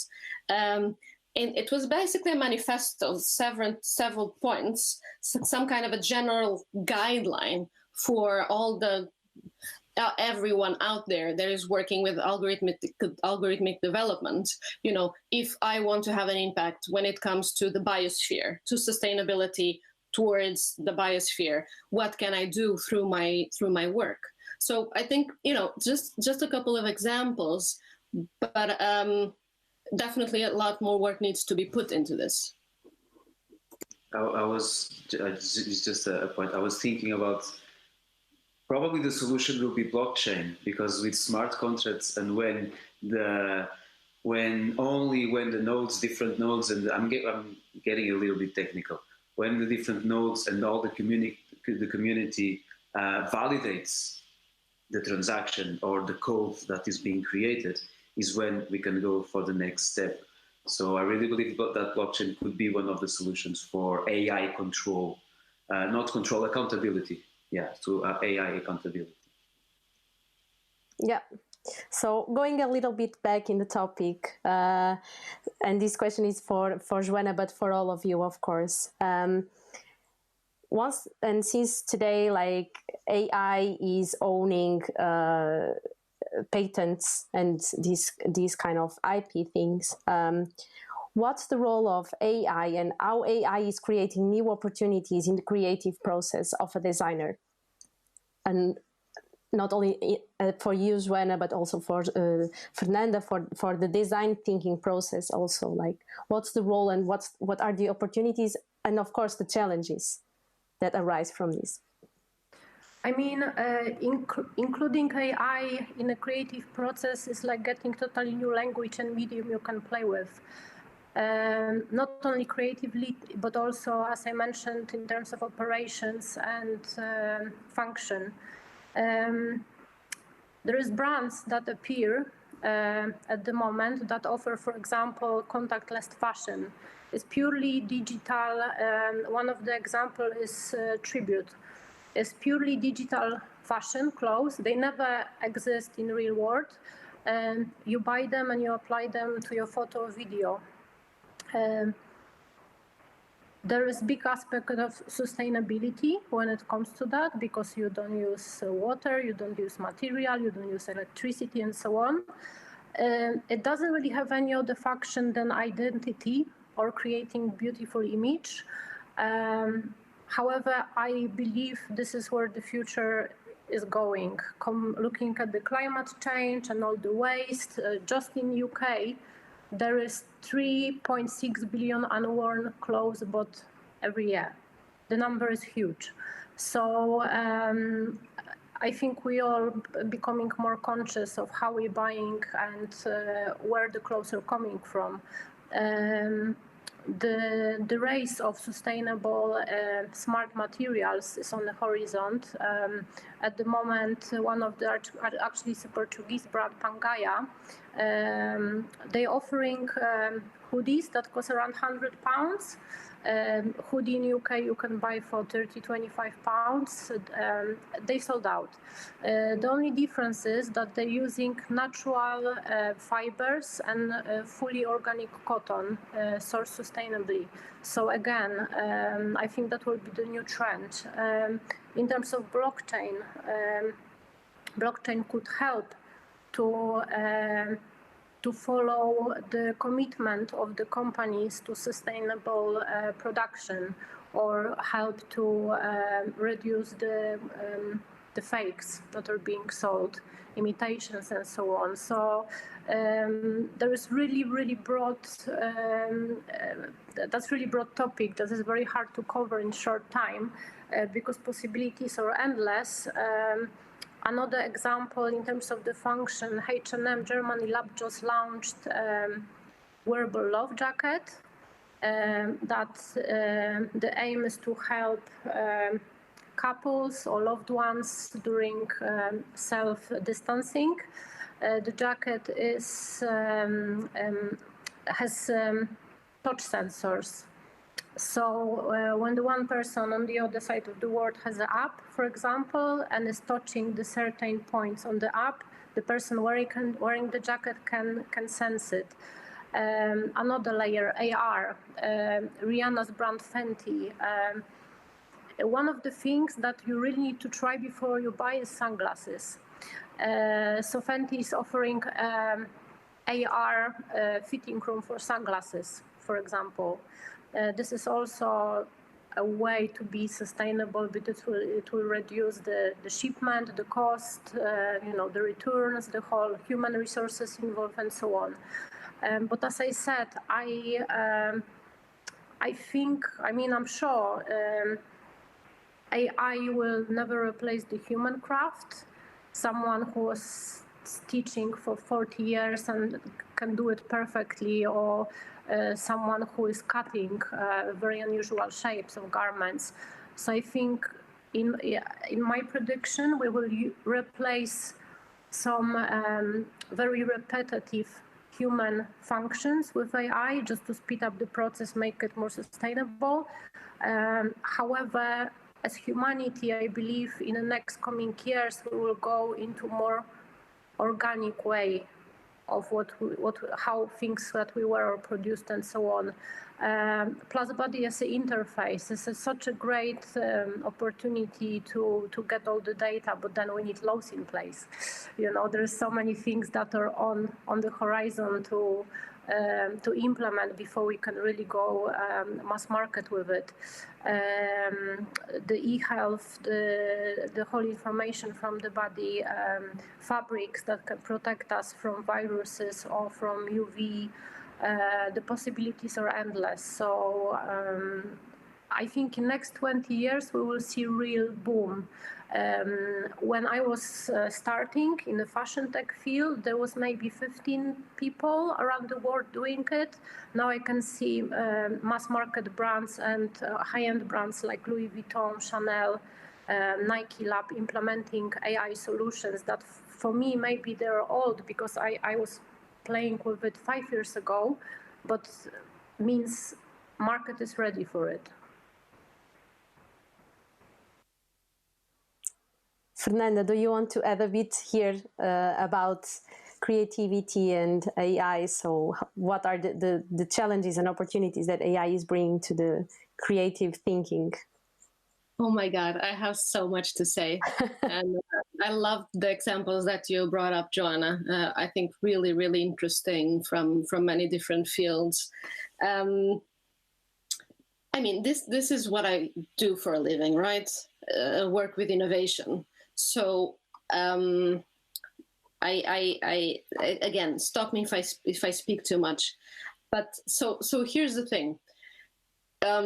You really have the world kind of, I would say, and now I'm being a bit exaggerated, but kind of divided into the tech optimists and the tech pessimists. And it does feel like, I work a lot within the entrepreneurial world, and it does feel that there's a lot of excitement around AI and the potential around AI and all the innovations and so much that you can do. But then there's another part of me coming from the design side, and I come from a very traditional kind of design background, from graphic design in Porto, very traditional school, experience design in Konstfack, here in Stockholm, that is kind of a traditional school when it comes to arts and crafts. And I would say that from the design side, there's a lot of skepticism when it comes to technology, exactly because of some of the points that Joanna brought up, until what extent can this replace or not humans, but also the quality, the aesthetical quality of the innovations that you're bringing, until what extent can AI have this kind of aesthetical quality. The thing is that it does feel like two worlds that are a bit clashing in a way, because what I see coming from this very optimistic side of the world, from entrepreneurs and startups and trying to drive change, is really around pushing forward technology in a way that many times is technology for the technology's sake, is doing something just because it's cool. It's just because you can do it. Okay, why shouldn't you? And then this other kind of more careful side, maybe that is actually many times the side that is very focused on methodologies like design thinking that are very human centric. So then it's not the technology for the technology's sake, but rather really focusing on the problems, on the real needs of the users. Sometimes users don't even need to be human. What are the problems from the biosphere, kind of the problems from the animals, kind of what kind of challenges we have nowadays, especially when it comes to all the challenges that are really the first time that we are encountering them as human species, as climate change, for example. And then how can we solve this? And okay, maybe technology is part of the solution, but how can we do this in a human-centric way? And I think that kind of bridging these two worlds is such a challenge. I myself, I have to say that I'm very inclined towards rather try to focus more and more on the problem and on the user and what we're trying to design for or innovate for. Because what I see time and time again, coaching startups, meeting entrepreneurs out there, is that you have fabulous ideas that no one cares about. And I'm just intrigued by the amazing power if you could actually get all these people aligned towards doing something that would drive impact. Then it's not just about doing an app, another travel app for the app's sake, but if you really try to put these people into the mode of generating value, which again leads me to another challenge, which is it's a real race for talent. It's really hard to get good programmers. They sell out like hot cookies.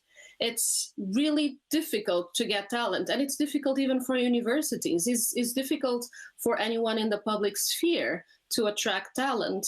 So it feels like there's so much potential, but we're not so much coordinated yet on how to harvest it in a good way. And I find just quite sad that we have a whole generation of super smart people that have their goal in life to increase the number of clicks on a certain website.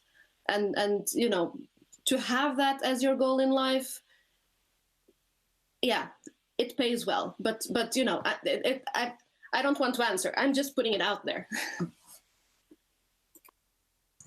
I would like to, I really resonate with what you said, and I think, this is why I started to work with scientists, Francesco, for example. I think the motives behind using AI should come from awareness and consciousness, and as banal as it might sound, doing something for greater good rather than for another app and purely income and creating waste. And I think what would be great is to have laws, agencies, hubs, organizations that I think we need more of those. I was participating in one of those where I was able to, with my ideas, meet like-minded people that could provide me with the science. I'm coming from fashion background, and I had fashion tech ideas. I never aspired to be engineer or programmer myself. I believe collaboration is only strong if you have people who all know what they're doing, not experimenting. And I think it will be great to create hubs that can address the problems as the main problems we are experiencing as humanity, and they are quite triggering and kind of act now sort of problems like climate change, where there can be funds from European Union or whatever other funds available to create the solutions that are actually needed. Not, as you said, just another app for the sake of another click. So that's something I wanted to add. Can I add one thing about this topic? Sure, thank you. The area that we are working in, me and Joanna, that we call consciousness hacking or transformational technology, is a new field that is arising that is all about using technology, hacking, programming to develop tools that will allow you to transform yourself, for you to grow as a human being. It's not creating an app just because it will give you money, because traveling is a thing that will give you money, but it's creating an app that you can use on your phone, and with sensors you can know more about your brain, you can know more about how you are meditating, and it can lead you with the biometric data and with the AI to levels of awareness that otherwise you cannot reach without the help of this technology. I always say to my patients when they ask me what is neurofeedback, why do I should use neurofeedback to meditate if I can meditate without using technology? The thing is that with AI and biometric data, you can reach quicker states that you cannot reach otherwise. And some people, they don't have the inner tools to understand the differences or the different cues that your body is giving to you. So you need technology and AI to help you reaching that different levels. This is one thing. The other thing is again an ethic thing that we have to think about, that is the democratization of the technology. As Fernanda said, we are reaching a gap between people that love technology, people that hate technology, but there's another gap, that is people that they can have technology because they have money, and people that they cannot have technology because they don't have money. And if you are talking about transhumanism and cyberpunk movement or cyborgs, we will have a branch of people that, because they have money or they have ways of upgrading themselves as transhumans, they will be able to reach things and levels, even brain levels or cognitive levels, that people that they don't have money, they cannot. So I think it's the governments and the lawmakers, they have to make sure that somehow this technology is democratized and can reach everyone, or else we will have a gap even bigger between the transhuman people, that they have gadgets and they are cyborgs, that they can upgrade and enhance their abilities, brain abilities, and the people that they stay on the same level, and that could be very problematic in the future. Yeah, so that was the 2 points I wanted to state as important. So as you were all touching this point, and that since machines are reproducing human intelligence and forcing us to do things and taking decisions from us, I would like to ask you, Francisco, but of course to Joanna and Fernanda, of course, your point of view on what's the future of the human brain. So if our brains are going to mutate with this technology, if we are somehow mutating the future of the human existence, and also what's the role and the future of our souls? If we really will need our brains in the future, what's the role of our souls? That's a very tricky question. So first question, the future of the brain. I really believe, but that's my opinion, that's what I believe in, that's what I work in. I really believe that we're going to reach a transhumanistic era, and that everyone will somehow, we already are. Everyone has a phone. A phone is a gadget that is enhancing our abilities. So if you're using a phone, we are a transhuman because we can have everything on the phone. I went to very interesting. I went to a conference about neuro enhancement ethics, and there was a philosopher talking about. He was reading a script from the ancient Greece where they were criticizing the pen, saying that it was a very dangerous technology because our memories would fade forever because now we could put our thoughts in a paper. And they were talking and they were having debates about should we kill the pen or not kill the pen because it's a dangerous technology for the future. So these problems come from the ancient times. In the beginning was the pen, now is AI. So I think we will always evolve and we always have tools or outside of our bodies or inside of our bodies that will allow us to grow. So I really believe that the future of the brain is cybernetic, is somehow connected to the internet. And for that, and Elon Musk is doing that with Neuralink, and with that, we need some type of hardware or technology as a sensor to connect our inner net to the outer net. So that's how I see the future of the brain.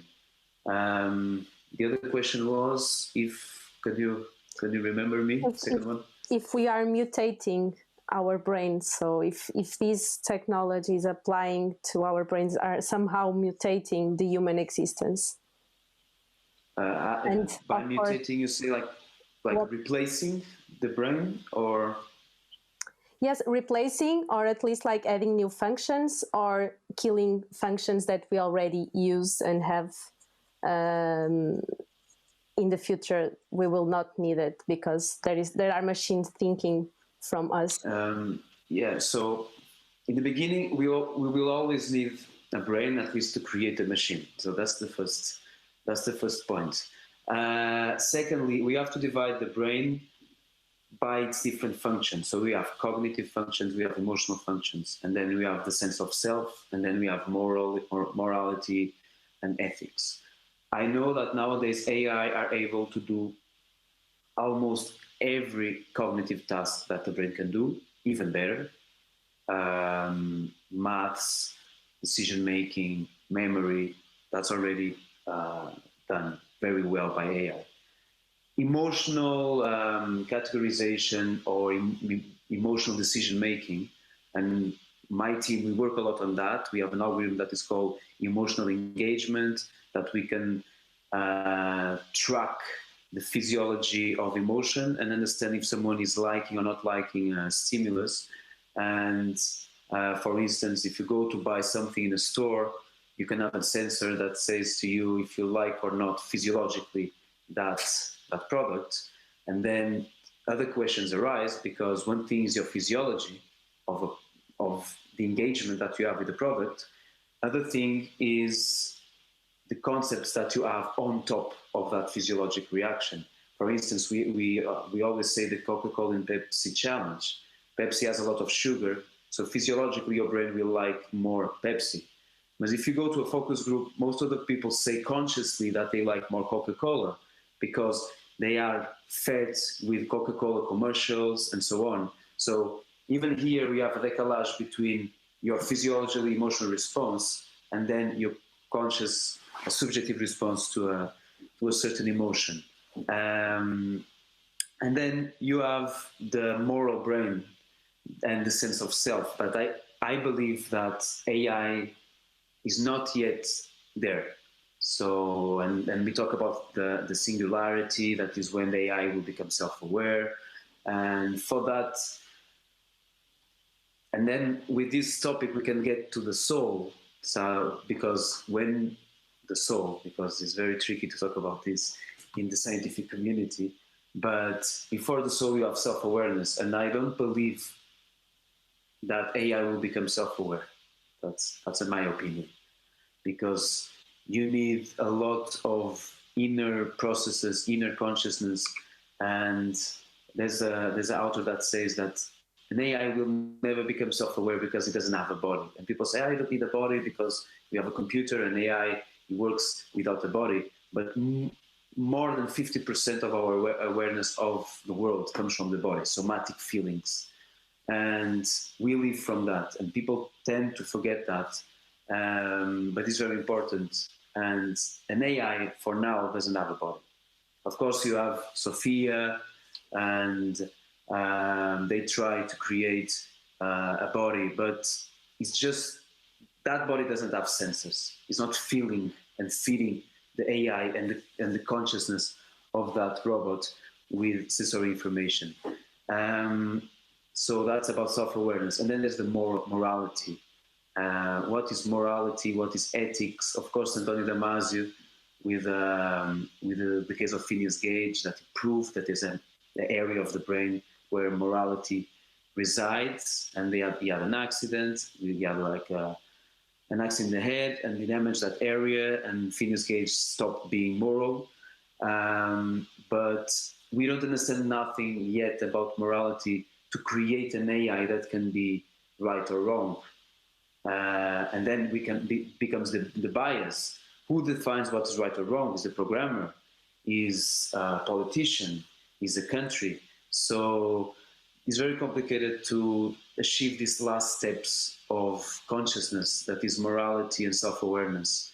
That's why I don't believe that AI will replace the brain. We will always need our brains to somehow control or regulate the AI. I would like to add something. You mentioned... Yes, we have, sorry, Joanna, we have 2 minutes left. Okay, very quickly.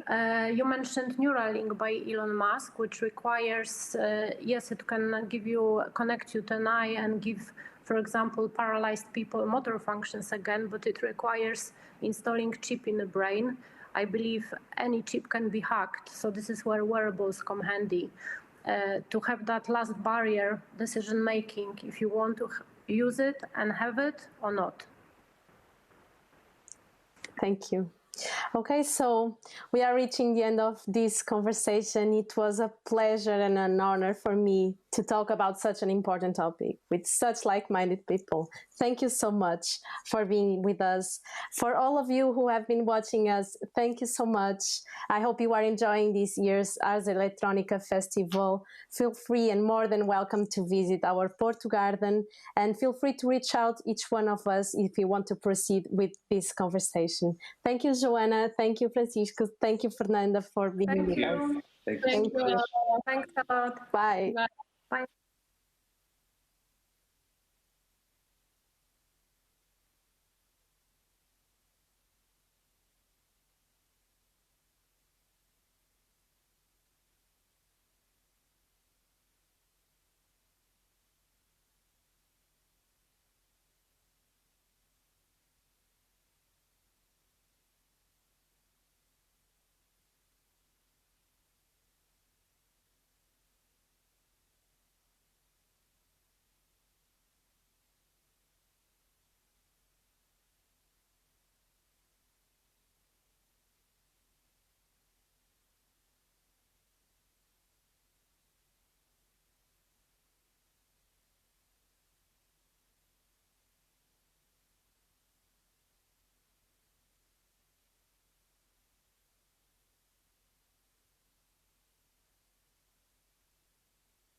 Bergen Garden in Norway, organized by Pixel Festival for Art and Technological Freedom, presents the Worship dinner performance.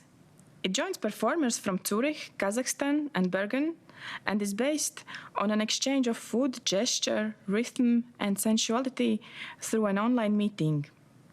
It is a tangible stretch towards how sensuality is perceived in the digital realm through media. The audience is invited to take part or just to relax and concentrate on chatter and talk.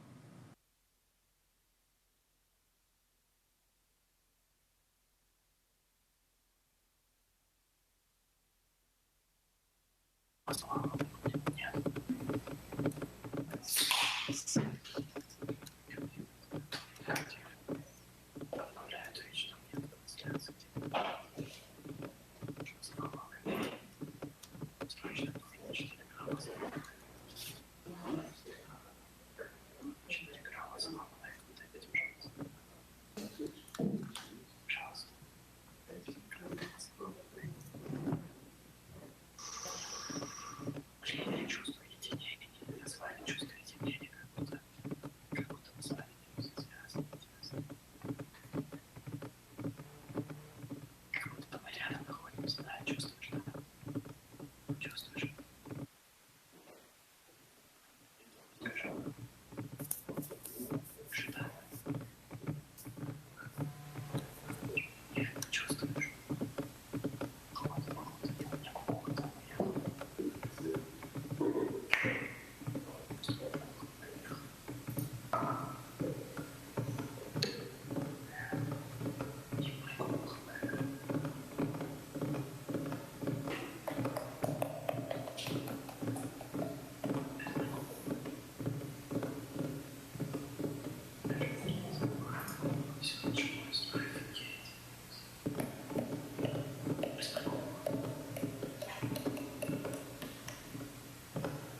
The School of the Art Institute Art and Technology Studies' third presentation at the Ars Electronica Festival, Disposition, is a virtual exhibition space that brings together artworks by members of the Art and Technology Studies community from around the world. A unit where I can call it home. Using the prefix dis as an organizing principle, the artworks in the exhibition, Disposition, act as a reversing force, embracing the conditions of physical distance to foreground the inherent potential of shared aesthetic experience. The exhibition is organized into 6 areas, each reflecting on the hopes and anxieties that define our relationship to technology.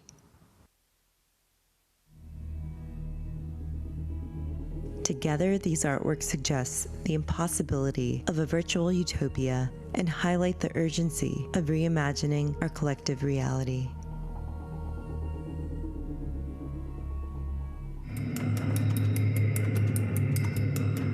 This department considers technology to be a material with which to make fine art.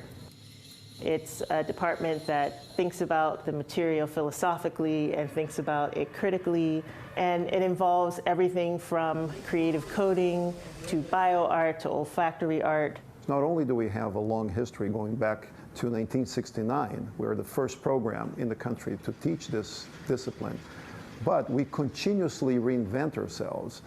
We work bottom up. They get under the hood and they hack, they hybridize, they experiment, they create sometimes their own media materials and their own demos because what they want to demonstrate doesn't exist out there.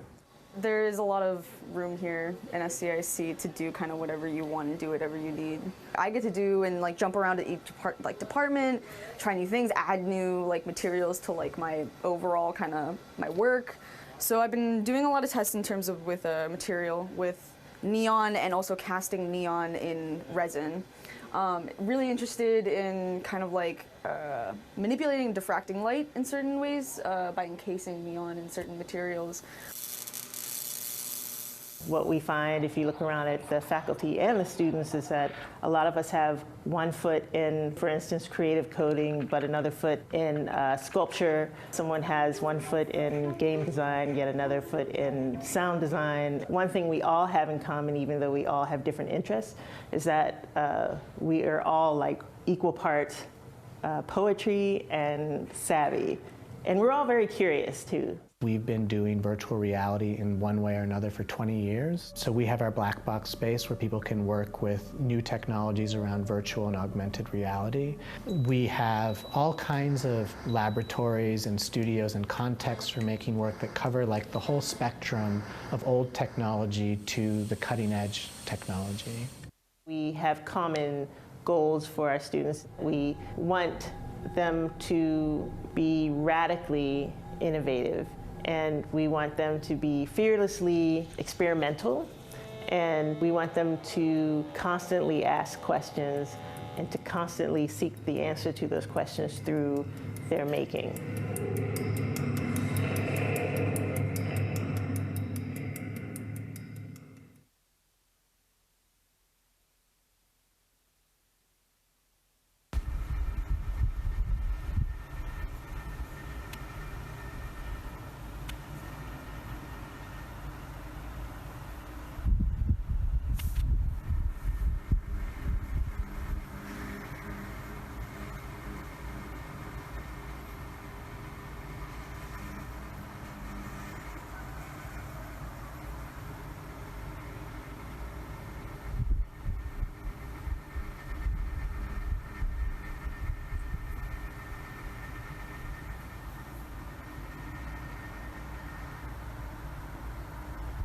Welcome back to another program by Create Your World and the Action Lab. The Tatort Streetlight project in Germany works with citizens and schools to have a look at the effect of the design of street lamps on flying insect populations.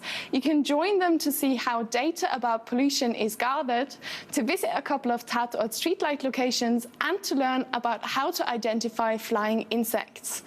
Enjoy and action.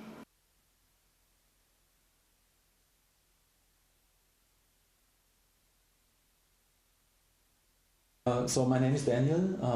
I'm one of the founders of the place we're in here, which is Verstehbahnhof in Fürstenberg Havel in northern Brandenburg in Germany. And we are kind of an open workshop, a makerspace or hackerspace, which is aimed at young people. So we created this space here in the countryside so that young people going to school, living here in this area, also traveling here, have a place where they can educate themselves about technology, about the future, and also the impact that this technology has on our daily lives. And we run different kinds of projects in this place. One is Jugendhackt, and I think this is where my colleague Simon here can tell us a little bit about what this is about. Yes, thank you. Yes, I'm Simon, and I started working here at Verstehbahnhof a few months ago in the project Jugendhackt, which is an award-winning education program geared towards young people who are interested in technology and wants to, well, give them digital literacy, educate them about their rights, and also give them a sense of the responsibility they have regarding technology in our current society. And this started as regular hackathons in big cities, and now we opened these labs also in remote areas where the young people can have contact with other like-minded youth around the year. This is what Jugendhackt is about. Yeah, hello, I'm Sibylle, and your projects fit perfectly to our project, which is close by, about 8 kilometers through the forest in Neuglotzo. Is one of our communities where we want to change the lighting.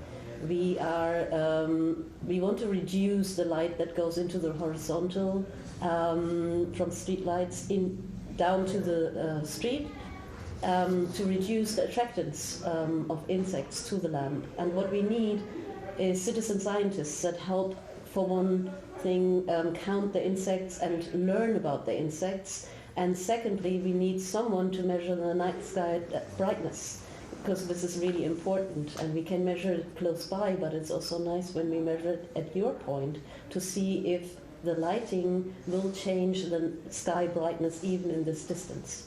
So I welcome very much the cooperation between us to employ citizen science projects together, and let's see how the workshop works.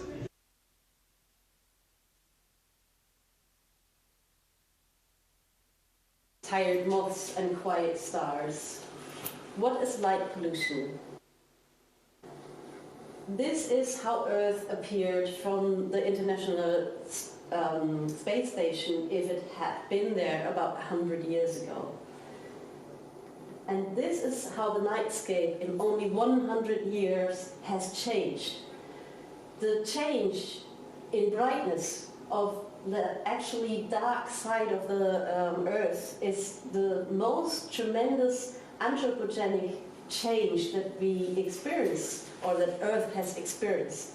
In temperature, history on Earth has changed a lot, but that nightscape brightens is a new experiment, only 100 years old, and we have no idea how organisms will react to the brightening of the nightscape.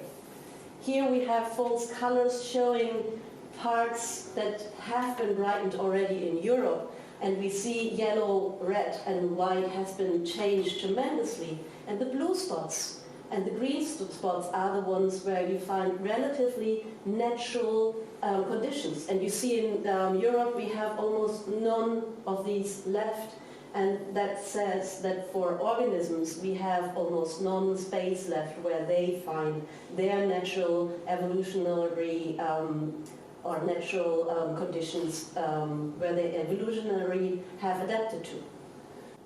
From Earth, it appears that the brightening of the night sky makes us lose the stars, when in an excellent dark sky side, where we can see about 5,000 stars when we have low light pollution and low air pollution, we can only see about 50 stars in our inner cities, disturbed by artificial light and disturbed by air pollution.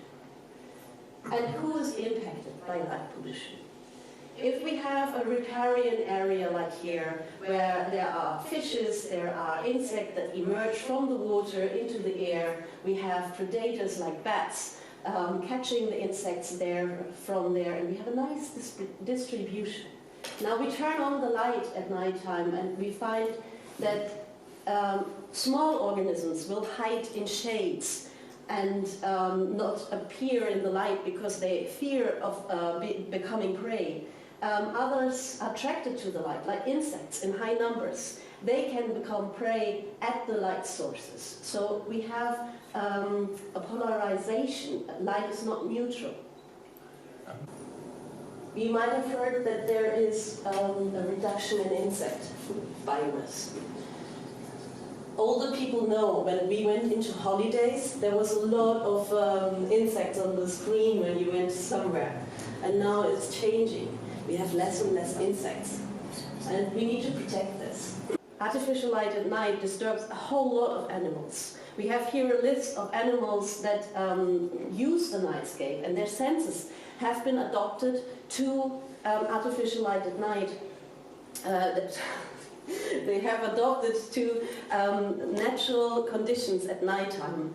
And these are about more than 50% of mammals actually use the nightscape. And we have here in red the bats and the amphibia. These groups have a very high percentage of species which are threatened. So we need to protect their habitat at nighttime.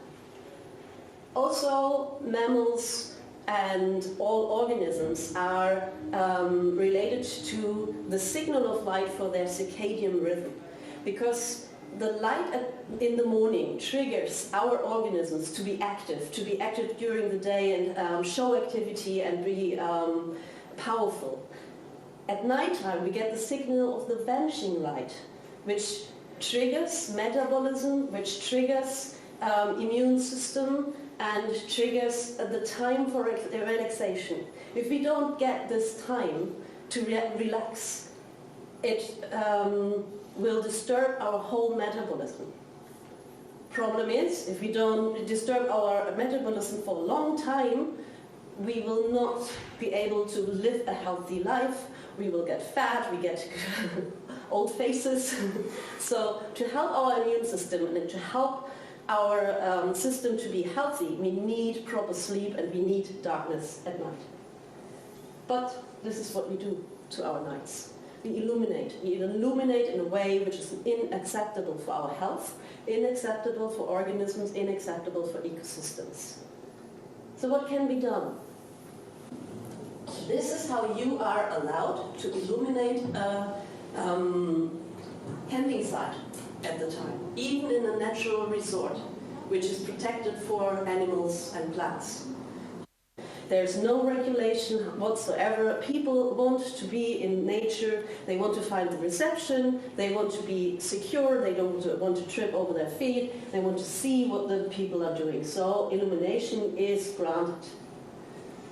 But you have a light like this, where light spills out into space in all directions, the globe lights. If you direct the light to where we need it, on the pavement, on the curb where you could trip, this is where we want the light, and this is the only light needed, not the one illuminating space. Reduce the blue content of the light. Nobody can relax with very bright white light. If you reduce the blue part of the light, you will reduce the hazard for many organisms. So these warm colors will always be more convenient for your health and for well-being. Reduce the intensity of light. We use intensity of light in our cities that can be seen until the International Space Station. We do not know how far we can go down, but there is a whole lot we can do right now with our technology to reduce the intensity of light. So we need to reduce our public and private lighting to a minimum amount of what is needed for the situation. If we go back to our camping site and we put in all the rules that we just heard about, then suddenly we can see the stars. We still find the reception, we still find our ways illuminating the signs, but we can enjoy the lake and being outside, and we can enjoy night time. So how can we measure light pollution? Light pollution appears when there's too bright light. And to measure it, it is harder than just to put a measurement for temperature out there. What we need to do is we have to find values for darkness. So we actually do not measure brightness, we do measure darkness, and we do this in magnitudes. Magnitudes of stars, seeing the brightness of stars. Astronomers know how bright certain stars are, and on their magnitude of brightness we can measure how bright a whole or how disturbed a natural night sky becomes. And the value for this is magnitudes per arcsecond. Because the Earth is a round thing, we have to calculate the magnitudes on this round surface. Therefore, it is arcseconds. So we can do this with sky quality meter, which we just hold up into the sky and we get a value for this. We can install it firmly on our roofs, and we can use it in citizen science projects, and we need citizen scientists to globally get the measurements of night sky brightness. Secondly, we have apps showing citizen scientists the stars. You can learn about the stars. You will be guided by the app over the nightscape, and you can judge if you find the star that is asked for or not. On the magnitude of these stars, you will definitely be able to say how disturbed this area is and how high the magnitude of the star is, so how faint the stars are that you still can see. So the Loss of the Night app delivers its data openly on this website, My Sky at Night, where you can have a look inside and you can see at certain points at your home, at the destination you want to go for holidays, how bright the night sky is or how protected and how much relaxation you can get there. And then the test photometer, which is subject today also for our workshop, which we will have a look inside, can be installed, fixed. It can be implemented in the WLAN network, and you can have an app where you see the measurement for the nighttime brightness, and also this data will be accessed openly over Zenodo, for example. And here we see the network of the test photometer, which already develops nicely, but we can see already here where Berlin is. We need more citizen scientists that employ test photometers, and I'm very happy that we today will install one of these photometers at the rooftop here, because Berlin is a blank spot in the network of the test photometer. With this, I want to say thank you. If you have questions, ask. Please go forward, and later on we will explain more about our project in Neuglotzo, which is not so far away from Fürstenberg, and I invite you to also contribute to this citizen science project. Thank you very much. As in, like, we can't lower the intensity of the blue light, as you say. What if that 4,000 Kelvin is the only way we can use it for our human eyes? We need to reason what we need, because we have already a solution. It's not that we don't produce light that has less Kelvin. We even have shielded light.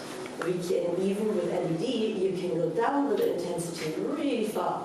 We can use them on we have the technology there, but it's sometimes more costly to invest in this. You will get the money back later, because you don't pay so much for your electricity bill.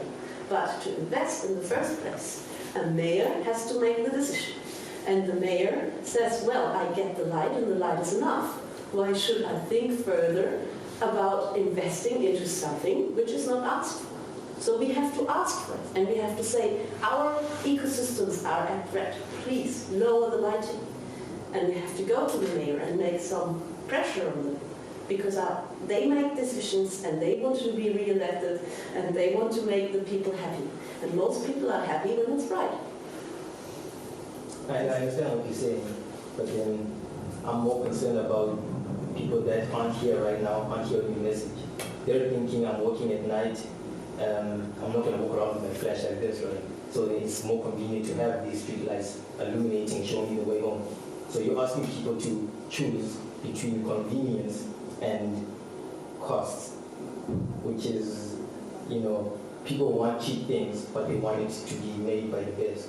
It had all to do with education. And we all educate ourselves. I teach you about the problem of light pollution, because you will teach your family. And if we all get to know more about it and understand better, in the 70s, the people didn't know how harmful smoking would be. And now they know. It is only education. And it's the same with light. We need to understand, and about 20 years ago, nobody thought about the hazard that light has. I talked to many people that say, I didn't know that light can have a hazard. So they illuminate their balconies, they illuminate their gardens, and they don't know. But as soon as they know that they heard the hedgehog on its way, that they have breeding birds that cannot sleep, they will change the light. And that's also your task after listening to me, to go out there and make them understand. You can get rid of light sources which use a lot of energy, and they are not worth it to keep. But we have a lot of light sources besides the LED which are highly energy efficient. For example, the sodium vapor lighting. And the people that manufacture sodium vapor lighting, they have a problem right now. And you can also dim this light. And I think the market needs the diversity, and the LED is a good technology where you can do a lot of things because you have different lighting and you can digitally adapt to situations. So you can say, okay, in this area I have a bat species which is highly attracted to orange light, which also happens that you have a lot of organisms that are not attracted by the blue but by the orange light. And you say, okay, in the evening when they emerge from their roosts, we turn the light to more bluish light, and then later we will have a different light. So you can adapt to local situations with this new technology.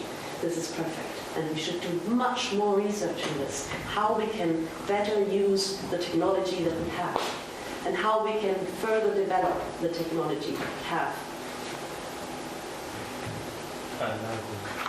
If this is as big a problem as you say, then would it not be ideal to speak to owners of like land? Let's say I own this land over here and then the building. Would it not be ideal to sort of have it in a way that I can only put lights around the building that support the ecosystem of the like insects and species around my building, like the indigenous species around here. Maybe they say there's bats or there's cockatoos or whatever. Then the lights at night that I shine should be favorable of them. Is it not possible to do this? Yeah, so the question is, how can we make landowners use the light which would be appropriate for the ecosystems surrounding their property? This is a big question. This is a very good question. Do we need regulations? We do not have law for light emission. We have emission protection, but this is not in environmental law. The emission of artificial light at night is hardly targeted. Let's go over into prototyping. We have enough Lego to build a satellite. Yeah. Yes. Good stuff. So, thank you.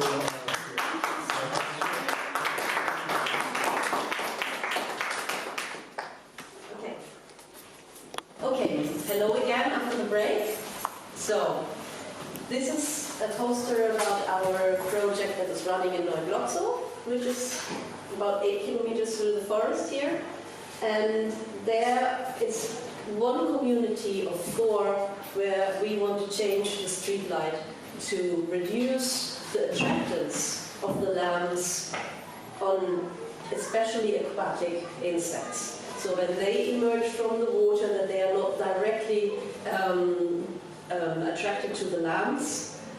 What we want to do, this is the situation right now, that there are street lamps that emit in the horizontal, and we want to reduce the angle of emission down to the street. What your task is right now to think about the lamps and the illumination, the public illumination of the future. I want you to think apart from the traditional light poles with the source on top, and to think how you would believe would be the optimal solution for ecology, for society, for human, to illuminate our places at nighttime. You have Lego, and you have paper and pens, and you can use and ask if you need different material.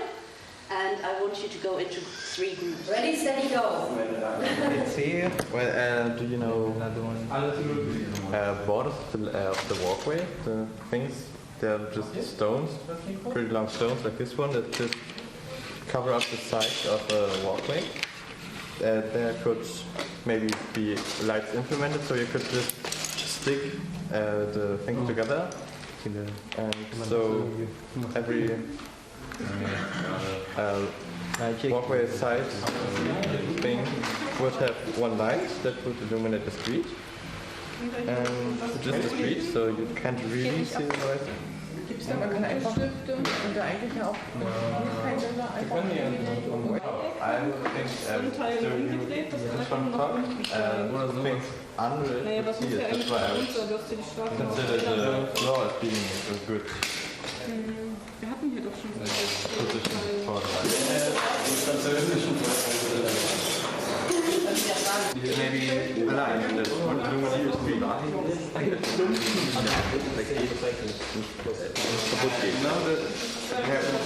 another light for that. So it's something maybe next to the walkway. So it's here the walkway. Or some light that's just.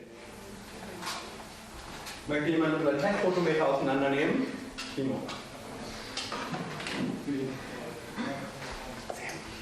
Wunderbar. Das Telefon vibriert.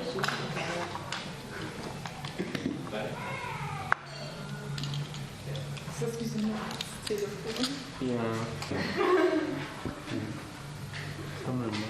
So ist das nicht. Gesundheit. Was ist das? Oh, ich habe mich gefreut.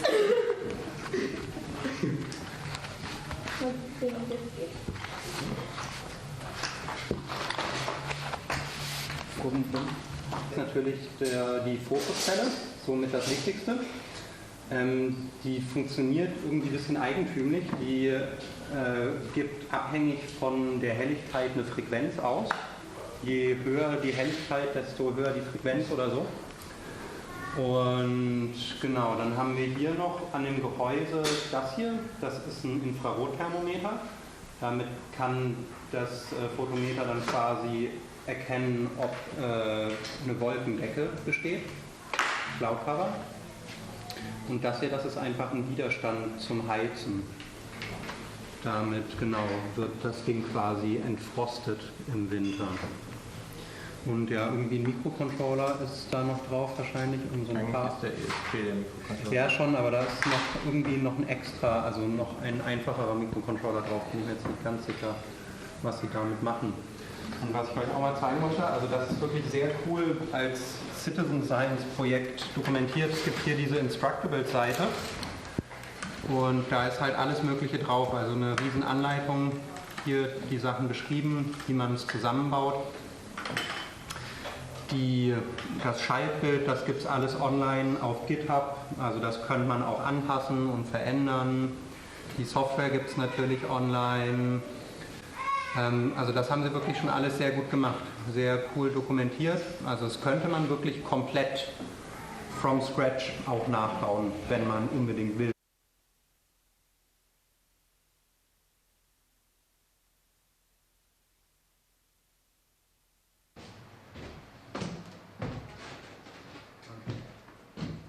So we found just the perfect place to mount the test photometer with an unobstructed view of the sky and power.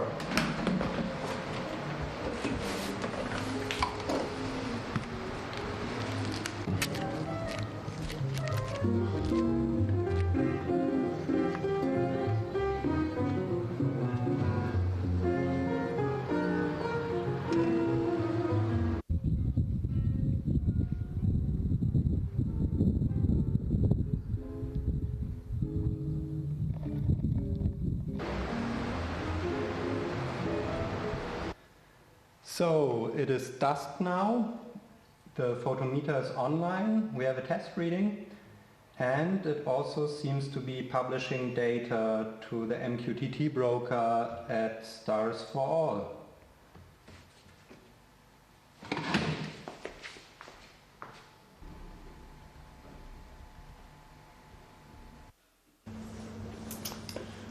Well, this was a really fun project, installing the test photometer, and I was quite impressed how well it is documented as a citizen science project.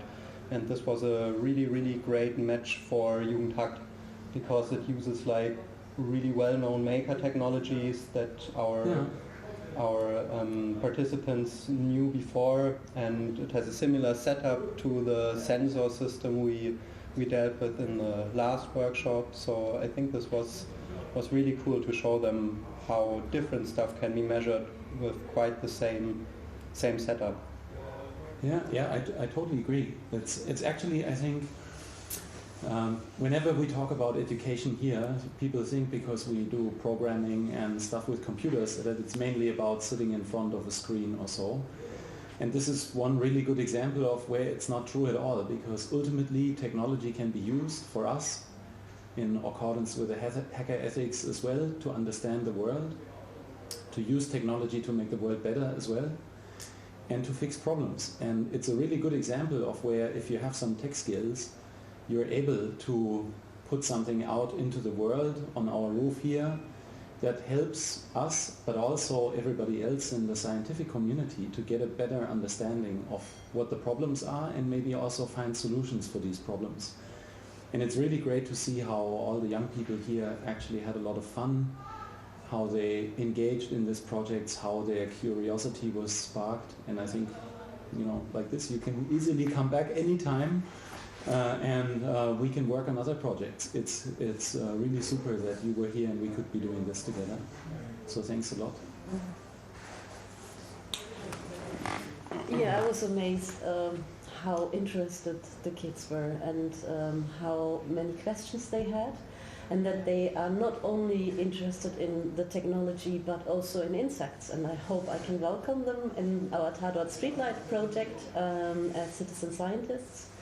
And I really think we benefit very much from your photometer, and from the first results we see that this works out nicely as a nice cooperation, having environmental sensors to work with this data, and it's open access, and that the students and citizen scientists learn they have access, open access, and everybody can contribute to science. I think this is a cooperation that will benefit in future. Thanks a lot. Yeah, let's hope so. Thank you. Looking forward to more cooperation. Nice.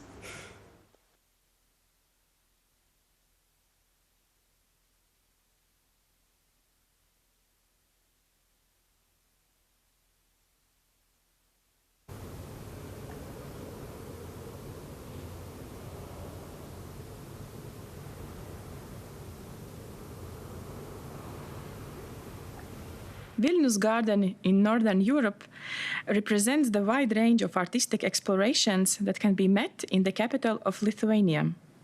Multi-eyed creature navigation and traversing the Grow performance is a directed multi-angle and cross-reality live experience of the garden, where around 15 live events and usual Grow life are happening in numerous spaces inside and outside, and dozen cameras are directed by humans, animals, and plants.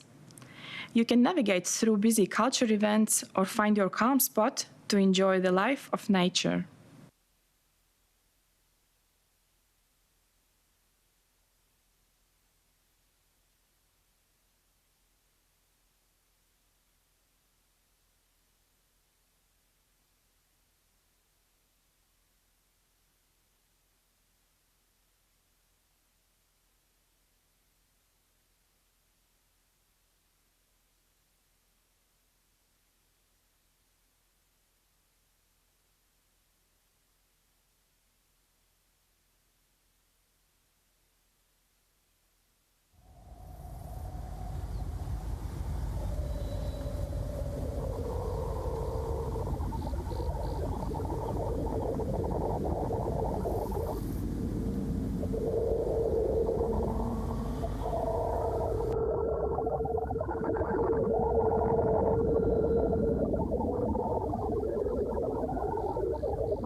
Отпечатками, ну вообще такая. Слушайте, скульптура, да все.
Hello, welcome to Ars Electronica Garden Vilnius.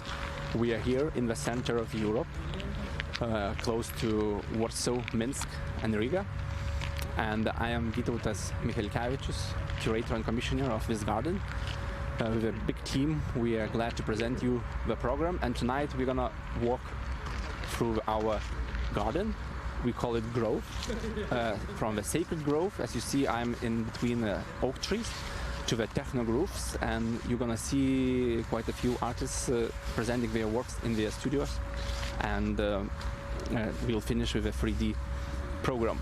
So welcome on air, Vilnius, the center of Europe.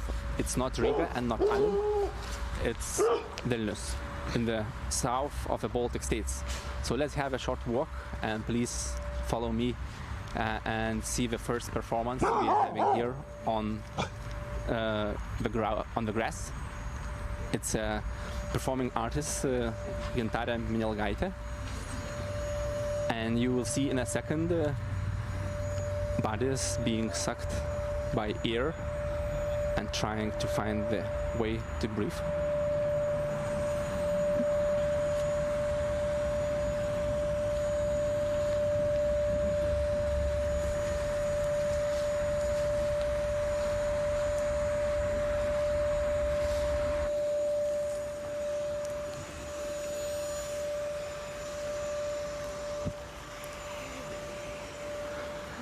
Hello. Hi. How are you? I'm very well. Can you tell us a few words about your work? Well, it's a cunning feeling to see people which can't move and they still breathe inside. So yeah, I'm a little bit scared all the time about them, but I'm sure they're having a nice time up there. Oh, yeah. God, I see their lungs moving. Yes, there's belly going up and down. Is it safe? Yes, absolutely safe. If I'm watching them, actually, so I have to keep an eye all the time. Okay. It's okay, but it's really pleasant inside, actually. And why do you have such a beautiful color? Is it cyan? No, it's light blue? It's just because of the sky. The first performance we did, we let the drone go up, and so the performance can see themselves from up. So it's just a reflection of the sky, them being absolutely disembodied from their own persona. You actually, when you see yourself inside from the drone vision, you can't recognize yourself. It's a very healthy feeling. Thank you, and see you later tonight. See you later. Let's move inside the building. And you can see in front of your eyes, it's a former school, a huge 4,500 square meters building, 4 stories high. And inside the building, we have a few galleries and 50 studios where artists are working and making their projects together. Very different disciplines, from performing arts to music, literature, philosophy, media arts, photography. And tonight we will see a few artists working with media art. And here we enter a gallery called Athletics. And it's no surprise the title is because it is a former school. And here slowly you hear the performances by choir Melos and the piece Medica by artists Arturas Bumšteinas and Gytis Bertulis. They were collecting different recipes from medicine and drugs, and the choir was singing.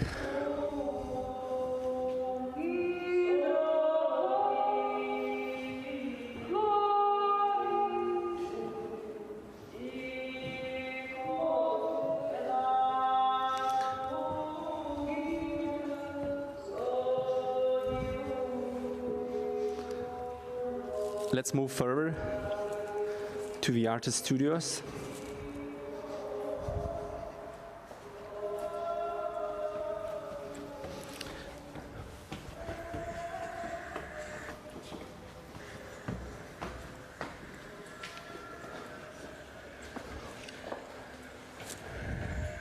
You see here we are passing by another nice gallery called Swallow.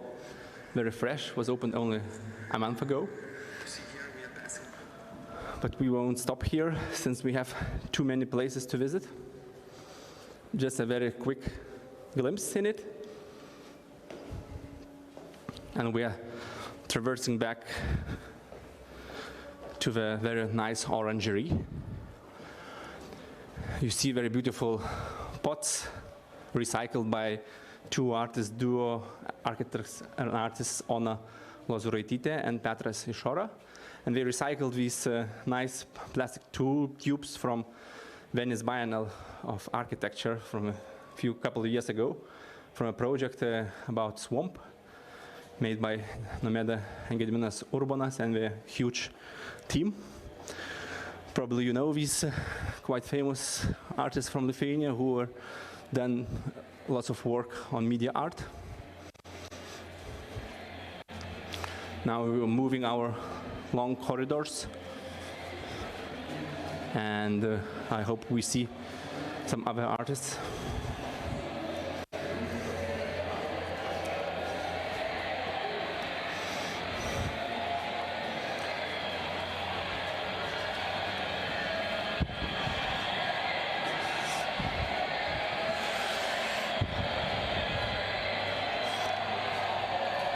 Now we are approaching a studio of artist Akvilė Anglickaitė.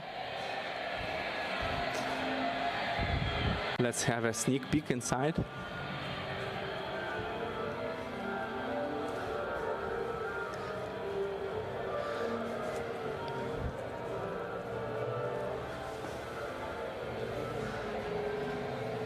Oh.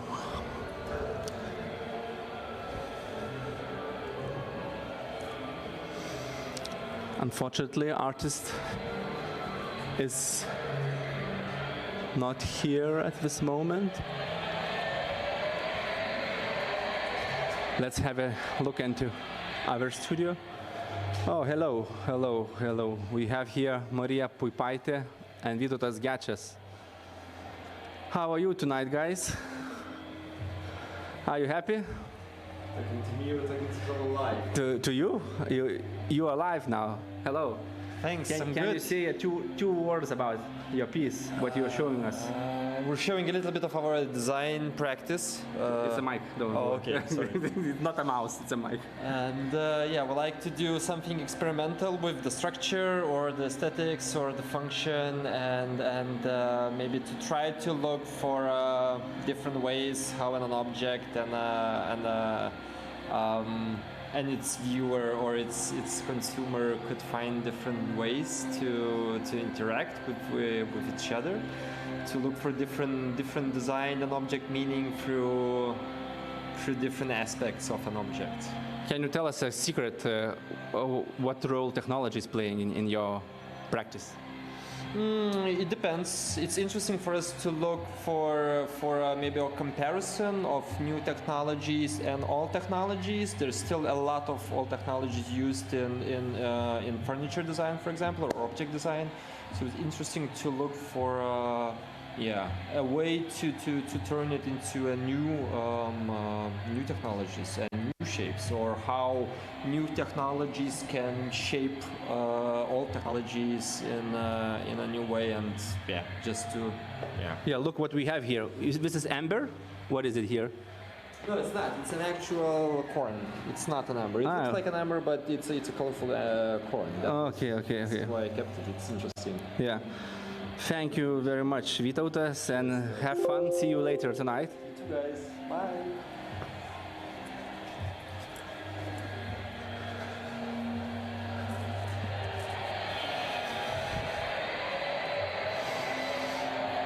Oh, luckily we have Aquila here. Can you say us a few words about your piece? Okay, my piece is called Gliss Gliss, and it's Latin name of dormouse. And as you see, it's a little bit dormant atmosphere with smoke and with leaves that are dry.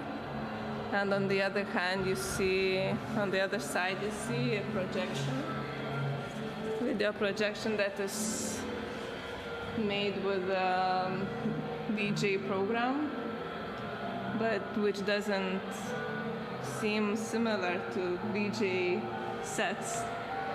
So it's mostly about tiredness of nightlife and hibernation between one party and another.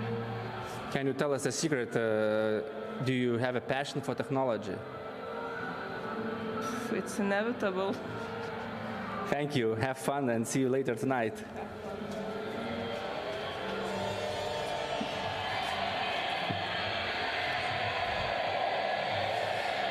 Oh God, look what we are having here. It's a massacre, or what is it? It's a fight between different robots. And this is done by another young artist, Tomasello, who is not present at this moment. As you see, he has recycled toys, cheap toys from the market, and all of them are moving in random directions. And the sound is crazy. It's driving me crazy.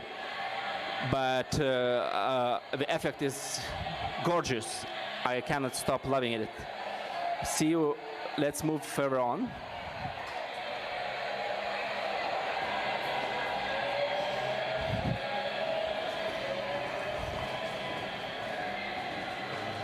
Now we are climbing to last floor, number 4.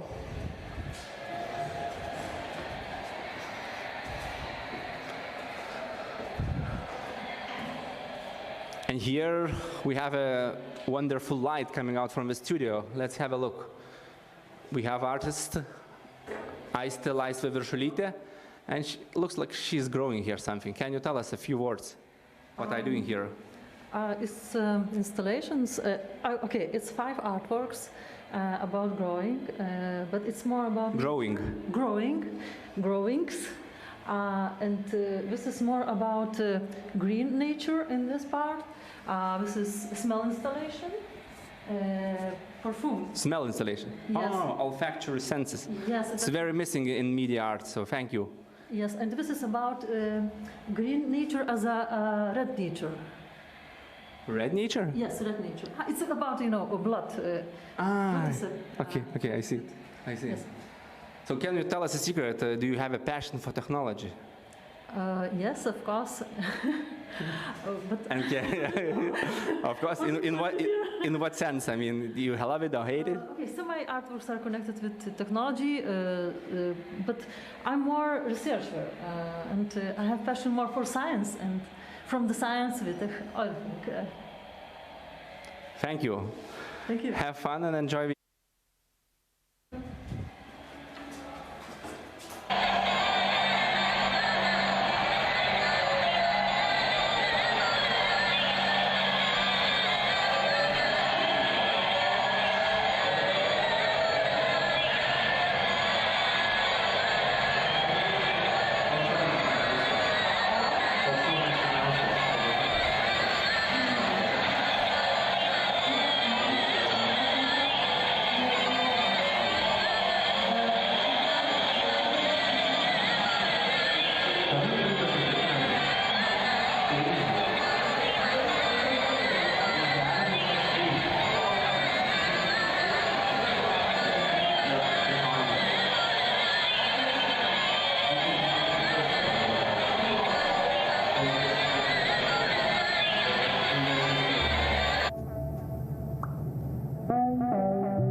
Let's have a camera flight around and we'll leave them performing.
Again, these beasts are trying to kill us.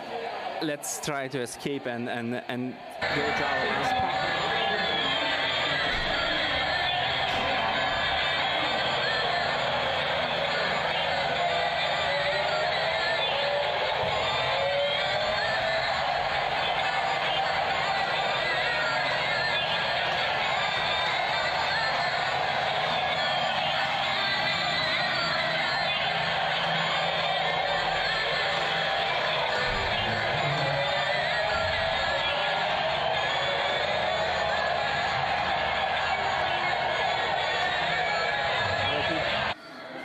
Enjoying Mozilla hubs and free environment. A huge group of Vilnius Academy of Arts students from photography and media art department.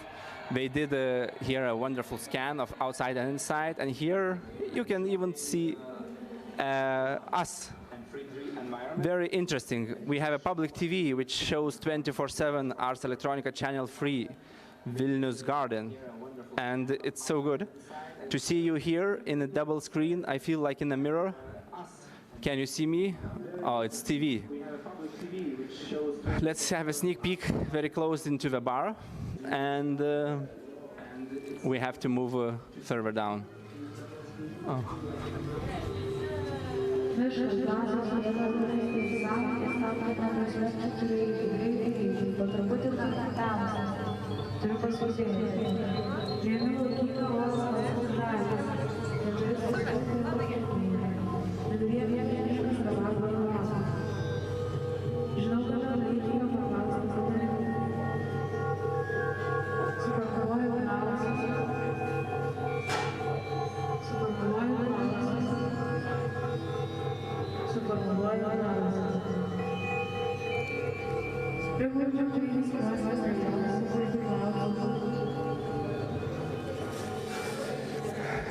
It seems that it was a poetry reading. Oh, that's so nice. We have now a dog helping us to see the wall through the dog's eyes. He's quite fast.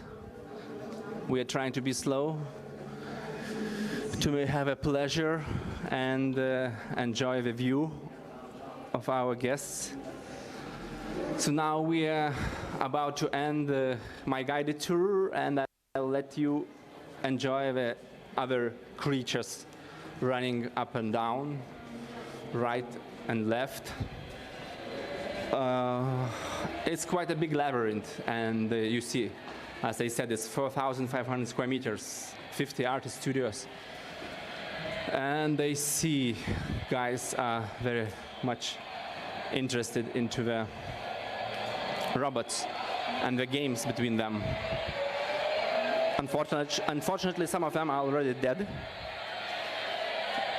But what should we do? Life is as long as the battery lasts. Finally, we approached the Alt Lab, the studio full of biotechnologists and other stuff. And this is our streaming studio.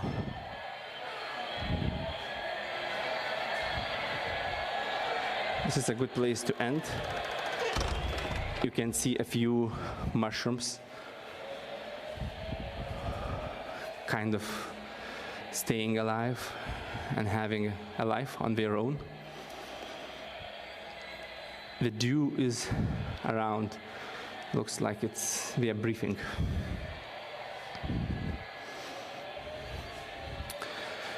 Yeah, thank you. I think it was that's it for our guided tour. And you see, curator has always to be a chief technician, and that's why I wear this costume, and it's quite dangerous to walk around, so camera has to follow. Thank you, and enjoy the rest of the program.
Toks mano darbas. Toks mano darbas.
gets into you.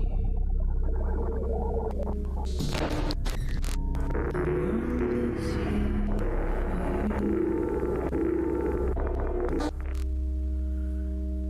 you, even with your eyes closed.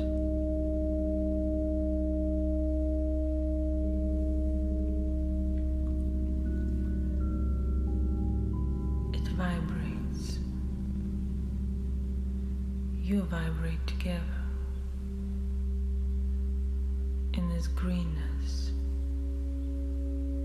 in this lucidity of your sight. Now,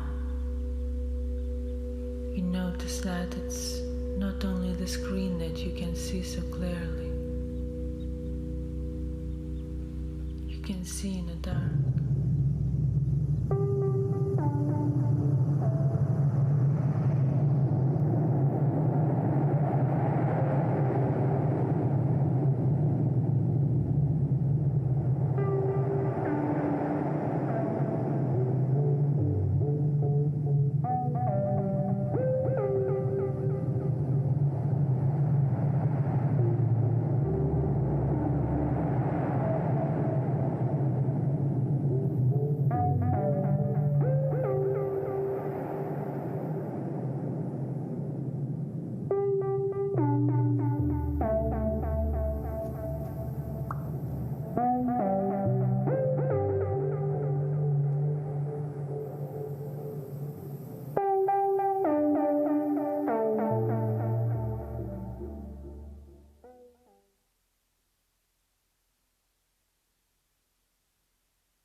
Veikia mikrofas. Jūs nepabėkit, į kadrą įlįst. Ne. Atsisveikint, pamojuot, žinai. Jo, nepabėkit. Dar ten yra kas nors iš filmuojančių?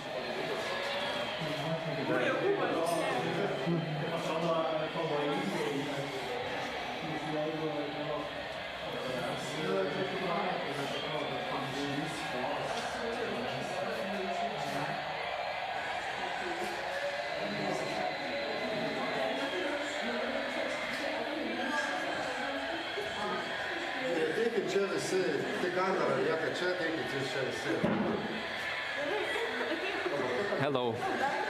Thank you for being with us. You have here a huge team. You can see more than 10 people. Some of them are still around with their cameras. Let's wave to our audience, to wonderful students from Vilnius Academy of Arts. And yes, we have 1 minute of time, and please visit our website and enjoy the pre-recorded videos and a wonderful scan of Mozilla Hub. You can experience the whole growth from sacred groves to techno grooves. And we have been here with you in Vilnius city, capital city of Lithuania, Baltic states, center of Europe. And we are really glad to be in this global Ars Electronica Gardens network.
Since lockdown began, artists Kasia and Ivan Henriques have been exchanging letters to overcome their physical separation as they prepare for an exhibition.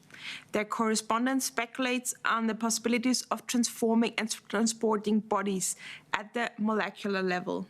Their exchanges create a world somewhere between reality and their imaginary, which operates from the interconnectedness of all living things.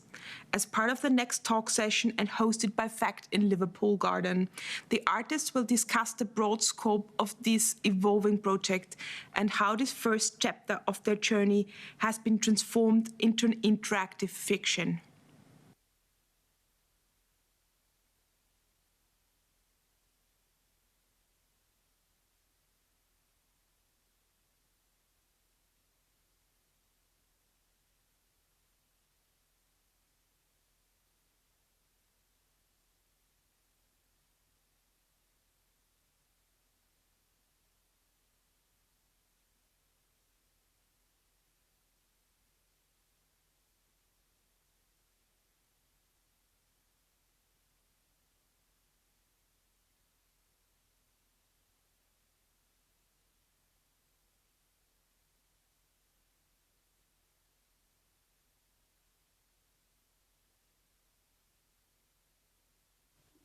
Hi, my name is Lizzie Taker. I am the exhibitions manager at FACT Liverpool, and this is going to be an artist talk with Kasia and Ivan Henriques, and it is on the event of a new commission that they've developed together called Natural Glitch, which is a co-production between Ars Electronica Festival and FACT Liverpool.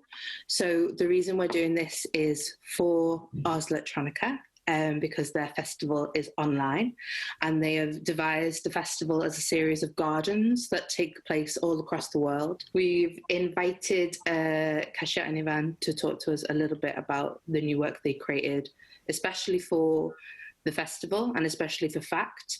It was inspired from our conversations with Kasia around the living planet, which is FACT's 2020 year-long exploration of the non-human, of ecologies and of systems that we create and that we dismantle, and the systems of power that we put in place.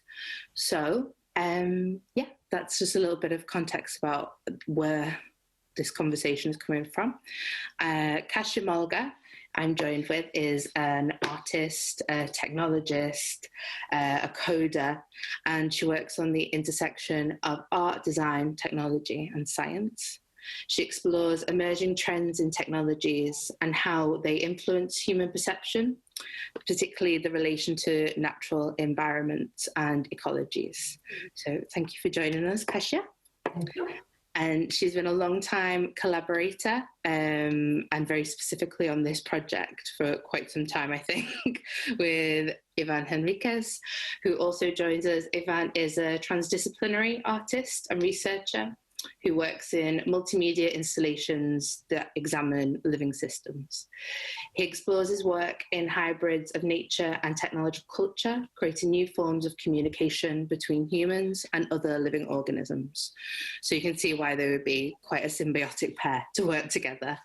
So after some conversations with Kasia around how she might like to engage with us in the Living Planet program, she invited Ivan, and so they came up with a very beautiful idea for an artwork that would exist online and would capture the experience of being in lockdown, the frustrations of it, the daily minutiae of it, the intimacies of it, but also would think about how we could overcome lockdowns, how we could overcome borders, how we could overcome this idea of spaces that bring us apart, by thinking about our bodies in a very different way, and about thinking about how we travel in a very different way and how we engage with technologies.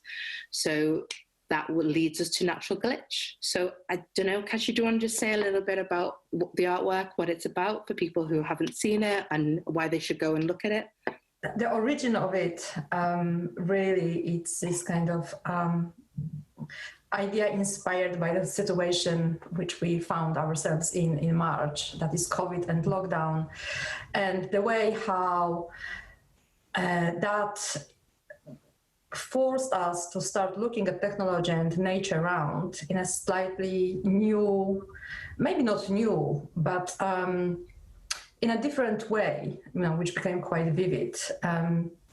So our kind of interconnections with natural environment through the agency of the virus, which suddenly, took over our lives and forced us, inside our houses, in a way also forced us to use technology in different way. And, for me, that was a sort of glitch in so-called normality.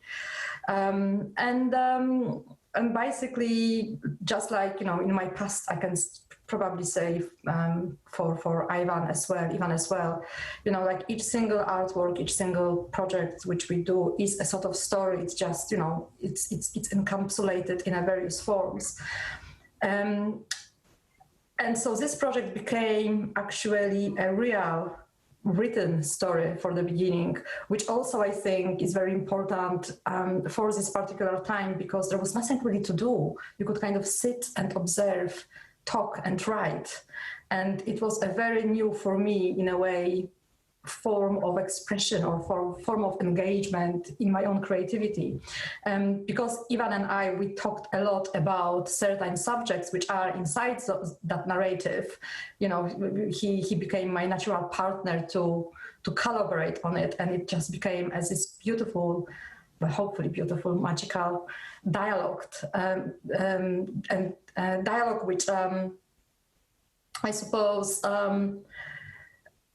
is a bit of the fiction, but it is very much rooted in whatever is happening and was happening, during this time. We talked a lot about this idea about truth and fiction and where the lines blur, and that's something you feel very strongly about bringing into the work, like that it would reflect this moment that is like neither one or the other. Yeah, like just getting a bit the thread that Kasia just meant, I had several exhibitions canceled or postponed, and Kasia was kind of in the same situation. And actually it became a more like a sort of a funny way to tackle the situation, because actually when the corona pandemic started, it really looked like something very unnatural from our daily life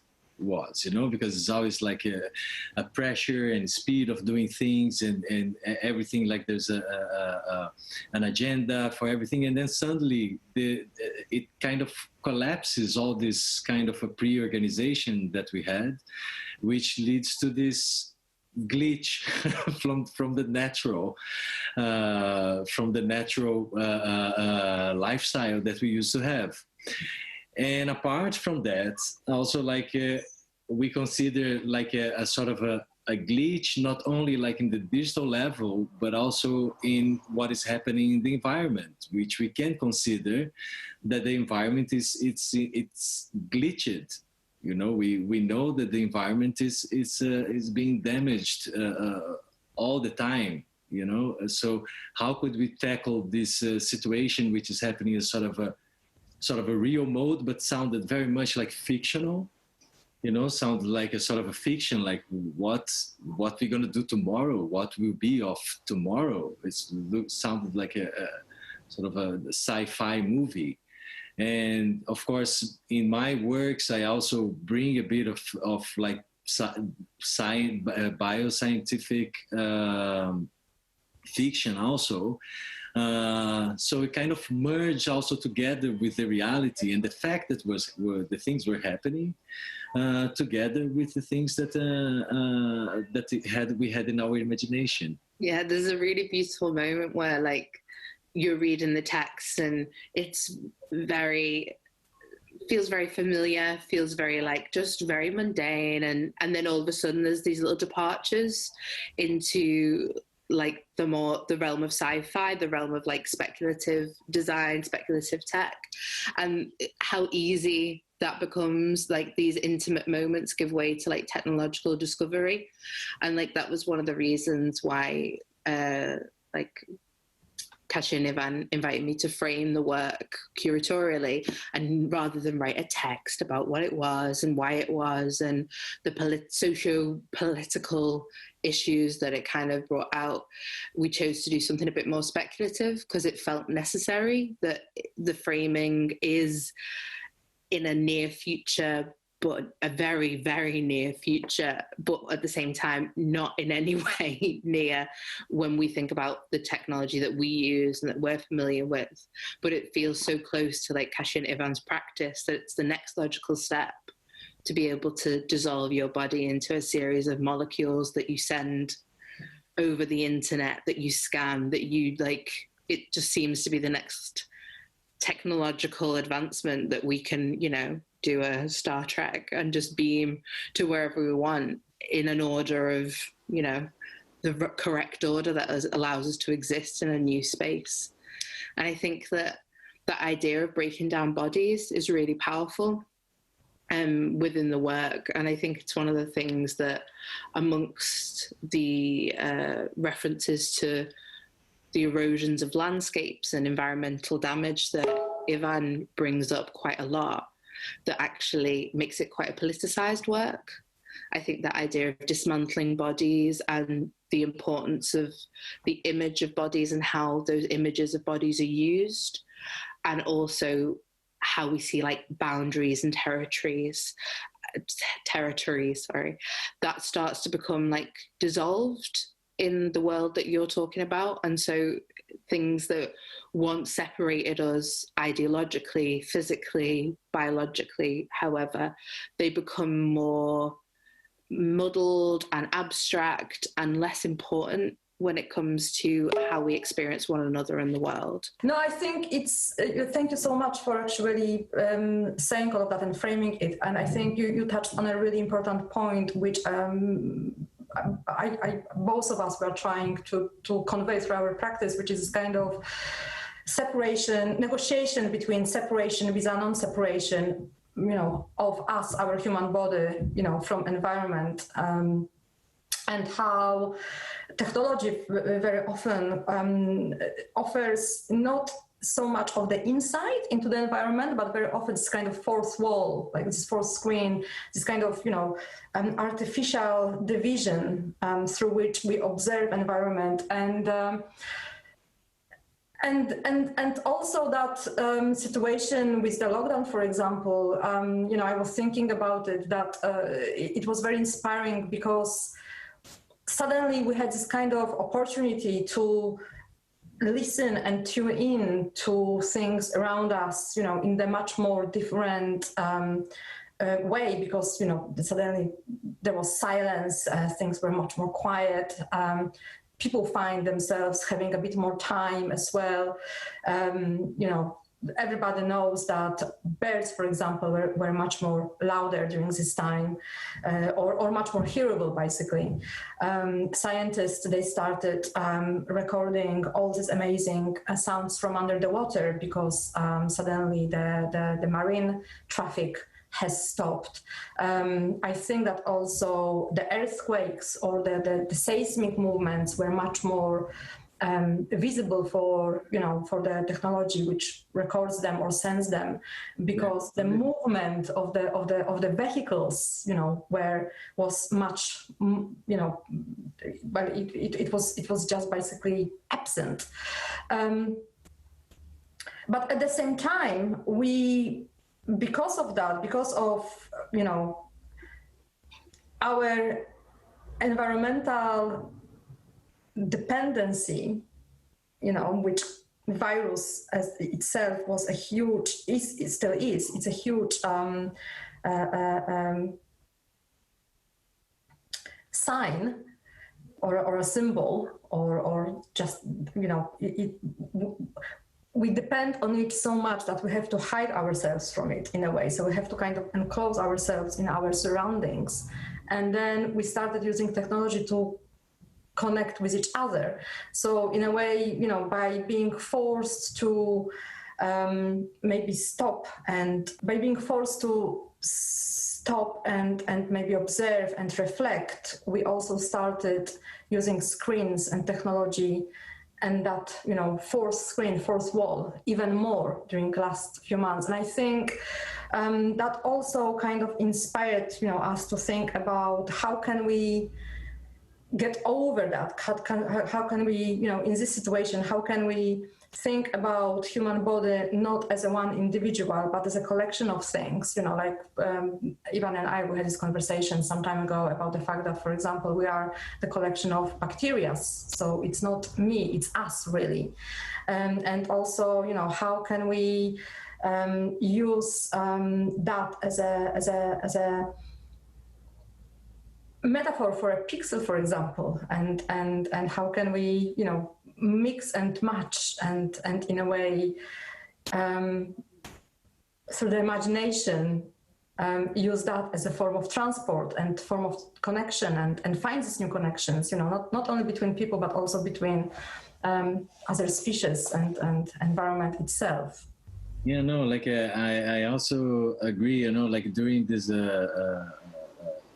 lockdown period, we had to be like, yeah, we're completely isolated. So, and we also saw like new initiatives and new possibilities of a new way of economy, new ways of politics, but actually it seems now that everything is coming back to what it is, no? So actually what we learned from this situation, even like a better quality of life, better quality, as Kasia was mentioning, better quality of air, we could be more in contact with nature. Is this what we are looking for? So what kind of way, the direction that our humanity is taking, you know, because like we have to learn new ways of a symbiotic relationship with the environment, because the way we have this way that we have been dealing with the environment is just leading to what is happening now, you know. So how can we find new ways? So I think like this work that we also made for this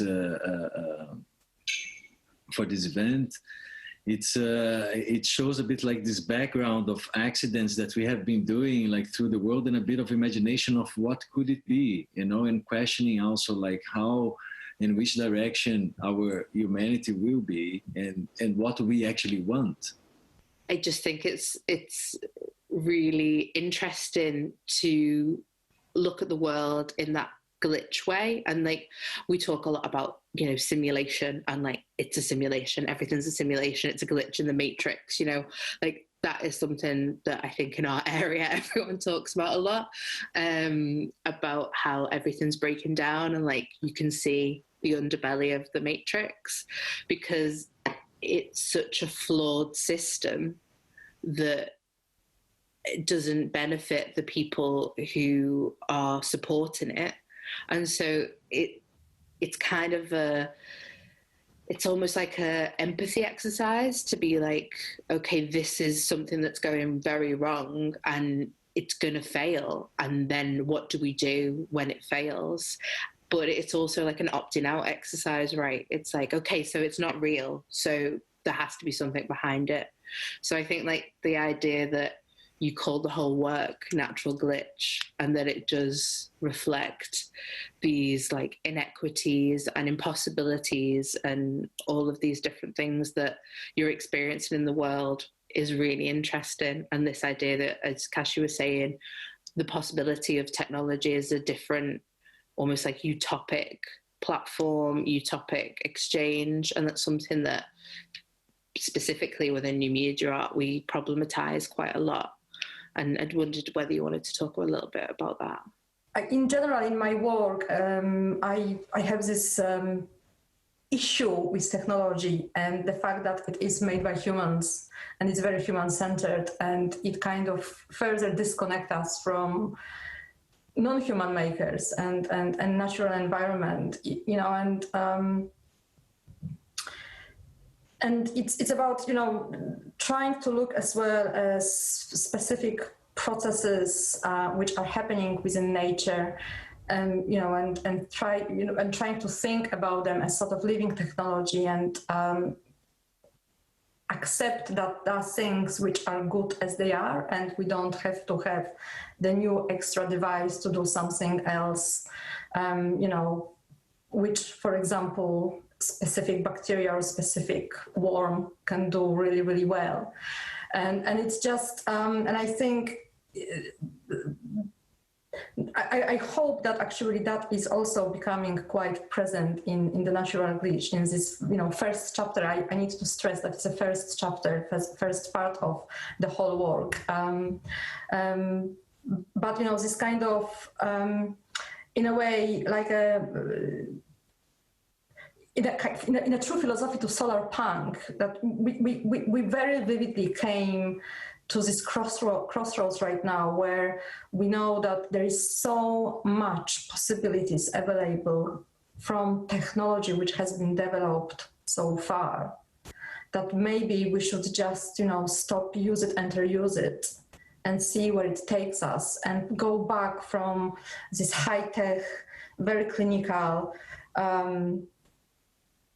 very, very enclosed spaces to, much more rural and raw, and wet and alive and moving, and see how we can, instead of producing and inventing new things, how can we collaborate and see what can happen, not only for us humans, but also for the non-humans.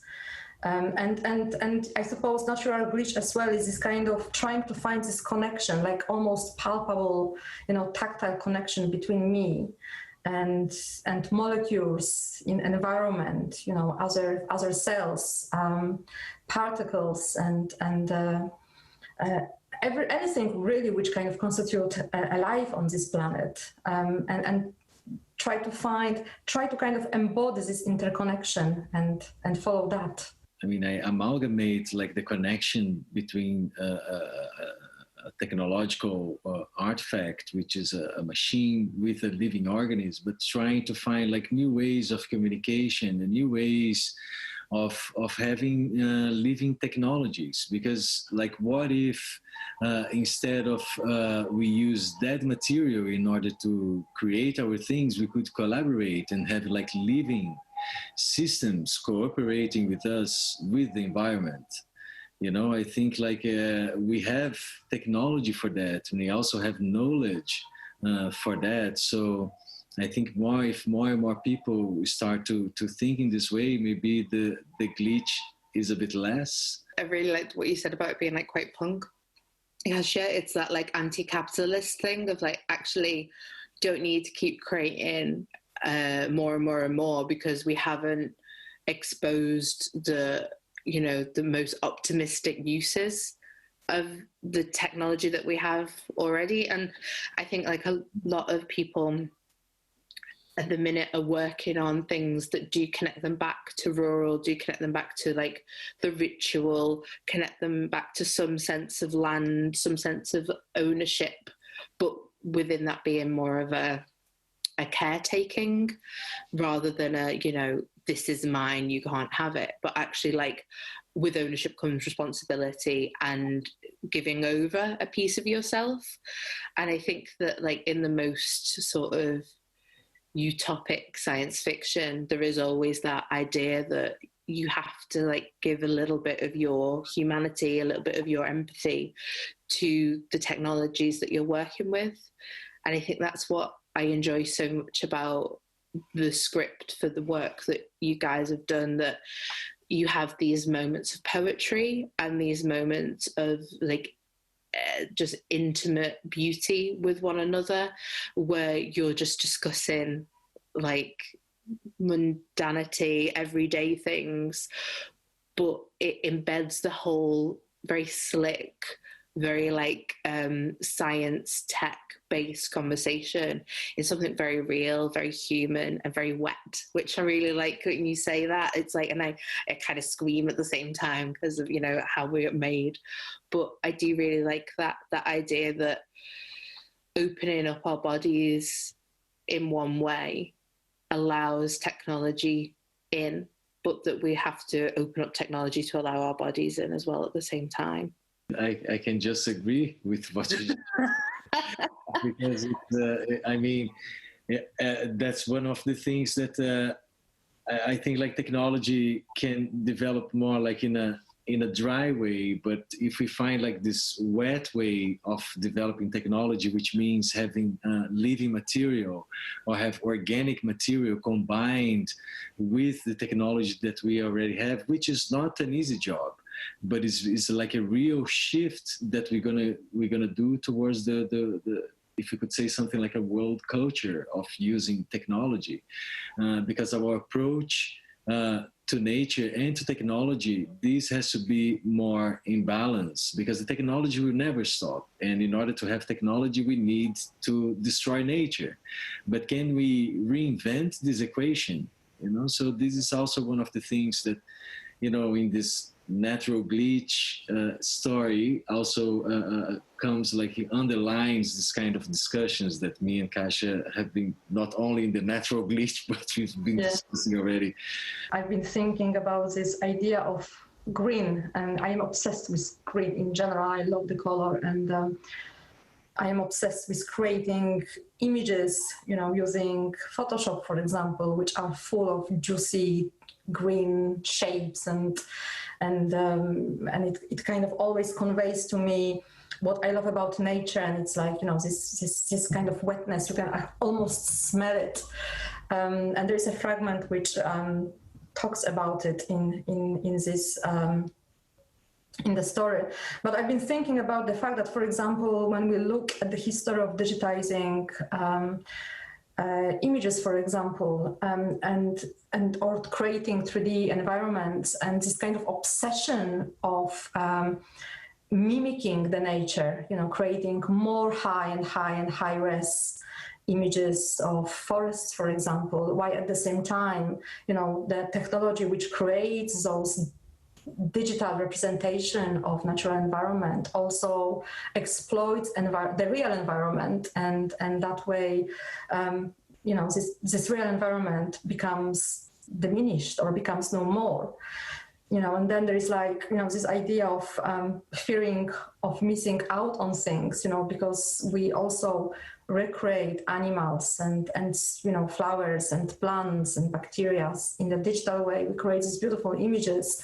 I mean, you know, few artists I know myself, and we look at those things through the screen, but we don't really look at that in real life, because, you know, either they got extincted or it's just impossible, you know, for us to have a look.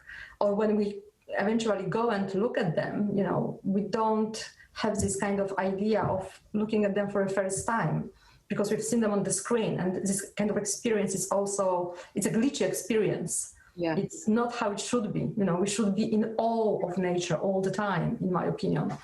Thank you so much, guys, for talking to me today, and to everyone, like, please go visit the website so you can access Kasia and Ivan's website through fact.co.uk, and also from Ars Electronica's website, which is ars.electronica.art.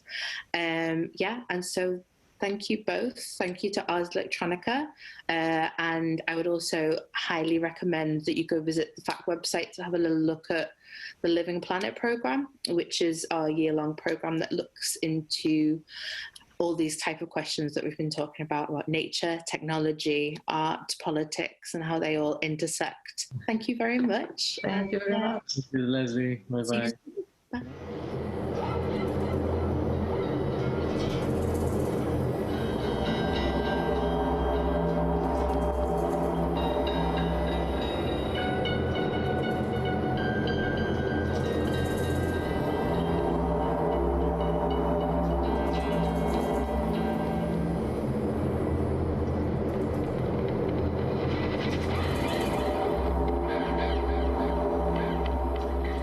When art kind of enters science or using biotechnology, it also manages to ask a lot of interesting questions.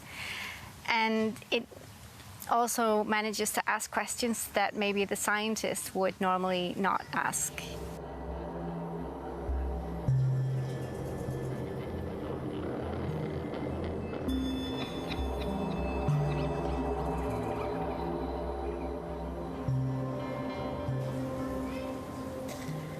My name is Hege Tapio. I'm based in Stavanger, the oil capital in Norway. Right now I'm an artist in residency with NOBA and part of the team developing the program for NOBA.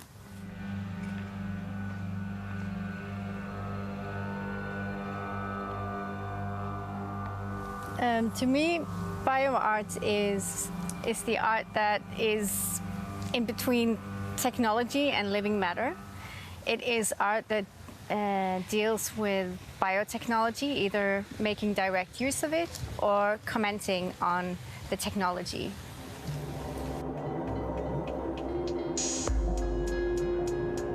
My name is Annike Flo, and I'm a project manager here at NOBA, Norwegian BioArt Arena. NOBA wants to do a lot of things for the arts and science and research community in Norway.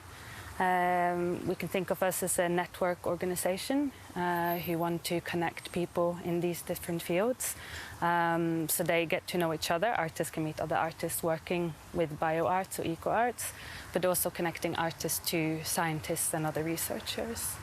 So I would say that's the main goal of NOBA, to also nurture this culture of cross-disciplinary work here in Norway. My name is Solveig Arnesen. I am director at Vitenparken, the Norwegian Bioscience Center. And we are the home institution for NOBA, or the Norwegian BioArt Arena.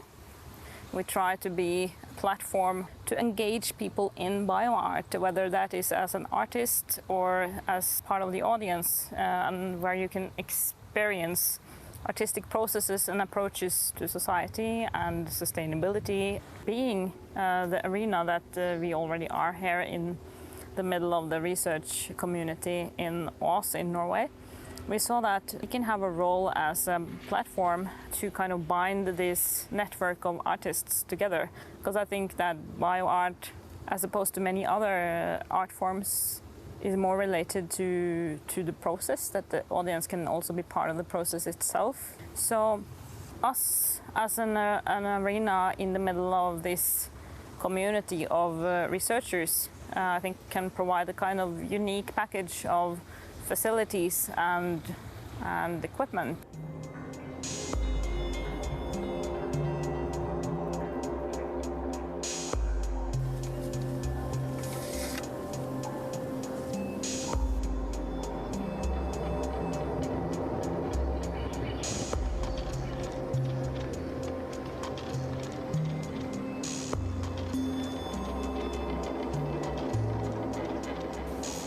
My name is Nora Våge. I'm the Scientific Research Advisor at NOBA, and I'm here in my garden in Trondheim.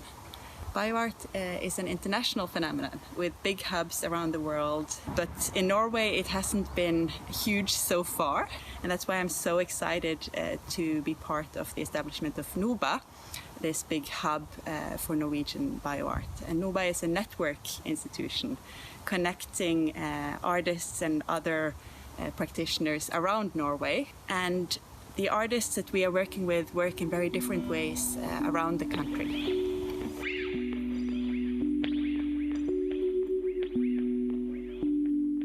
Hi, my name is Zana Serpina. I'm the curator and producer of FAN Academy. FAN, Female Artistic Experiments Norway, is a pilot project supporting the development of new artworks by young female artists working with experimental art in Norway. FAN is for artists that address and challenge the contemporary issues in society, politics, culture, and ecology. Art that makes the audience question and reflect on the world from new, unique experiences and perspectives. Welcome to the Darknet Spa, a place of wellness, relaxation, rejuvenation and self-examination.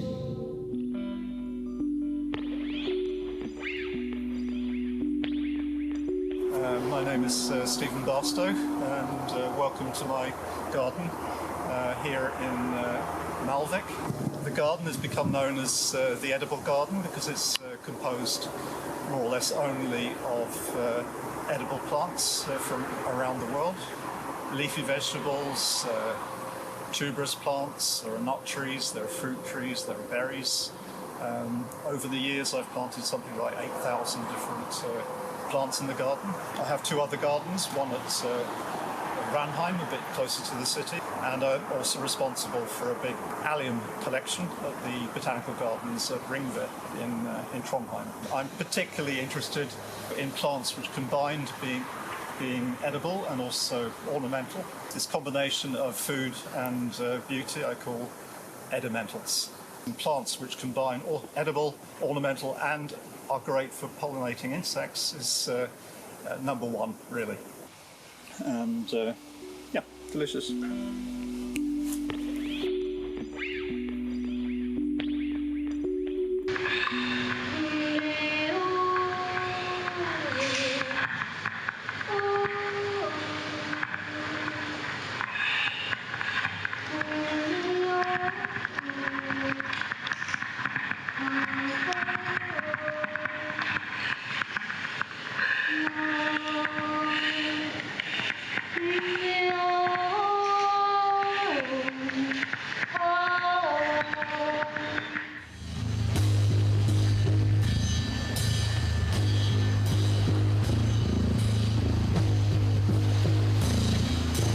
Seaweeds assimilate minerals directly from the sea, and are thought to be the single most nutritious food that you can eat.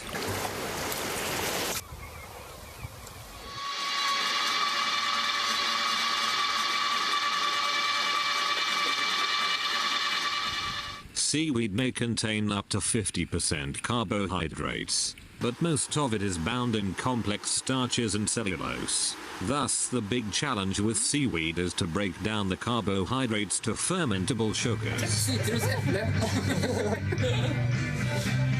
Hva har du laget selv? Ja. Har du laget den selv? Ja. Det var veldig godt. Smaker sunt, rett og slett. Sunt? Det var en fin kommentar.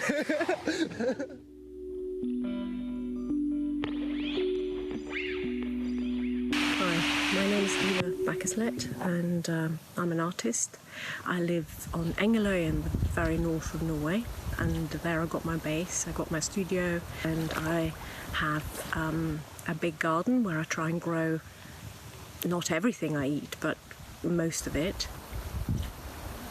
In the last 10-15 years I've been working a lot with microbial life and the processes of microbes, with the awareness that us humans are more microbial than human. Sometimes I work with bacteria, and I work with that in form of transformative processes in the form of fermentation. By doing this and by telling the stories of microbial life, it is easier to understand that the more care we offer to everything living around us, the better we take care of this earth, and because we are part of this earth, the better we take care of ourselves. The Center for Genomic Astronomy is an independent research institute that examines the biotechnologies and biodiversity of human food systems. The Center for Genomic Astronomy is an artist-led think tank that maps culinary controversies, prototypes alternative futures, and imagines a more just, biodiverse, and beautiful food system. We've been working together about 10 years now and creating lots of work, both in exhibitions, we've made publications, and we're super excited to be planning an exhibition for NOBA for 2021. You know, one of the things that we try to do is to bring in concepts of flavor and taste and subjectivity to things that are usually more scientific and more about facts, and kind of bringing those two things together. And so that's why it's exciting to be on a campus where there's a lot of science and scientists, because we can kind of bring those more artistic aspects to food and farming and food culture and kick off those conversations.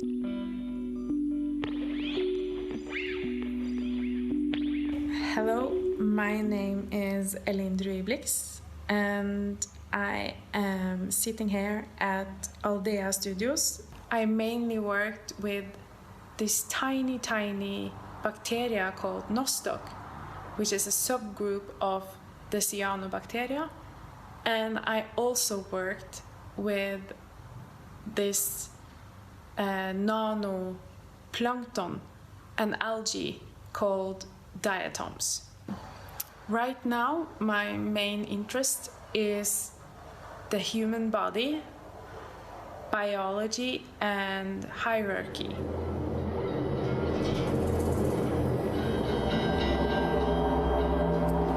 One of our particular projects at the moment is Woodworks. This is a pilot project involving a group of plant biologists, artists, and humanists such as myself in shared explorations of our joint interest, the forest and the creatures that live in it.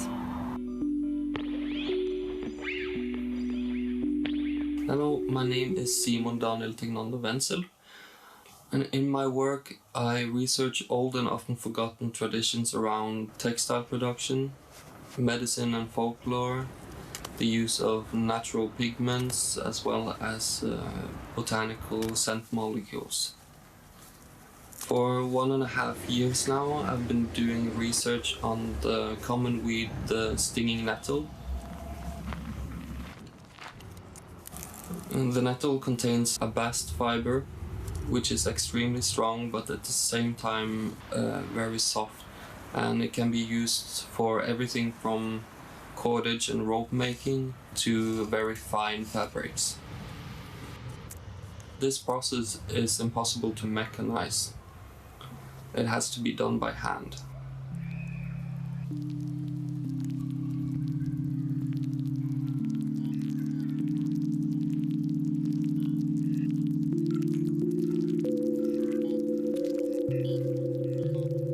My name is Hanan. I'm working at the moment with the project called L'Arbre à Rumeurs, the Tree of Rumors, that is commissioned by Kuru, Art in Public Space Norway. The project will take place in a forest at the University of Ås. The forest is used for scientific research, so I will be following scientists using the forest for their work. There will be a series of performances based on sound.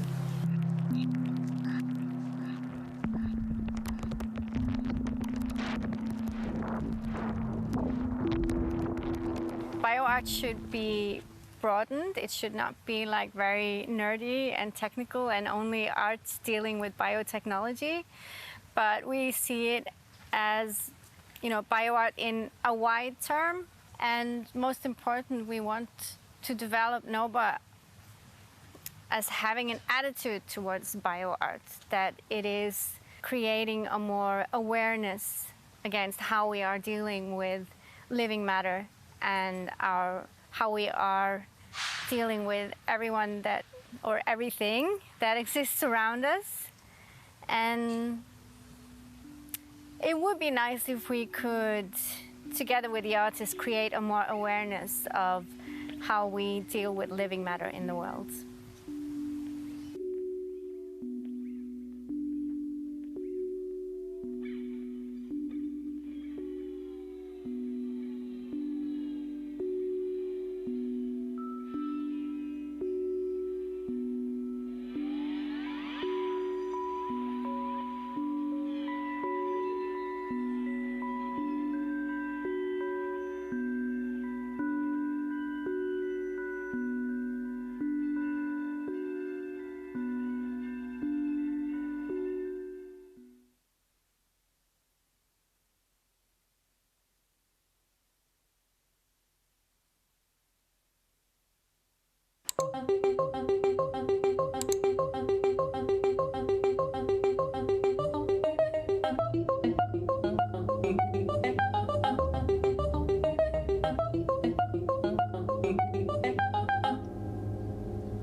Hello, I'm the director of Average Happiness, which won the prize of distinction for 2D animation this year at Ars Electronica.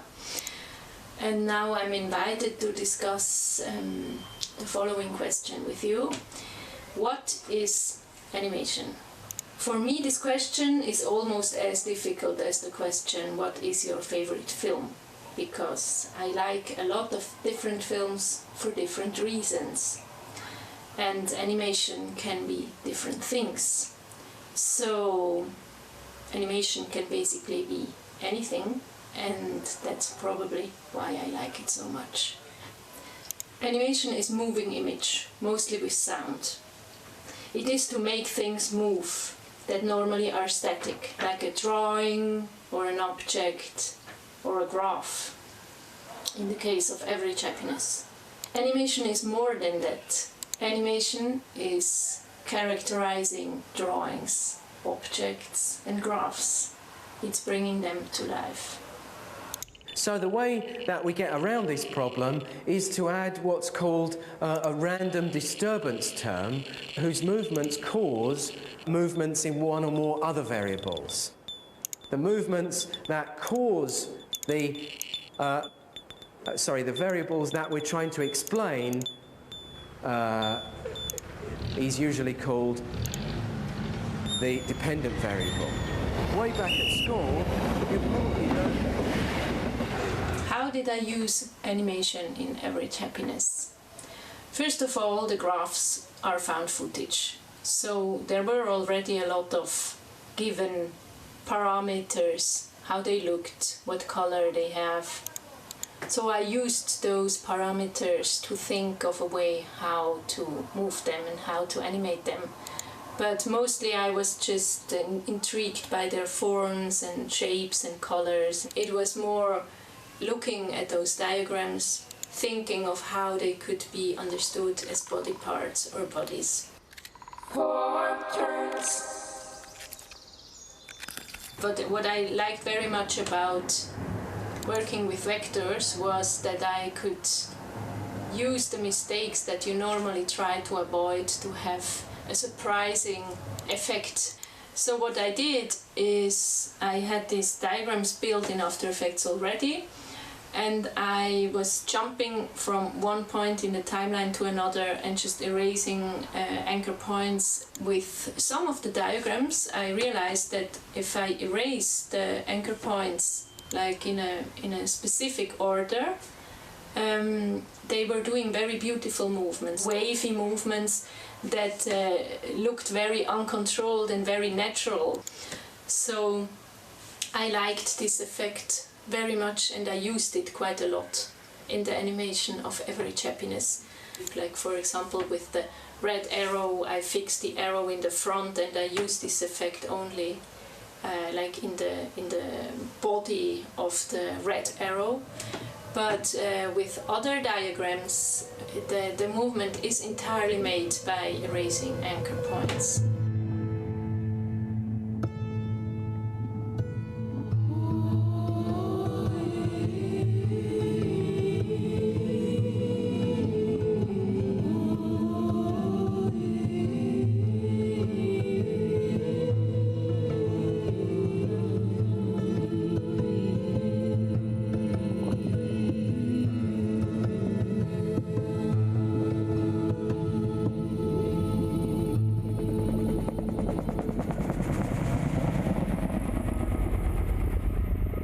I used a lot of replacement, for example with the population pyramids in the demonstration and forest scene. So when I had, for example, a population pyramids from the 1950s, the 1970s, the year 2000 and the year 2050, there were 4 different keyframes, and I rendered the in-betweens in After Effects.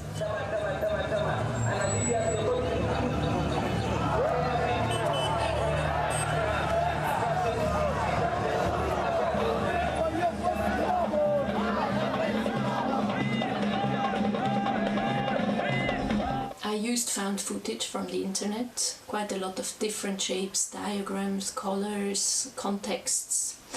So in the end, maybe more important than the actual animation was the setting, the composition of the image. Because Average Happiness has not a single topic. I mean, it has a topic being surrounded by diagrams, that try to explain everything, like even trying to measure happiness. But the diagrams, they have a single topic, or they are in a specific context. And I didn't want to make a film about financial world or gender issues or weapon sales. So I needed to find a way to use as many diagrams as possible in the film to show this overdose and to show our use of these diagrams.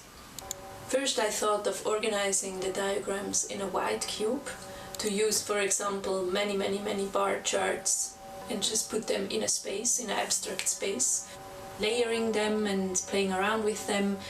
And then I exchanged the white background with a black background, and the image I got reminded me of the skyline of a big city in the night. And that was somehow the starting point when I decided to go for this setting, that the diagrams are actually a city and some of the diagrams are characters in the city. A very important role in the dramaturgical process was Paul Busch, and it was for me very interesting to work with him. We discussed a lot and he also gave me some inputs, and then I used the city symphonies of the 30s to find a dramaturgy, still be able to have some sort of narration by using the city as a place and using like one day in the city of diagrams as a dramaturgical thread. Then I had another dilemma, because I liked these diagrams on a white screen very much, and somehow I didn't find the images I wanted in this city.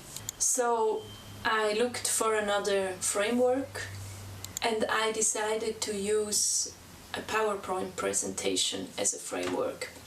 The film is set in a PowerPoint presentation and people doze off and have dreams. And in this case, in the PowerPoint presentation we have diagrams and they doze off into a diagram city and go on a journey in that city. In practice, of course, a linear relationship doesn't mean that the points have to lie exactly on a straight line, simply that they have to lie roughly on a straight line. For example, if we...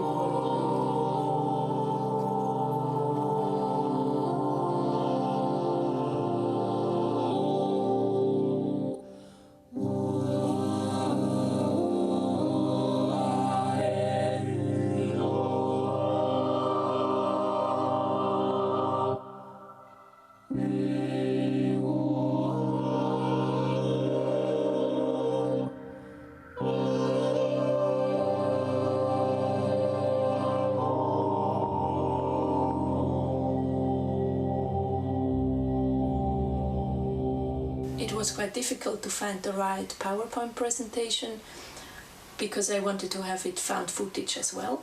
First I was checking for TED Talks, but the TED Talks have this selling mood. It was too enthusiastic for my taste. We're wealthier than ever, but unhappier than ever. We're more prosperous, but more depressed. We're less satisfied. I remember being shocked the first few times I went to Africa. What shocked me wasn't their poverty, but their happiness. Then I was looking for other lectures that were too nerdy, too jargony.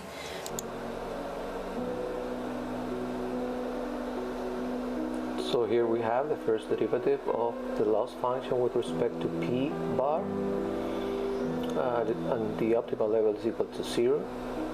We just write the same equation, and we analyze just part of the left-hand side, and we know that this is 1 over 1 minus beta beta. And finally I found the lectures of Chris Brooks about econometrics, and that was just the right mix between jargon and being enthusiastic about a topic, being involved in a topic, because also it was important that this voice was appealing and not just annoying. So to give you a very simple illustration, the first thing we should do is to plot the data in a scatter plot and just to have a look at the data and to see what its features are. In addition, I use the cursor as a narrative element. I also use the cursor to show how the lecturer is losing control about his PowerPoint presentation. And in the end, the cursor is even stimulating or triggering the diagrams.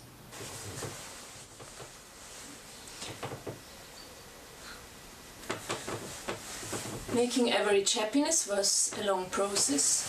That's normal in animation, but for me it was very interesting. It was a very interesting experience. Also to animate non-human figures. I like to work with metaphors, that's not something new. I like to give coincidence space in my work, but average happiness was really something completely different for me. The next step of this project is to develop an interactive version. So that was already a plan from the start. And we are now developing a concept for a game or an app where you can stimulate statistical diagrams and increase average happiness in the world. For me, that is a completely new field to work on interactive narrations, and I'm very curious how this is going to take average happiness to the next level. Thank you for your attention.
CADAF, the Contemporary and Digital Art Fair, was launched in 2019 and supports the expansion of digital and new media art within the contemporary art field.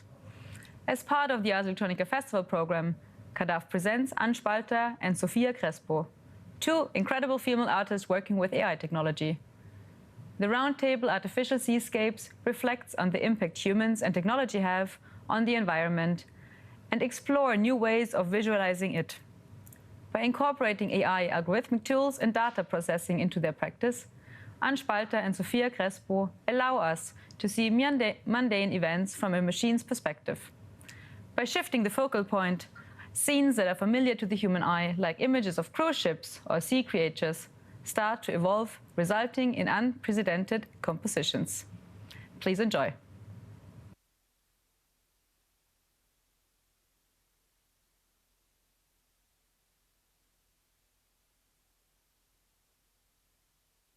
Hi, everyone.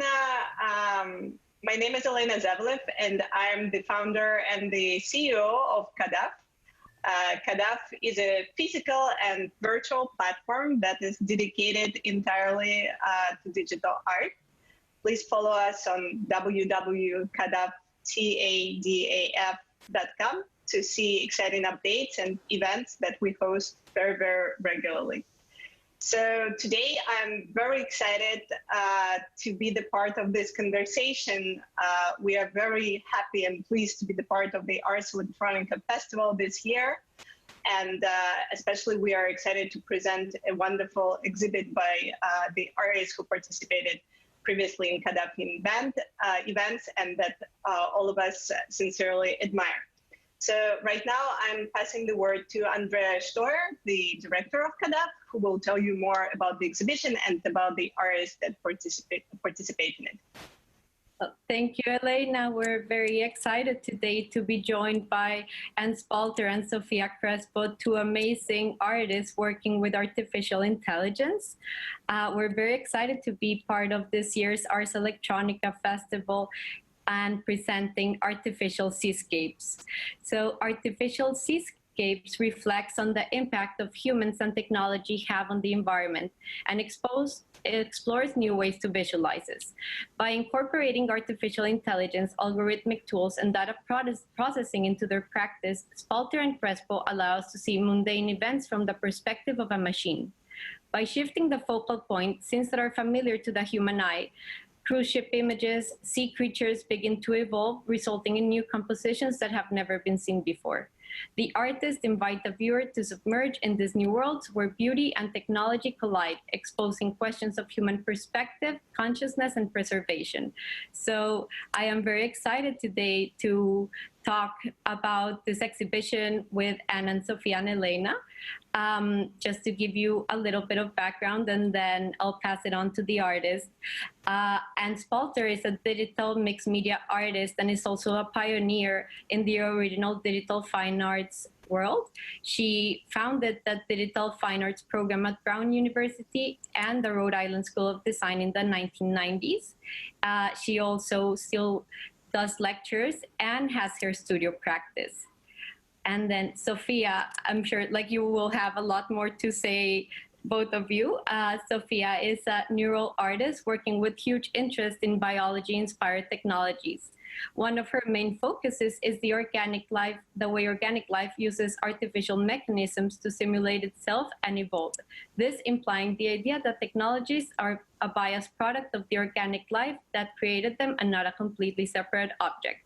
So I think that we are all very excited to hear more about everything. So I guess right now, Anne and Sofia, if you can introduce yourselves and how you got involved with working with these new mediums. So maybe we can start. I have Anne here first, so I'll pass it on. Awesome. Thank you so much, Elena and Andrea, for inviting me to be part of this. And Sofia, I look forward to hearing you talk about your work because it's really awesome. I have been using technology in my artwork now for several decades, but I actually was very opposed to it in the beginning when I was at art school at RISD, and then I actually transferred to Brown and was a math major, and then went back to RISD to get an MFA in painting. And I felt like the computer somehow was not an artistic tool, that you had to have your hand involved. And I was really hostile, let's say, about it. But I had a job in banking before I went to graduate school, which was not my field. And going every day to an office, I began to really want to work on my artwork. I was in New York City. I got paid a lot in banking, more than I've made as an artist ever since. And I started using computer art programs on my computer. And then when my boss came by, I could click on Excel and be back in the banking world. And I really began to enjoy some of the powerful things that the computer could do. So when I went back to grad school, I really wanted to take a course in computers and art. And that was at the Rhode Island School of Design. And at the time, there were none. So the head of graduate studies said, why don't you teach one? Which, if you've taught, you know, it's actually a really great way to learn something, is to have to teach it. And from that, I began to really take it more seriously in my work, integrate it into my traditional work, and ended up writing a book to support my courses, the computer and the visual arts. I then actually worked in the computer science department at Brown as an artist in residence with their computer graphics research group. So I was able to get kind of a technical education as well in the tools that I was using, which I think is like learning about linseed oil or brushes or anything that, you know, you want to understand the craft of what you're doing. So I really went from kind of abhorring the whole thing to being a total addict and proselytizer, and use it every day now in my artwork. And while I was writing the book, I interviewed many pioneers of the field. And my husband was an art history major at Brown. And because the book took me 6 years to write, he got to learn a lot about the early computer art. And he said, wow, these people are, they're like the Impressionists. They're just working and doing all these amazing things, but the whole art academy hates them.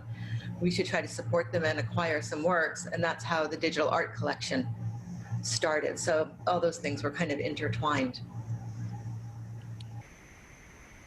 Oh, that's very interesting. That's great. So, yeah. So, yeah, thank you very much, Elena and Andrea. And yeah, same here. And I love your work and I'm very inspired by it. So, yeah, for me, it started like the digital art. Well, I was already interested in digital art, but then my best friend took me as a birthday present to a small workshop here in Berlin by Jean Kogan.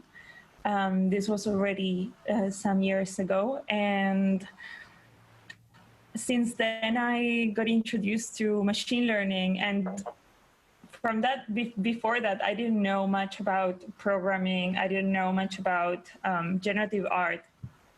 And suddenly this opened a completely new world for me. And my focus shifted completely. Suddenly I wanted to learn programming and I wanted to learn more about computers in general.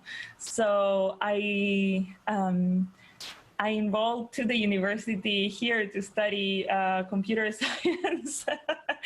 And it was like, it's strange because I don't know so many people who got introduced to generative art just from machine learning. Because like, yeah, most of the people I know who are into like generative art, or machine learning, they already were really interested into generative art, and that led them to like machine learning techniques. But I guess that was, yeah, regarding the technique, that's kind of the story. But regarding the Seascapes, I think it all begins, in a way, my parents are a big influence because my father is a sea captain. So he's always told me stories about his time in boats, and he spent years just traveling around the world on a huge ship. And my mom is an environmental law researcher. So I feel like somehow I have like through them a large connection with nature. And when I was like around 5 years old, they took me to an aquarium, and in this aquarium they had like a cinema, but like kind of those older cinemas where they give you these 3D glasses and you see like a movie which is kind of like 3D. And I was very little, so suddenly I had this jellyfish, which in my mind, like I thought the jellyfish was real and getting really close to me. And I just screamed and left the cinema, like I just ran away. And since then, I kind of developed like a real phobia of jellyfish, which like even as an adult, I would get into the sea. Like the last time I traveled to Miami, for instance, like I was there, I was at the sea and I saw jellyfish and I was like, oh, no, like I still cannot fully like, I'm working on it. But I feel like somehow through art, I got to like connect with them differently. So I became so interested in like all the different types of jellyfish and also their nervous systems and their textures, like their visual textures. So before I found out about machine learning at all, I was obsessed with trying to render them in 3D. But then that's such a completely different way of working and approaching an image. So suddenly I was I was working with data sets of real jellyfish. And I think that's one of the things that became like really meditative for me, looking at the actual images of the creatures and working with them. So yeah. Well, that's so interesting. That was actually one of my next questions. Like, I think you answered it beautifully. And because since our whole exhibition is around the marine subject and the seascapes and the ocean, so I was very curious as to how this subject matter comes into your work. So I think that is amazing. Like, I'm sure you were so exposed to the ocean and all these stories and like the aquarium. I love the jellyfish story. But maybe, and you can tell us a little bit about how the marine subject and like all the oceans are part of your work and how they inspire you. Absolutely, Andrea.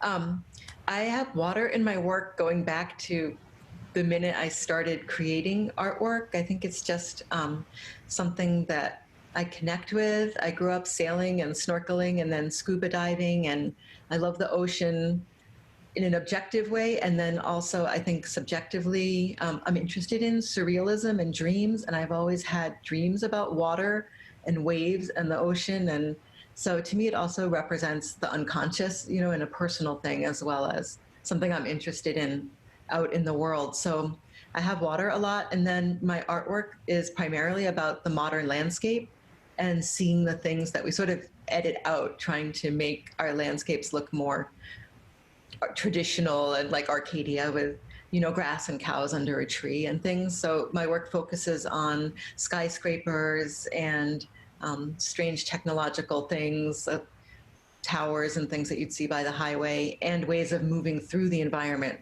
that are modern also. So I shoot a lot of video out my car window. I've shot from airplanes and chartered helicopters over Manhattan to get video from that modern perspective as well.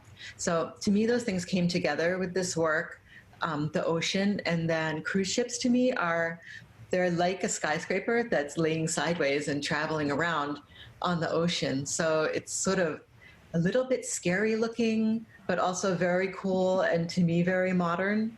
And while I was working on these pieces, the whole, you know, pandemic came about, and I started reading articles about how cruise ships were, people couldn't cruise anymore, but there aren't enough docks for all the cruise ships to come in and rest. So there's actually these sort of pods of multiple cruise ships that are out at sea, just waiting till they can come in, or they come in and get supplies and then go back out to sea. So that seemed like sort of a comment on everything that's going on, and that inspired the title of the videos. One is Quarantine Cruise, one is Going Nowhere. And it just sort of resonated with me, of the feeling of being in quarantine and being on lockdown and having our whole lives disrupted and changed in this way.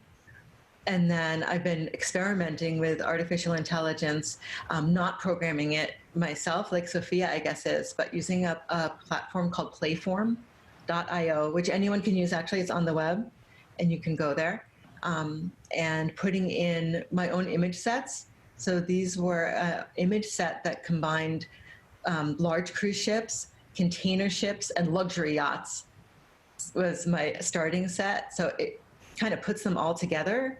And then the colors are from another artificial intelligence iteration set where I just handpicked a whole lot of colors and put them in, and it generated new colors, and I used those frames as a video. And then I took the ship frames and made them into a video and keyed out parts of the image so that the colors could show through underneath. Was the process. But I was really fascinated by the way it saw the situation, I think, the way only a computer can see it, which also seemed to me to be kind of timely. And it made compositions that I really liked them when I saw them, but I would never have made them on my own. So the process was really like working with an interesting studio partner who kept suggesting these fun things to do. So I really have enjoyed working with AI. I think it's just introduced colors and compositions and different aspects into my work that came from me because I chose the images and, you know, which algorithm to use, but that I wouldn't have discovered without that. So it's been really exciting in that way. Oh, that sounds great. And it's like a subject that you both touch upon, that is like the consciousness and how you can see all these different situations and things that seem very normal, but through the perspective of a machine. And so it's like kind of like the subconscious that you were talking about, the water, and how these new images can be created because it's sometimes not even from a human perspective, but it's like tapping into unconscious. Yeah, sometimes I feel like the computer's sort of having a dream, you know, and I'm spying on it.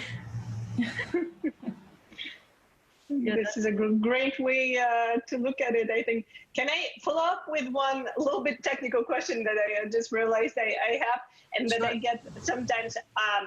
Do you know, or you probably know for sure, how many images go into each data set? So how many images you use to create one of these videos? But this is one of the things that's great about Playform is you don't need hundreds or thousands of images, which you often do to train these algorithms. So my data set was about 35 images. And if you've ever created your own data set, it's extremely time consuming and tedious. I've just found all the images online. So I did a Google search and then started downloading things. But if you need thousands of images, it can just take weeks and weeks of research and collecting and modifying them so that they make sense to the computer. You start to see things from the perspective of a machine. So if we see a picture of someone in front of a cruise ship, we still just see a cruise ship, but the computer is seeing that person as well, and it's a whole different image. So you also have to understand how the computer's analyzing things and choose images that make sense for the data set. So I think it's a big part of the work. Got it. Yeah. How about you, Sophia? How many images and how do you approach this? I was scraping for a whole week. So this particular data set of marine life was like kind of like 250,000 images. Wow. That's a lot of images. Amazing. So how do you approach the curation? How do you choose these images? We used another neural network that can segment. We did it really overcomplicated. No, that's very interesting. We originally scraped like a lot more than 250. Like we did it like 400 or something. Then we used the segmentation and object detection algorithm that can, for example, detect if there's, like I have categories. So I created like a bunch of categories based on which I was like scraping. And for example, there is like octopus, jellyfish, sea anemone, all these things, right? And then I say like, okay, only give me the images that have at least 80% sea anemone, octopus, etc. So then it filters out like a lot of images which are, you know, somebody eating like an octopus, or, you know, all this like, obviously, like I didn't want that in the data set. So, so yeah, and then after that, it was actually training for a full month. So, yeah, like, fortunately, like, Jean had like access to some GPUs, so we put it to train remotely for 4 months there. So it was a lot of like a lot of data. Yeah, a lot of data, a lot of training. And then the process is well, chromatophores.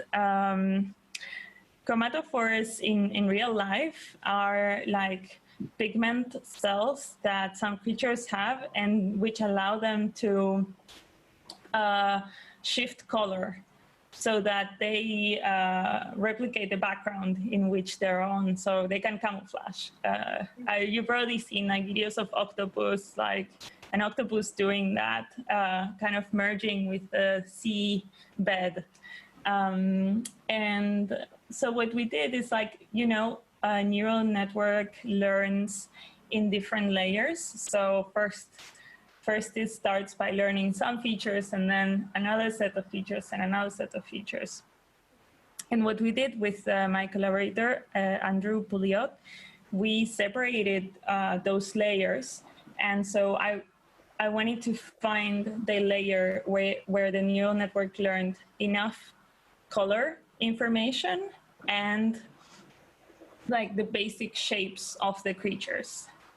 So, so that it would create, like, for example, everything in color, everything in purple, everything in a single, like, uniform color. And yeah, that's basically what we did. So yeah, to create the illusion of chromatophores. Yeah.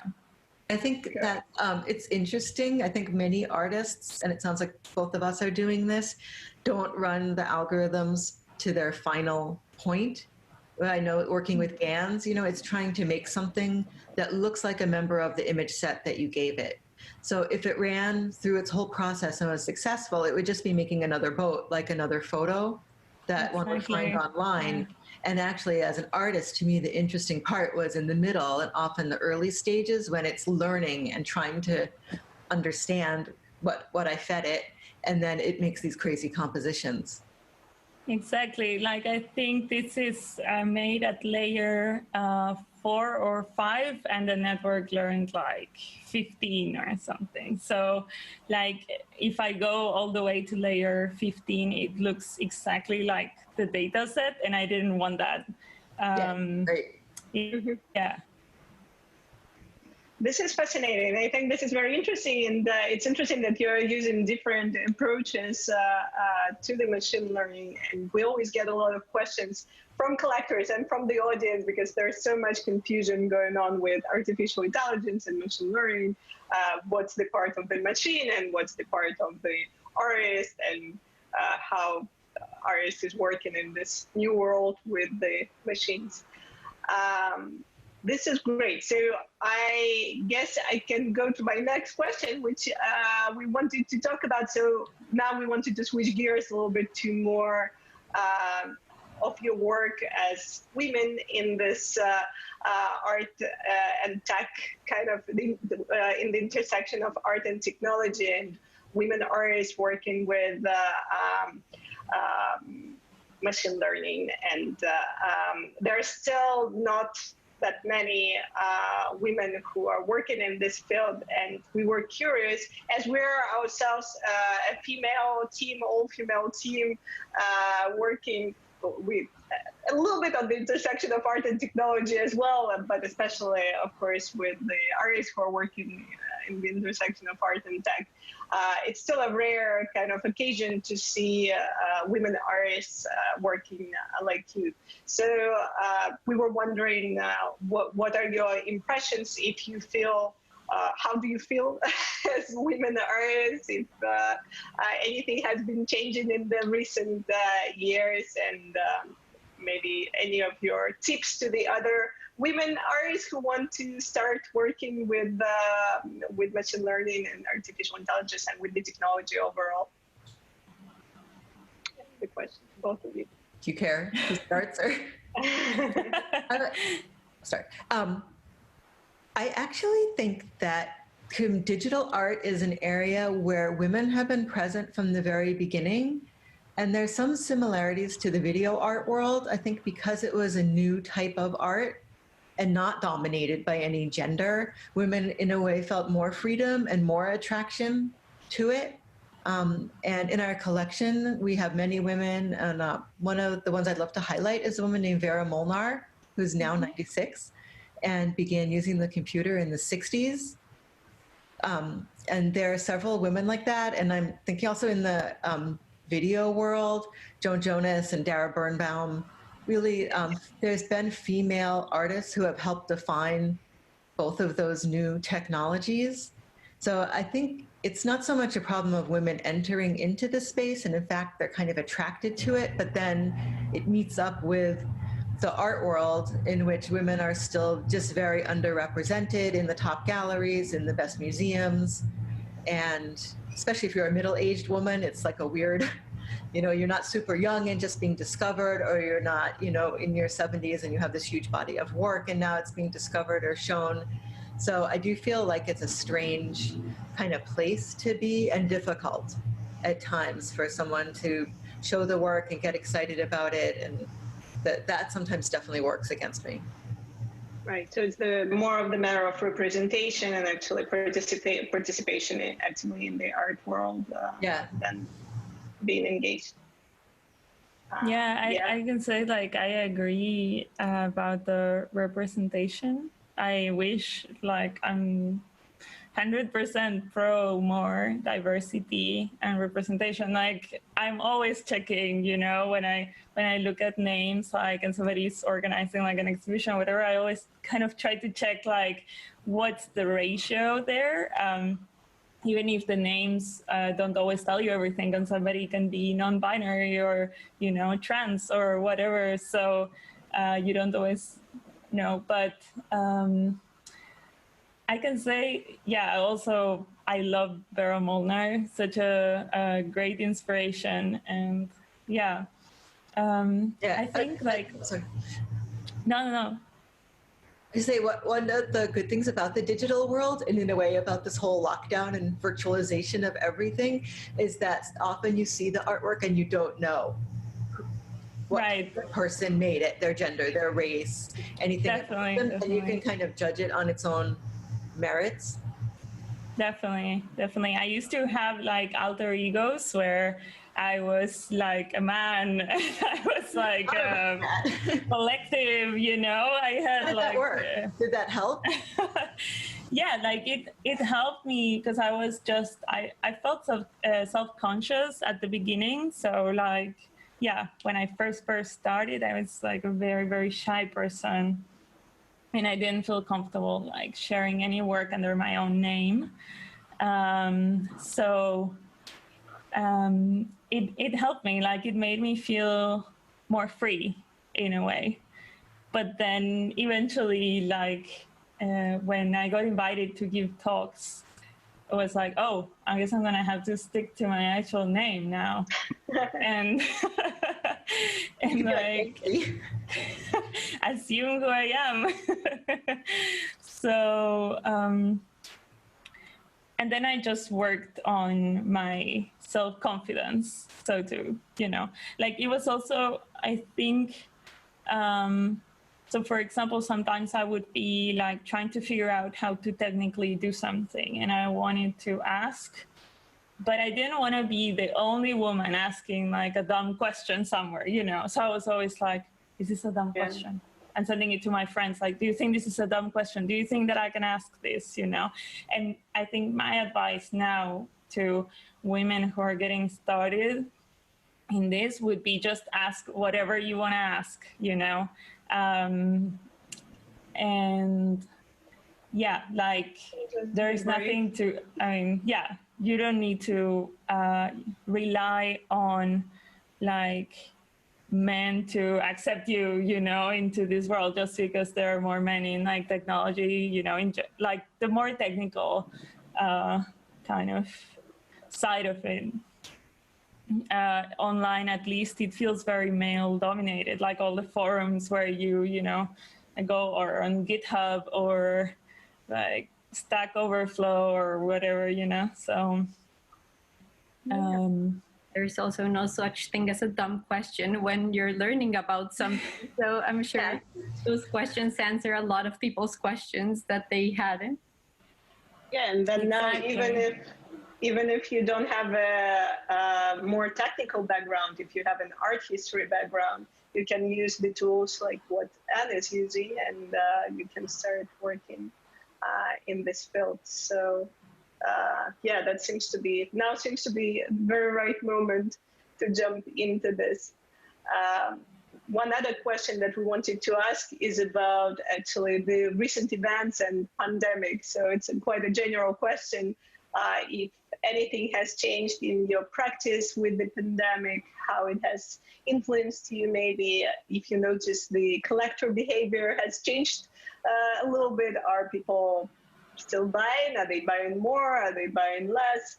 Like, I don't know. I know that it's a lot of questions in one, but maybe if you can share your impressions, that would be great.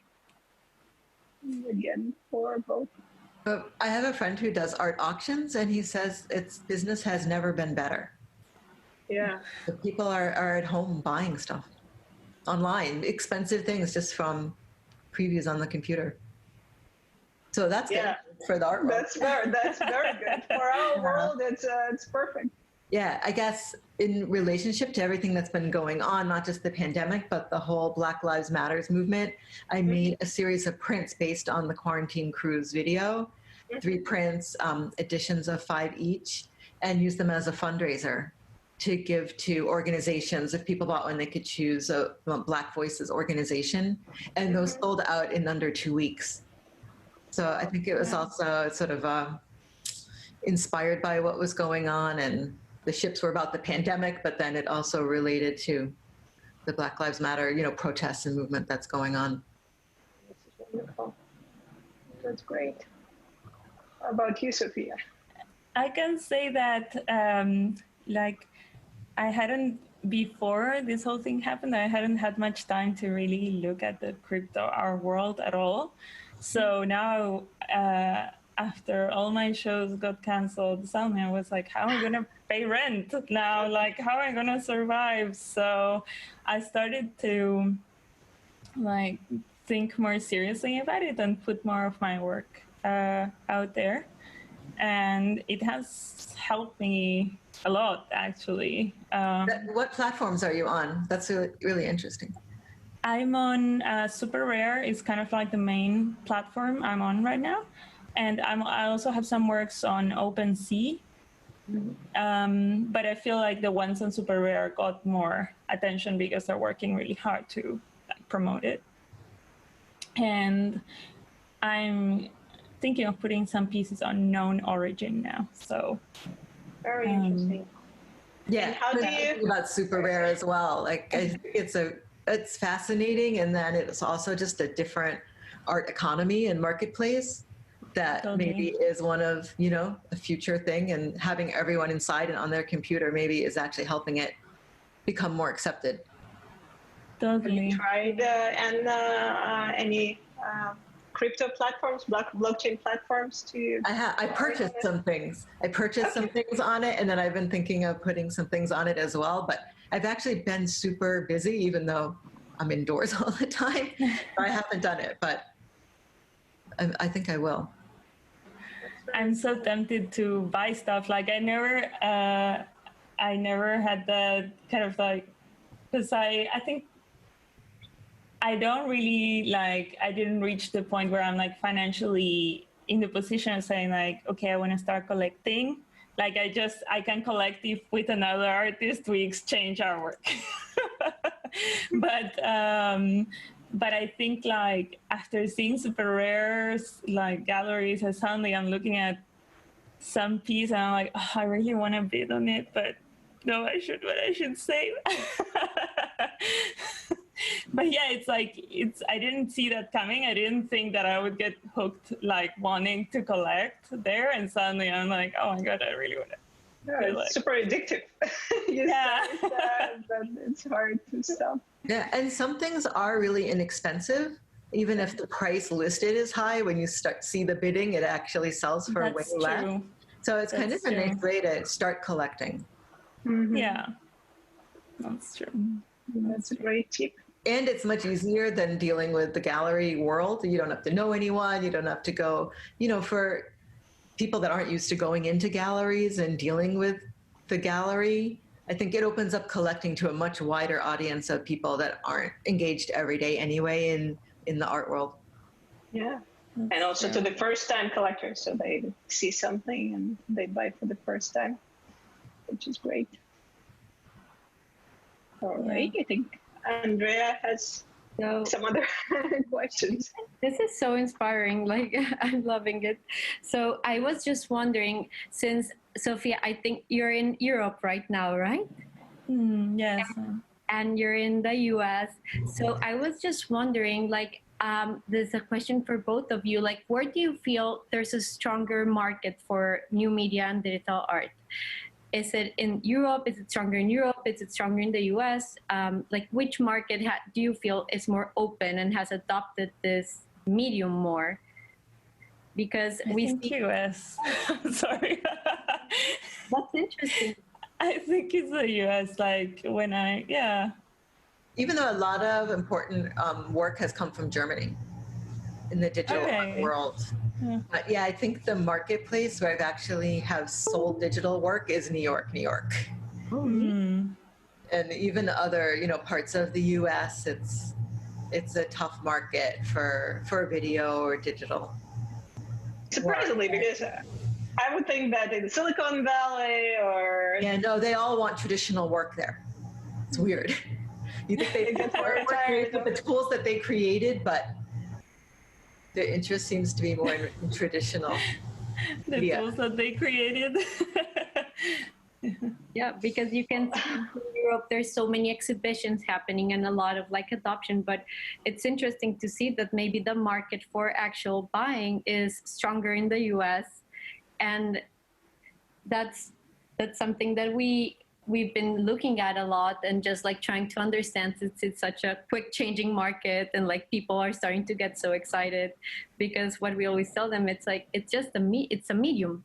So just like, like using technology as a medium, it's like using a camera. It's like using all these things that the artwork, the final object involves the process, but then there's also a final object.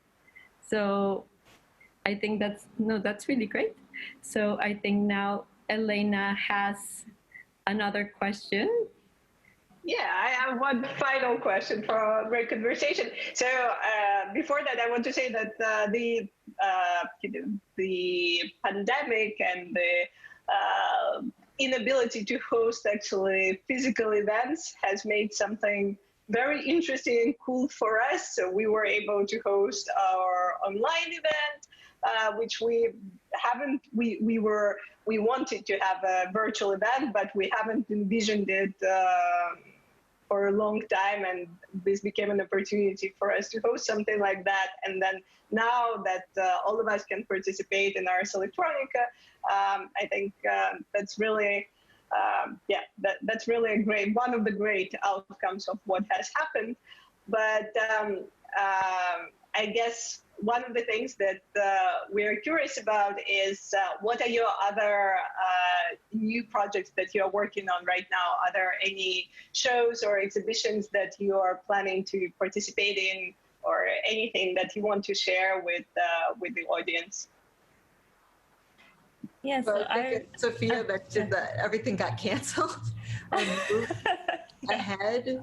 I have an upcoming solo show at the Cyber Arts Gallery in Boston. It was supposed to be April, then it was supposed to be September.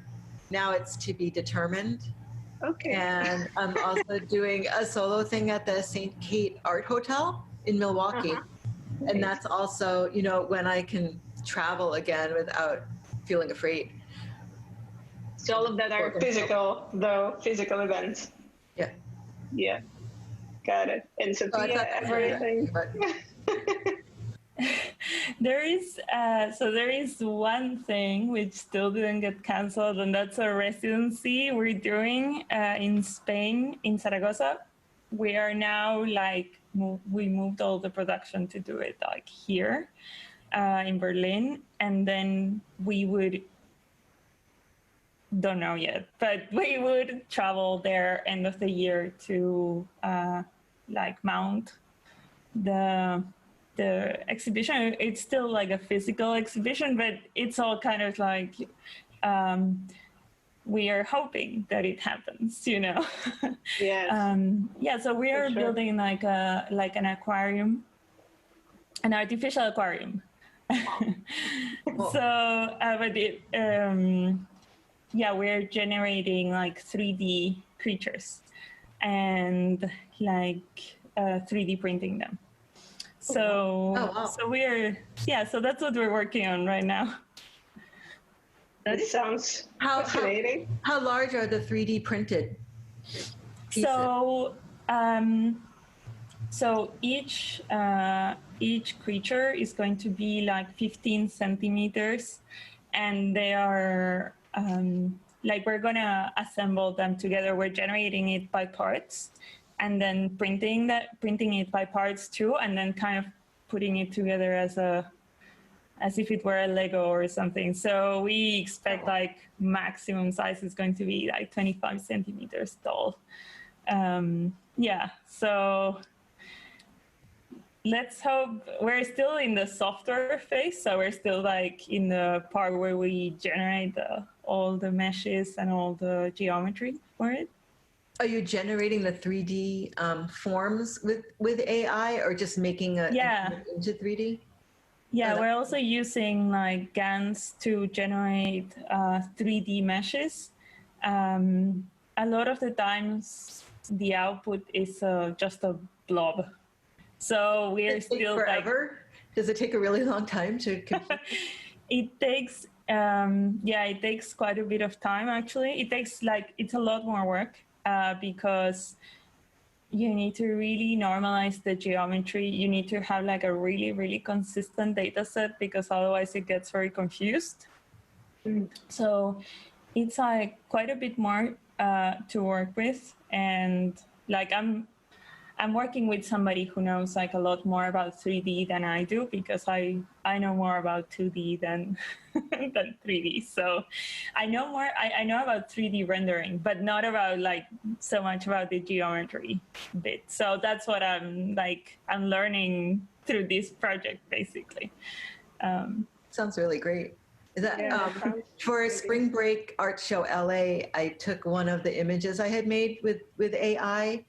And worked with someone to make a 3D model, and then realized it as an enormous inflatable that was 10 feet high. So like sometimes you want it to get out and become a physical object. So interesting. That's a great idea. Yeah, can we see it somewhere? Yeah, maybe on my website. You can see it. Great. We'll share your websites, both of you, with viewers. I mean, I hope physical events will come back to our lives, and I hope we are based in New York, and really hope to be able to travel to Europe at least, I don't know, 2021, but very hopeful, I don't know. And at the end of 2020, that would be great. Us posted on the exhibitions and on the events, because we would love to post about them, and we would love to see them, and just to let everyone know like what is happening. Like, please keep us in the loop, and we really hope that they can happen very soon. Yeah. Yep. All right. So, yeah, thank you. Yeah. Thank you. Yeah. Thank you so much. Thank you for being a part of this conversation. We really invite everybody to see the show itself online, which is now the easiest way to see art on the Ars Electronica platform. So we are very excited. Right now it's not up yet while we are recording this, but we're all looking forward for it to be up very, very soon. Yeah, we're very excited about the show. So thank you so much, Anna and Sophia. It was really inspiring and a pleasure talking to you. And we're so excited to show your work. And hopefully we can meet in real life soon. We are now back in Santiago de Chile, but this time in the fungi garden that takes us beyond the realm of humans into the fungal kingdom. Invisible organisms acting underneath the soil, carrying information through the ecosystem, digesting that matter. Fungi are among the most active components in a garden's sustainability. However, it is estimated that we only know 5% of the world's fungal biodiversity. In times in which humans' activity is altering our entire planet, learning from our natural recyclers will definitely contribute to a more sustainable future for humanity. How would a fungus-only garden look like? The artists and organizers of the garden, Juan Ferrer and Ana Rosa Ibanez, will tell you in their roundtable more about the fungi they cultivate and the artistic approaches that can be experienced in the Museo del Hongo.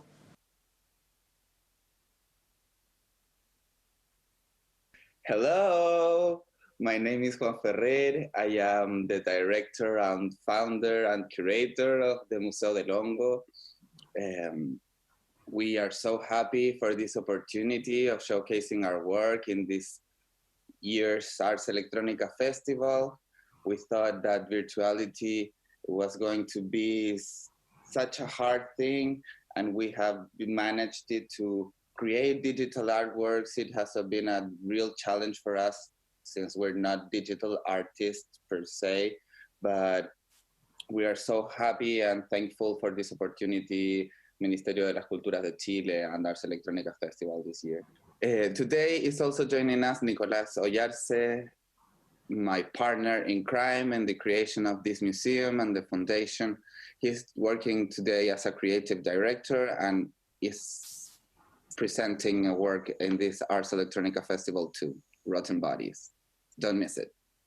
Yo siempre digo que todos somos directores en el museo.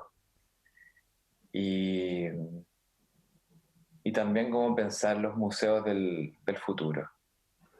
Pensar los museos del futuro, que un museo no tiene por qué tener un espacio físico, un museo puede ser un cuerpo, puede ser un espacio.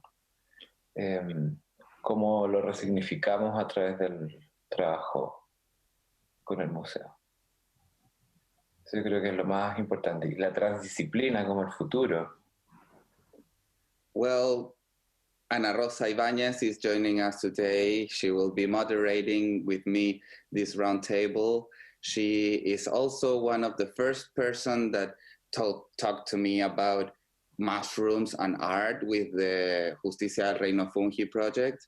And well, she's been directing with me the museums like for about a year already. So thank you, Ana, for moderating with me this roundtable. I love you, honey. Thank you, honey. I love you too. Thank you for your welcome, and welcome to everyone to the Fungus Garden Manifesto. This year for the Ars Electronica Festival, Museo del Hongo Collective decided to present a series of work under the curatorial concept of the Fungus Garden in the pursuit of collaborating to many other people and projects that are trying to break down the walls between nature and culture, and between the human and the non-human. In the context of the Ars Electronica Garden, in Museo del Hongo, we think it's fundamental that we open the discussion to what is the role of fungi in the ecology of a garden. Fungi are not only key to a garden sustainability, being the main decomposers, the main recyclers, and the main interconnectors of the beings within an ecosystem. But they also provide us with beautiful metaphors about death and the continuous transformation of our own living. A fungus garden explores the possible manifestations of what a fungus garden can be, from the real-life termites and ants fungus gardens to a colorful garden that portrays biodiversity, and also the possibility of our own body as a fertile garden in which other organisms live and participate. For a fungus garden manifesto, we decided to call upon Museo de Longo's community, that is our own mycelium network, to answer the question to how does a fungus garden look like, or to be more specific, what aspects of the fungi kingdom should we bring into a more sustainable and interconnected future? Today we have many people from the Museo de Longo community answering the same question. In the first place, we have Giulia Fursi, one of our godmother, what she likes to be named, of the Museo de Longo. She's the director and founder of the Fungi Foundation, a pioneering foundation in the conservation and study of mushrooms in Chile. Camila Marambio is also here today. Camila is a curator, and she's known for her work around arts and the environment. And Camila was the motor behind Justice for the Fungi Kingdom, the original project that motivated the creation of Museo de Longo. Rodrigo Arteaga, one of the first artists that we got to meet that works with fungi as a material. He made this beautiful map of Chile and of the whole world with different molds in the lab. So he was one of the first inspirations for this museum to be created. Constanza Well is also here. She was also part of the project Justice for the Fungi Kingdom. And today she's one of the directors of the Antena Foundation for the promotion of the arts here in Chile. So it's an honor to have her here today as well. We have Claudia Müller too, an artist, visual artist that works with water. She has collaborated with us in our last exhibition, Infinita, where she created this pyramid for growing mushrooms inside. Thank you, Claudia, for being here with us today. Carola Roa is also here. Carola is the mediation director of Museo de Longo. That is our whole area of education and audience engagement, which we find one of the pillars of the new contemporary art practices, to be able to receive feedback and reach out to the different audiences that participate in our exhibitions and in our activities. And Carola is our own genius for that. Rosarito Ureta is the Museo de Longo's graphic designer, and she's made all the beautiful posters that you can see in each exhibition that we make. It's a very important part because the Museo de Longo integrates not only art and science, but graphic design and visual culture in general. Thank you, Rosarito, for joining us. Jose Videgain is also here. He's a performance artist. He's also a designer. Jose has participated in some of our past apparitions of the museum, presenting performances around different stages or different states in which the fungi kingdom works. He presented a performance for Dormancy for the apparition Vigilantes. And for this apparition, he is presenting Calm number 2, a process of investigation of the mutation of the body. In this occasion, his work is about decomposition. Don't miss it. We have Sebastián González too. Sebastián was a producer of Museo de Longo and still collaborates with us. He was a producer for Haifa, the Museo de Longo's VR experience. So thank you, Sebastián, for joining us today. Hello. So I would like to ask everyone in this roundtable, what characteristic of the fungi kingdom do you think should manifest in a more sustainable future? Okay, so what I'd love to be able to see in a fungus garden would be the potential that even one species of fungus has to feed, to heal, and to assist in endeavors, for example, as clothing oneself or starting a fire. And in that case, you know, I'm thinking specifically, for example, of the genus Calvacia. So in a fungus garden, I'd love to see more examples of species like Calvacias that feed, heal, dress, start fires, and decompose to recompose. So Rodrigo, what do you think? Fungi are the great kind of interconnectors between all living beings. So a fungus garden would be full of the diversity, biodiversity of all sorts of animals and humans, non-humans, of all species. They're the great connectors in that sense. And I've been thinking about the notion of itsofilmogen in Mapuche culture, which expresses the unmeasurable thread of life in which we relate every inhabitant of the territory in the same way. There's no life which is more important than the other. Every life is important. So yeah, and also they're important because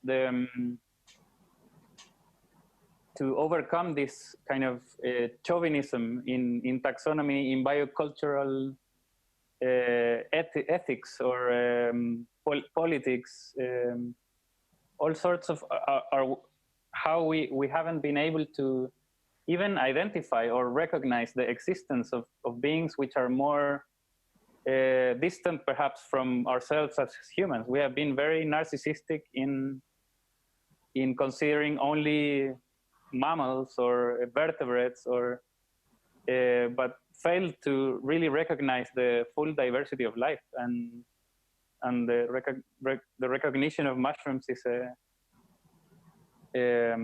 fungi. It's I think it conveys all these interests, and it's important to do so. It's vital because our survival depends on it, and not only of ourselves but of all species on Earth. So speaking about the kingdoms of life, I would like to invite Camila to be the next one to talk. So I thought I would talk about kingdom dysphoria, and that's not my own concept, it's Yara Rocha. And they discuss the ways in which, just like gender dysphoria, there is the possibility for us to confuse or be confused by these categories that we've created that try to neatly fit us into boxes. You know, the fungi kingdom doesn't fit into boxes. And there are many other species that also traverse or enter into relations with fungi, but aren't part of the fungi kingdom. And that's what I want to talk about. I want to talk about slime molds. So this here is a slime mold. And slime mold is not a term that elicits excitement in most people, nor does it conjure up images of great beauty, but that's in itself a confusion, because slime molds are maybe the most remarkable organisms I've ever seen, which were once considered part of the animal kingdom and are mostly studied by mycologists. So we find them in books about fungi, but they are also not part of the fungi kingdom. They are mycomycetes and are usually labeled within the protozoa kingdom. They start their life in their first stage as a single cell amoeba, whose definition is found in the Dictionary of Zoology, like I said. So they have this, they exist within the animal kingdom. Then these single cell amoebas combine with another of their kind to form a plasmodium. And plasmodium is defined within the plant kingdom. Within a lifespan, we can move kingdoms. So we could possibly go from being human to being plant to being fungi ourselves. We've limited ourselves by creating these categories of our own genders or of our own species. So this one, I'm going to talk about this particular slime mold, and it is Fuligo septica. Its common name is dog vomit or scrambled egg. It appears on rotting logs like you see here, or on stumps or on live vegetation during the summer. In an area of Mexico, the plasmodium is fried and eaten by some of the indigenous people who call it caca de luna, moon shit. It's often found in Tasmania. This is where this picture is from. And people there call it snake poo. Its names suggest its relations. Does it come from the inside of a dog? Is it part of the droppings of a snake? Can we eat it? Does it come from the moon?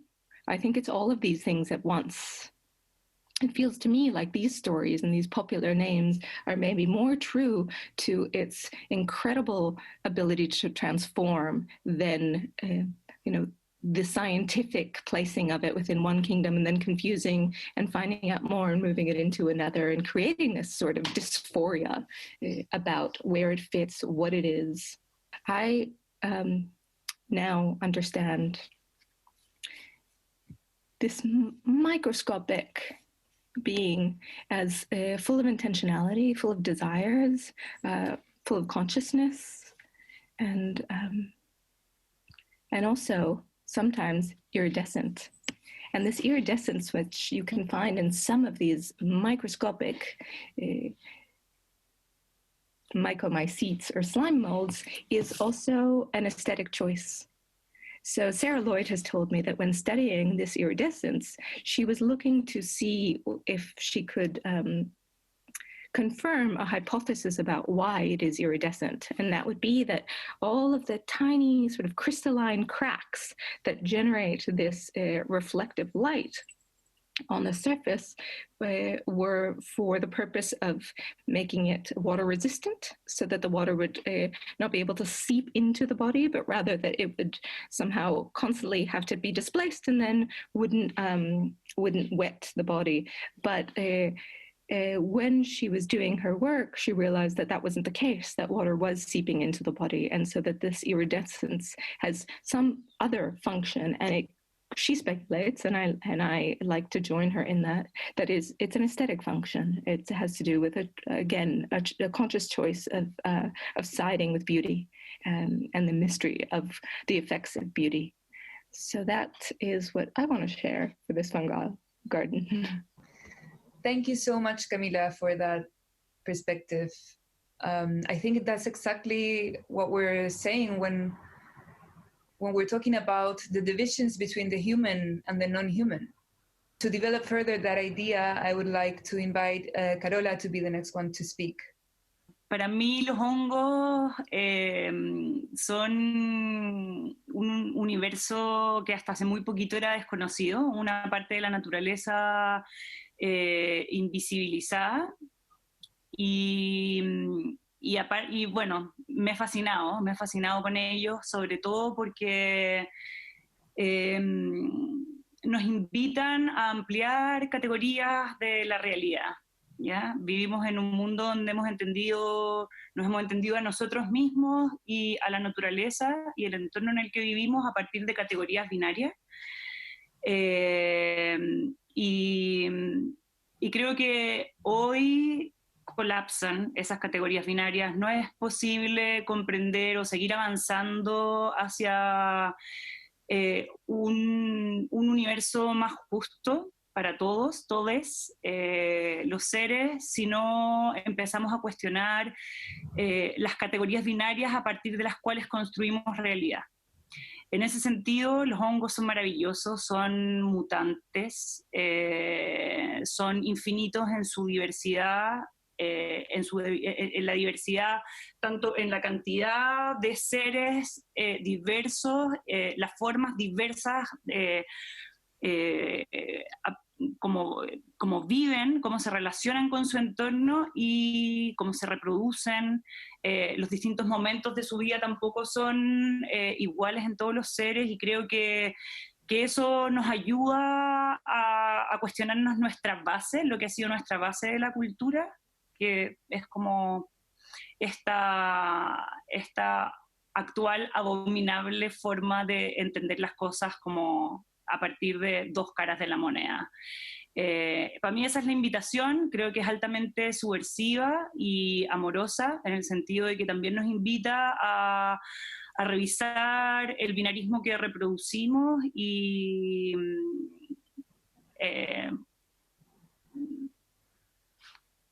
plantear un universo posible más allá de esa restricción conceptual binaria.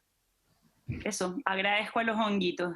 Fungi has a symbiotic relationship with other organisms, and as they obtain benefits from another organism, they also give benefits to them. So I think that we as a society should also have a symbiotic relationship with nature and give benefits to it as we take benefits from it. Me encanta. Sí, trabajar con hermandad con el planeta siempre, ¿no? Como un brotherhood with the planet. Una condición de los hongos que a mí me parece muy admirable y de alguna forma como un modelo para la subsistencia de las especies, es que primero su red de micelios se encuentra completamente unida, y eso hace que sea una especie de familia que está como interconectada, ¿no? De alguna otra forma también algo que me parece muy hermoso es que cuando comienza a crecer el hongo, ¿no? Antes de cortar el velo, y cuando justamente, en realidad como cuando corta el velo, todas las esporas caen y permiten en el fondo ese crecimiento, darle nueva vida a otras esporas o a otro micelio que viene en camino y poder fructificar otra vez. Entonces es una cadena que está siempre en retroalimentación y de alguna forma en crecimiento a partir de su familia o de sus pares. Y esa es una especie como de subsistencia en colaboración. Me parece muy hermoso. I also think that's really beautiful. And speaking of beautiful, I would like to hear Sebastián's answer. Una de las cualidades que encuentro más interesantes del reino fungi para plantearlas en nuestros nuevos desafíos y en estos horizontes nuevos, creo que es la dormancia. La dormancia como un estado necesario para contemplar, para esperar el momento adecuado, el momento en el cual se den las condiciones necesarias para crecer. Creo que todos tenemos que aprender a descansar y a esperar. También empezar a notar en nuestro ecosistema alrededor nuestro cómo está funcionando nuestro nicho, cómo se están expresando las energías, y saber tomarnos el tiempo y esperar para poder crecer cuando las condiciones sean adecuadas. Hay momentos en los que uno puede retirarse y descansar y replantearse cosas, pensar en cómo continuar. Creo que el reino fungi es admirable en ese concepto de esperar que la naturaleza te dé las condiciones adecuadas para existir y el mundo te permita crecer. So I think the characteristic of bringing to the front, or like into being able to see and understand something that had always been there, but that you didn't even know existed, is I think it's a way that humankind is going to start incorporating much more now, like in terms of consciousness as well.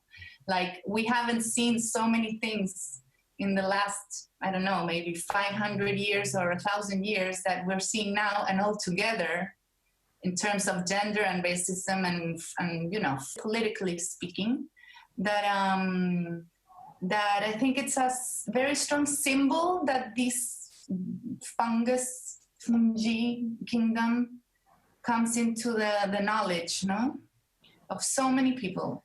And I think that everybody that, well, people that are working around this, like to turn it into a manifestation of existence and to have it like be something supernatural, like to say, okay, plants are green and they have chlorophyll, right?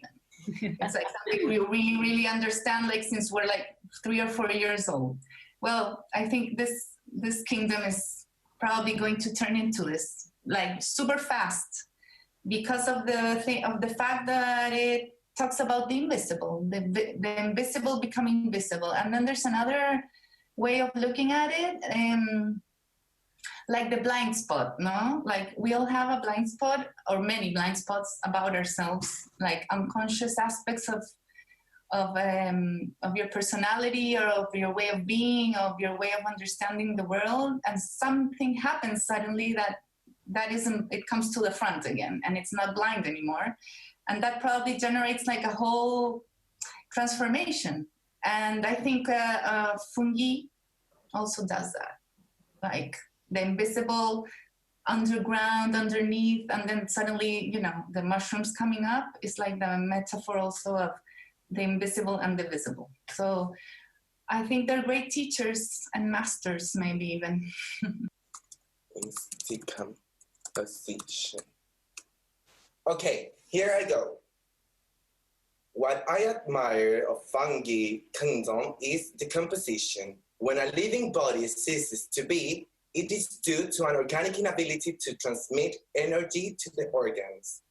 The process begins after the muscles solidify, rigor mortis phenomenon. Body decomposition is a universal phenomenon which plays an integral role in ecosystem energy transformation and nutrient cycling. Fungi decompose organic matter by releasing enzymes to break down the decaying material, after which they absorb the nutrients in the decaying material. In this chemical and organic transmutation phenomenon of bodies by fungi began my interest in decomposition as a capability to transform our matter as human beings in nutrients for our social, political, and environmental contexts. So what do you think, Juan? You haven't said anything until now. But I think what feature I like most about fungi is that maybe what I first learned about the mushrooms is that it doesn't matter how you look. I mean, the forms, the colors, everything that you can find in the mushroom kingdom that appealed the first to me was that's this biodiversity that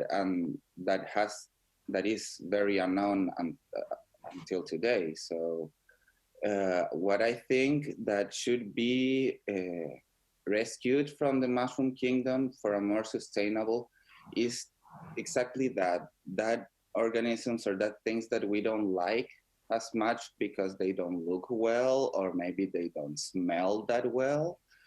That thing could have in per se a lot of value in itself, and every organism is a whole world, it's a whole universe for us to learn and to identify and to see more things in nature that we could apply in maybe human politics or things like that. What is your take on this, Nico?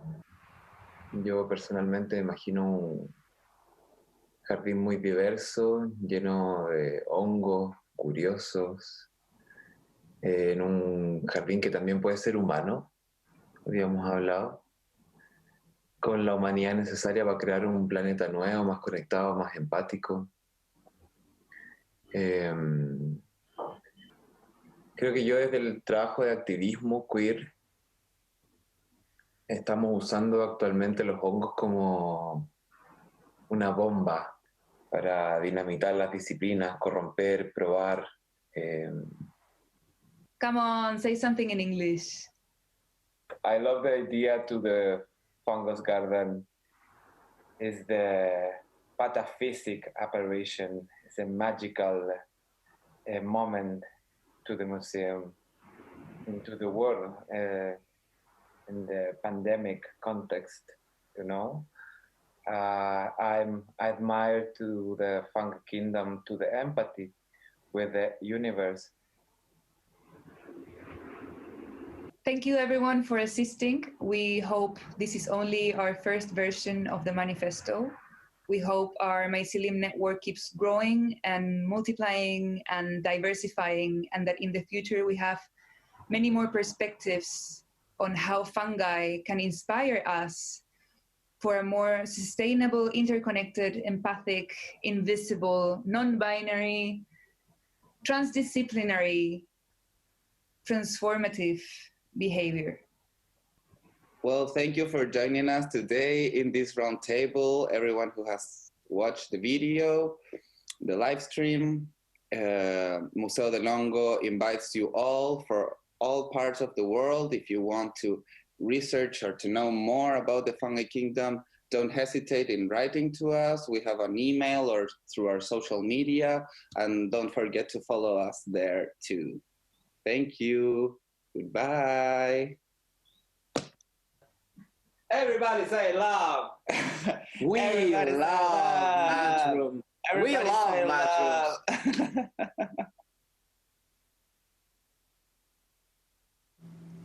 Vienna-based Vent Gallery focuses on the artistic and curatorial exploration of futurality. Futurality, what a nice word, isn't it? It describes the incidents of the future that are already inscribed into the present. Vent curator Manuela Hillmann and artist Rebecca Merlich will show us now what that means. In the upcoming artist talk, they use new virtual ways to embrace the digital character of online art.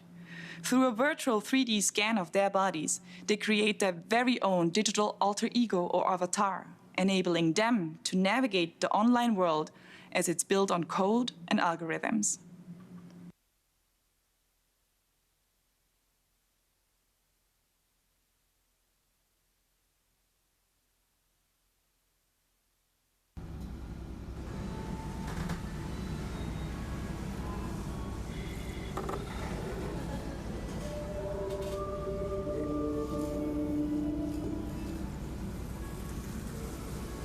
Hello everybody, there we go. I am Manuela Hillmann, founder and curator of Vent Gallery that I'm running together with my dear colleague Philipp Hess since 2018. The Vienna-based gallery promotes international and local rising artists of contemporary visual arts curated in solo and group exhibitions as well as performative formats. The program of Vent Gallery is focused on the research of the artificial meaning of media through the implementation of technologies from the late 20th and the 21st century into the artistic process and the analysis of their social potential. For this year's Ars Electronica online festival, we have chosen the work of Rebecca Merlich, The City as a House. The interactive visual novel collects vast amounts of pictures, sounds, videos, and 3D scans organized as environments. A work about the experiment of a white European 30-year-old heterosexual human while not inhabiting a private apartment in Tokyo over a period of time. A speculative exploration of the possibilities of abolishing known forms of habitation. Rebecca Merlich, born in 1989 in Germany, retreats between Tokyo, Munich, and Vienna. She recently graduated with distinction at the Academy of Fine Arts in Vienna, where she studied under Wolfgang Chapella, François Roche, and Michael Hansmeyer. In her studies, she specialized in analog and digital art as well as architecture. Her work is strongly influenced by alternative ways of society and transgression in socio-economic conventions, as well as new forms of architectural production employing new technologies. During her master's, she was able to study at Kitagawara Lab at Tokyo University of the Ars Guided. She is a holder of the Marianne von Wilmer Prize 2020 for Digital Media and the Merit Scholarship of the City of Vienna. Currently, she is working on the topic of social inclusion at the American Arts Incubator, with lead artist Russian Fahandeh. It is a pleasure to talk to Rebecca about her ambitious project in detail and to link the well-known medium of an artist talk to the virtual environment of her work. Thanks for the warm welcome, Manuela. For my experiment, a conservative private space consists of rooms to sleep, wash, eat, delight, and store. I used to live in an apartment in the past. So the conservative apartment has 4 rooms: a bedroom, living room, bathroom, and a kitchen. I sleep in public spaces, in the train, in the Love Hotel, in the capsule, in the anime cafe, book and bed, 9 hours, or at workplace. The bedroom is abolished. No more cooking. The infrastructure of the so-called convenience and affordable food in restaurants, fast food restaurants, and street food stalls is abundant and an integral part of Japanese everyday life and culture. The kitchen is abolished.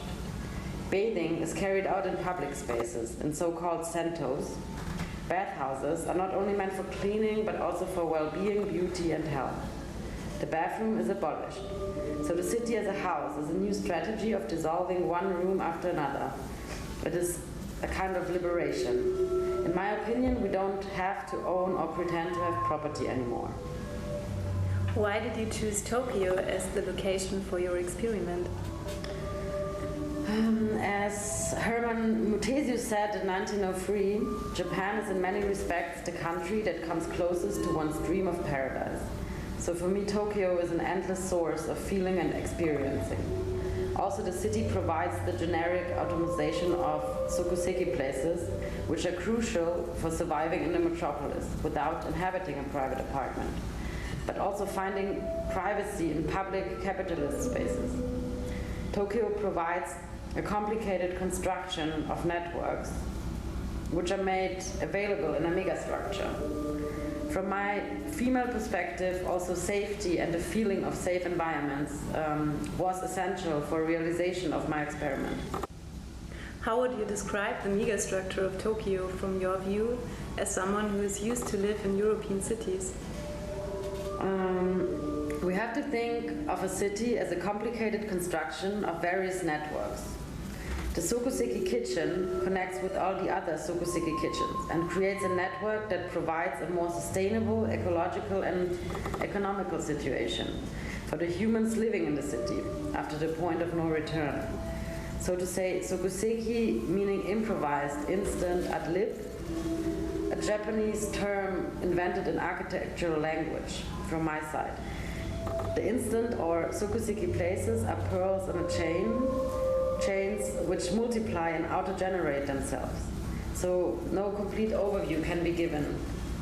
The mobile device, which I carried with me every day, provides glimpses based on pure hedonistic preferences, and also previous encounters with the sokuseki rooms I have chosen to visit. During your time in Tokyo, it was one key to develop your work to collect different types of data. This data collected in several ways, like in the form of a diary, photos, videos, sounds, as well as body scans, referring on the one hand to your daily routine and on the other hand to strange experiences breaking with this routine.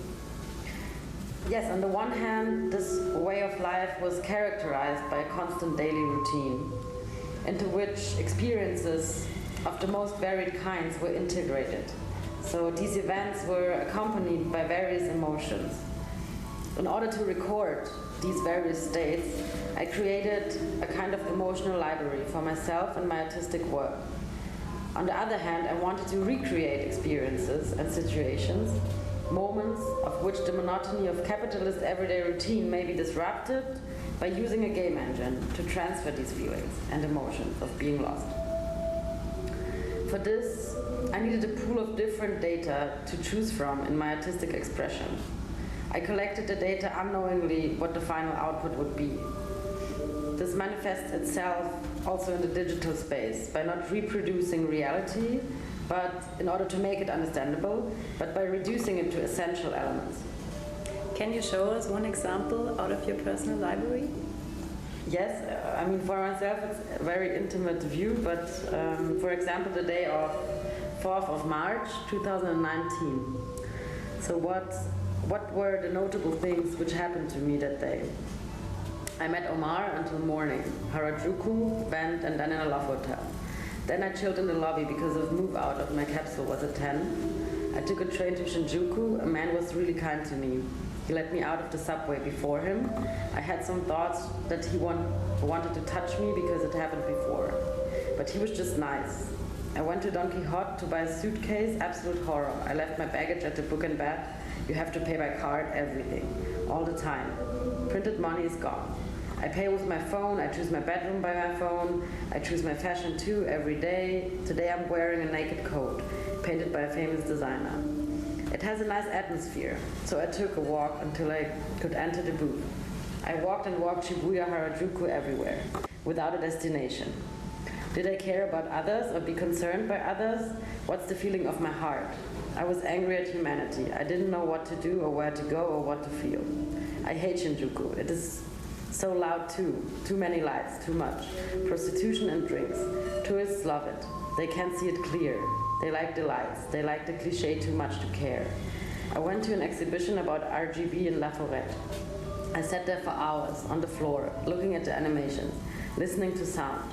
What did I eat today? Hikari, South Korean tofu and fish soup. Ramen fish style around the corner of Book and Bed. How many costs? 6. Did I receive any surprise today? Omar wrote, but I didn't meet him. Kodai doesn't want to do anything anymore. I insulted him somehow. I don't know what I did wrong. Maybe he doesn't trust European anymore. Where did I sleep tonight? In a booth, Book and Bed, alone. Thank you so much for sharing this intimate insight with us. Does this scarf have any special meaning because you mentioned it with a number that you counted? For me, I had the feeling that coughing on a stranger is a subtle gesture of resentment. What I experienced and learned over a period of time. Also, spending a lot of time in public spaces leads, of course, also to situations of exposition to sexual or also racial harassment, which is again very subtle, hidden in the behavior of a few Japanese, often old men. But that was only a small part of my experiences, which were mostly positive. For me, it is kind of a liberation and emancipatory lifestyle, which is already exemplified by my Japanese female encounters for periods of time. For example, since it's not common to move out from the parents' home before marriage, I adapted this life to be part of the experiment. Thanks, Rebecca, for this wonderful insight to your artistic project. To say it in Dominik Strzelec's exactly describing, summarizing words, it is interesting to see how the work attempts to develop something like transcultural ideas. The work beautifully and maturely abstrains from ideologically biased, one-sided critique of contemporary precarious living condition, skyrocketing property and rent prices, unstable job market, and uncertain relationships. Instead, it proposes fearlessly embracing and cultivating here and now of the digitally mediated self as an alternative to desperately seeking stability and permanent, inert, recurring order of anything that can be owned.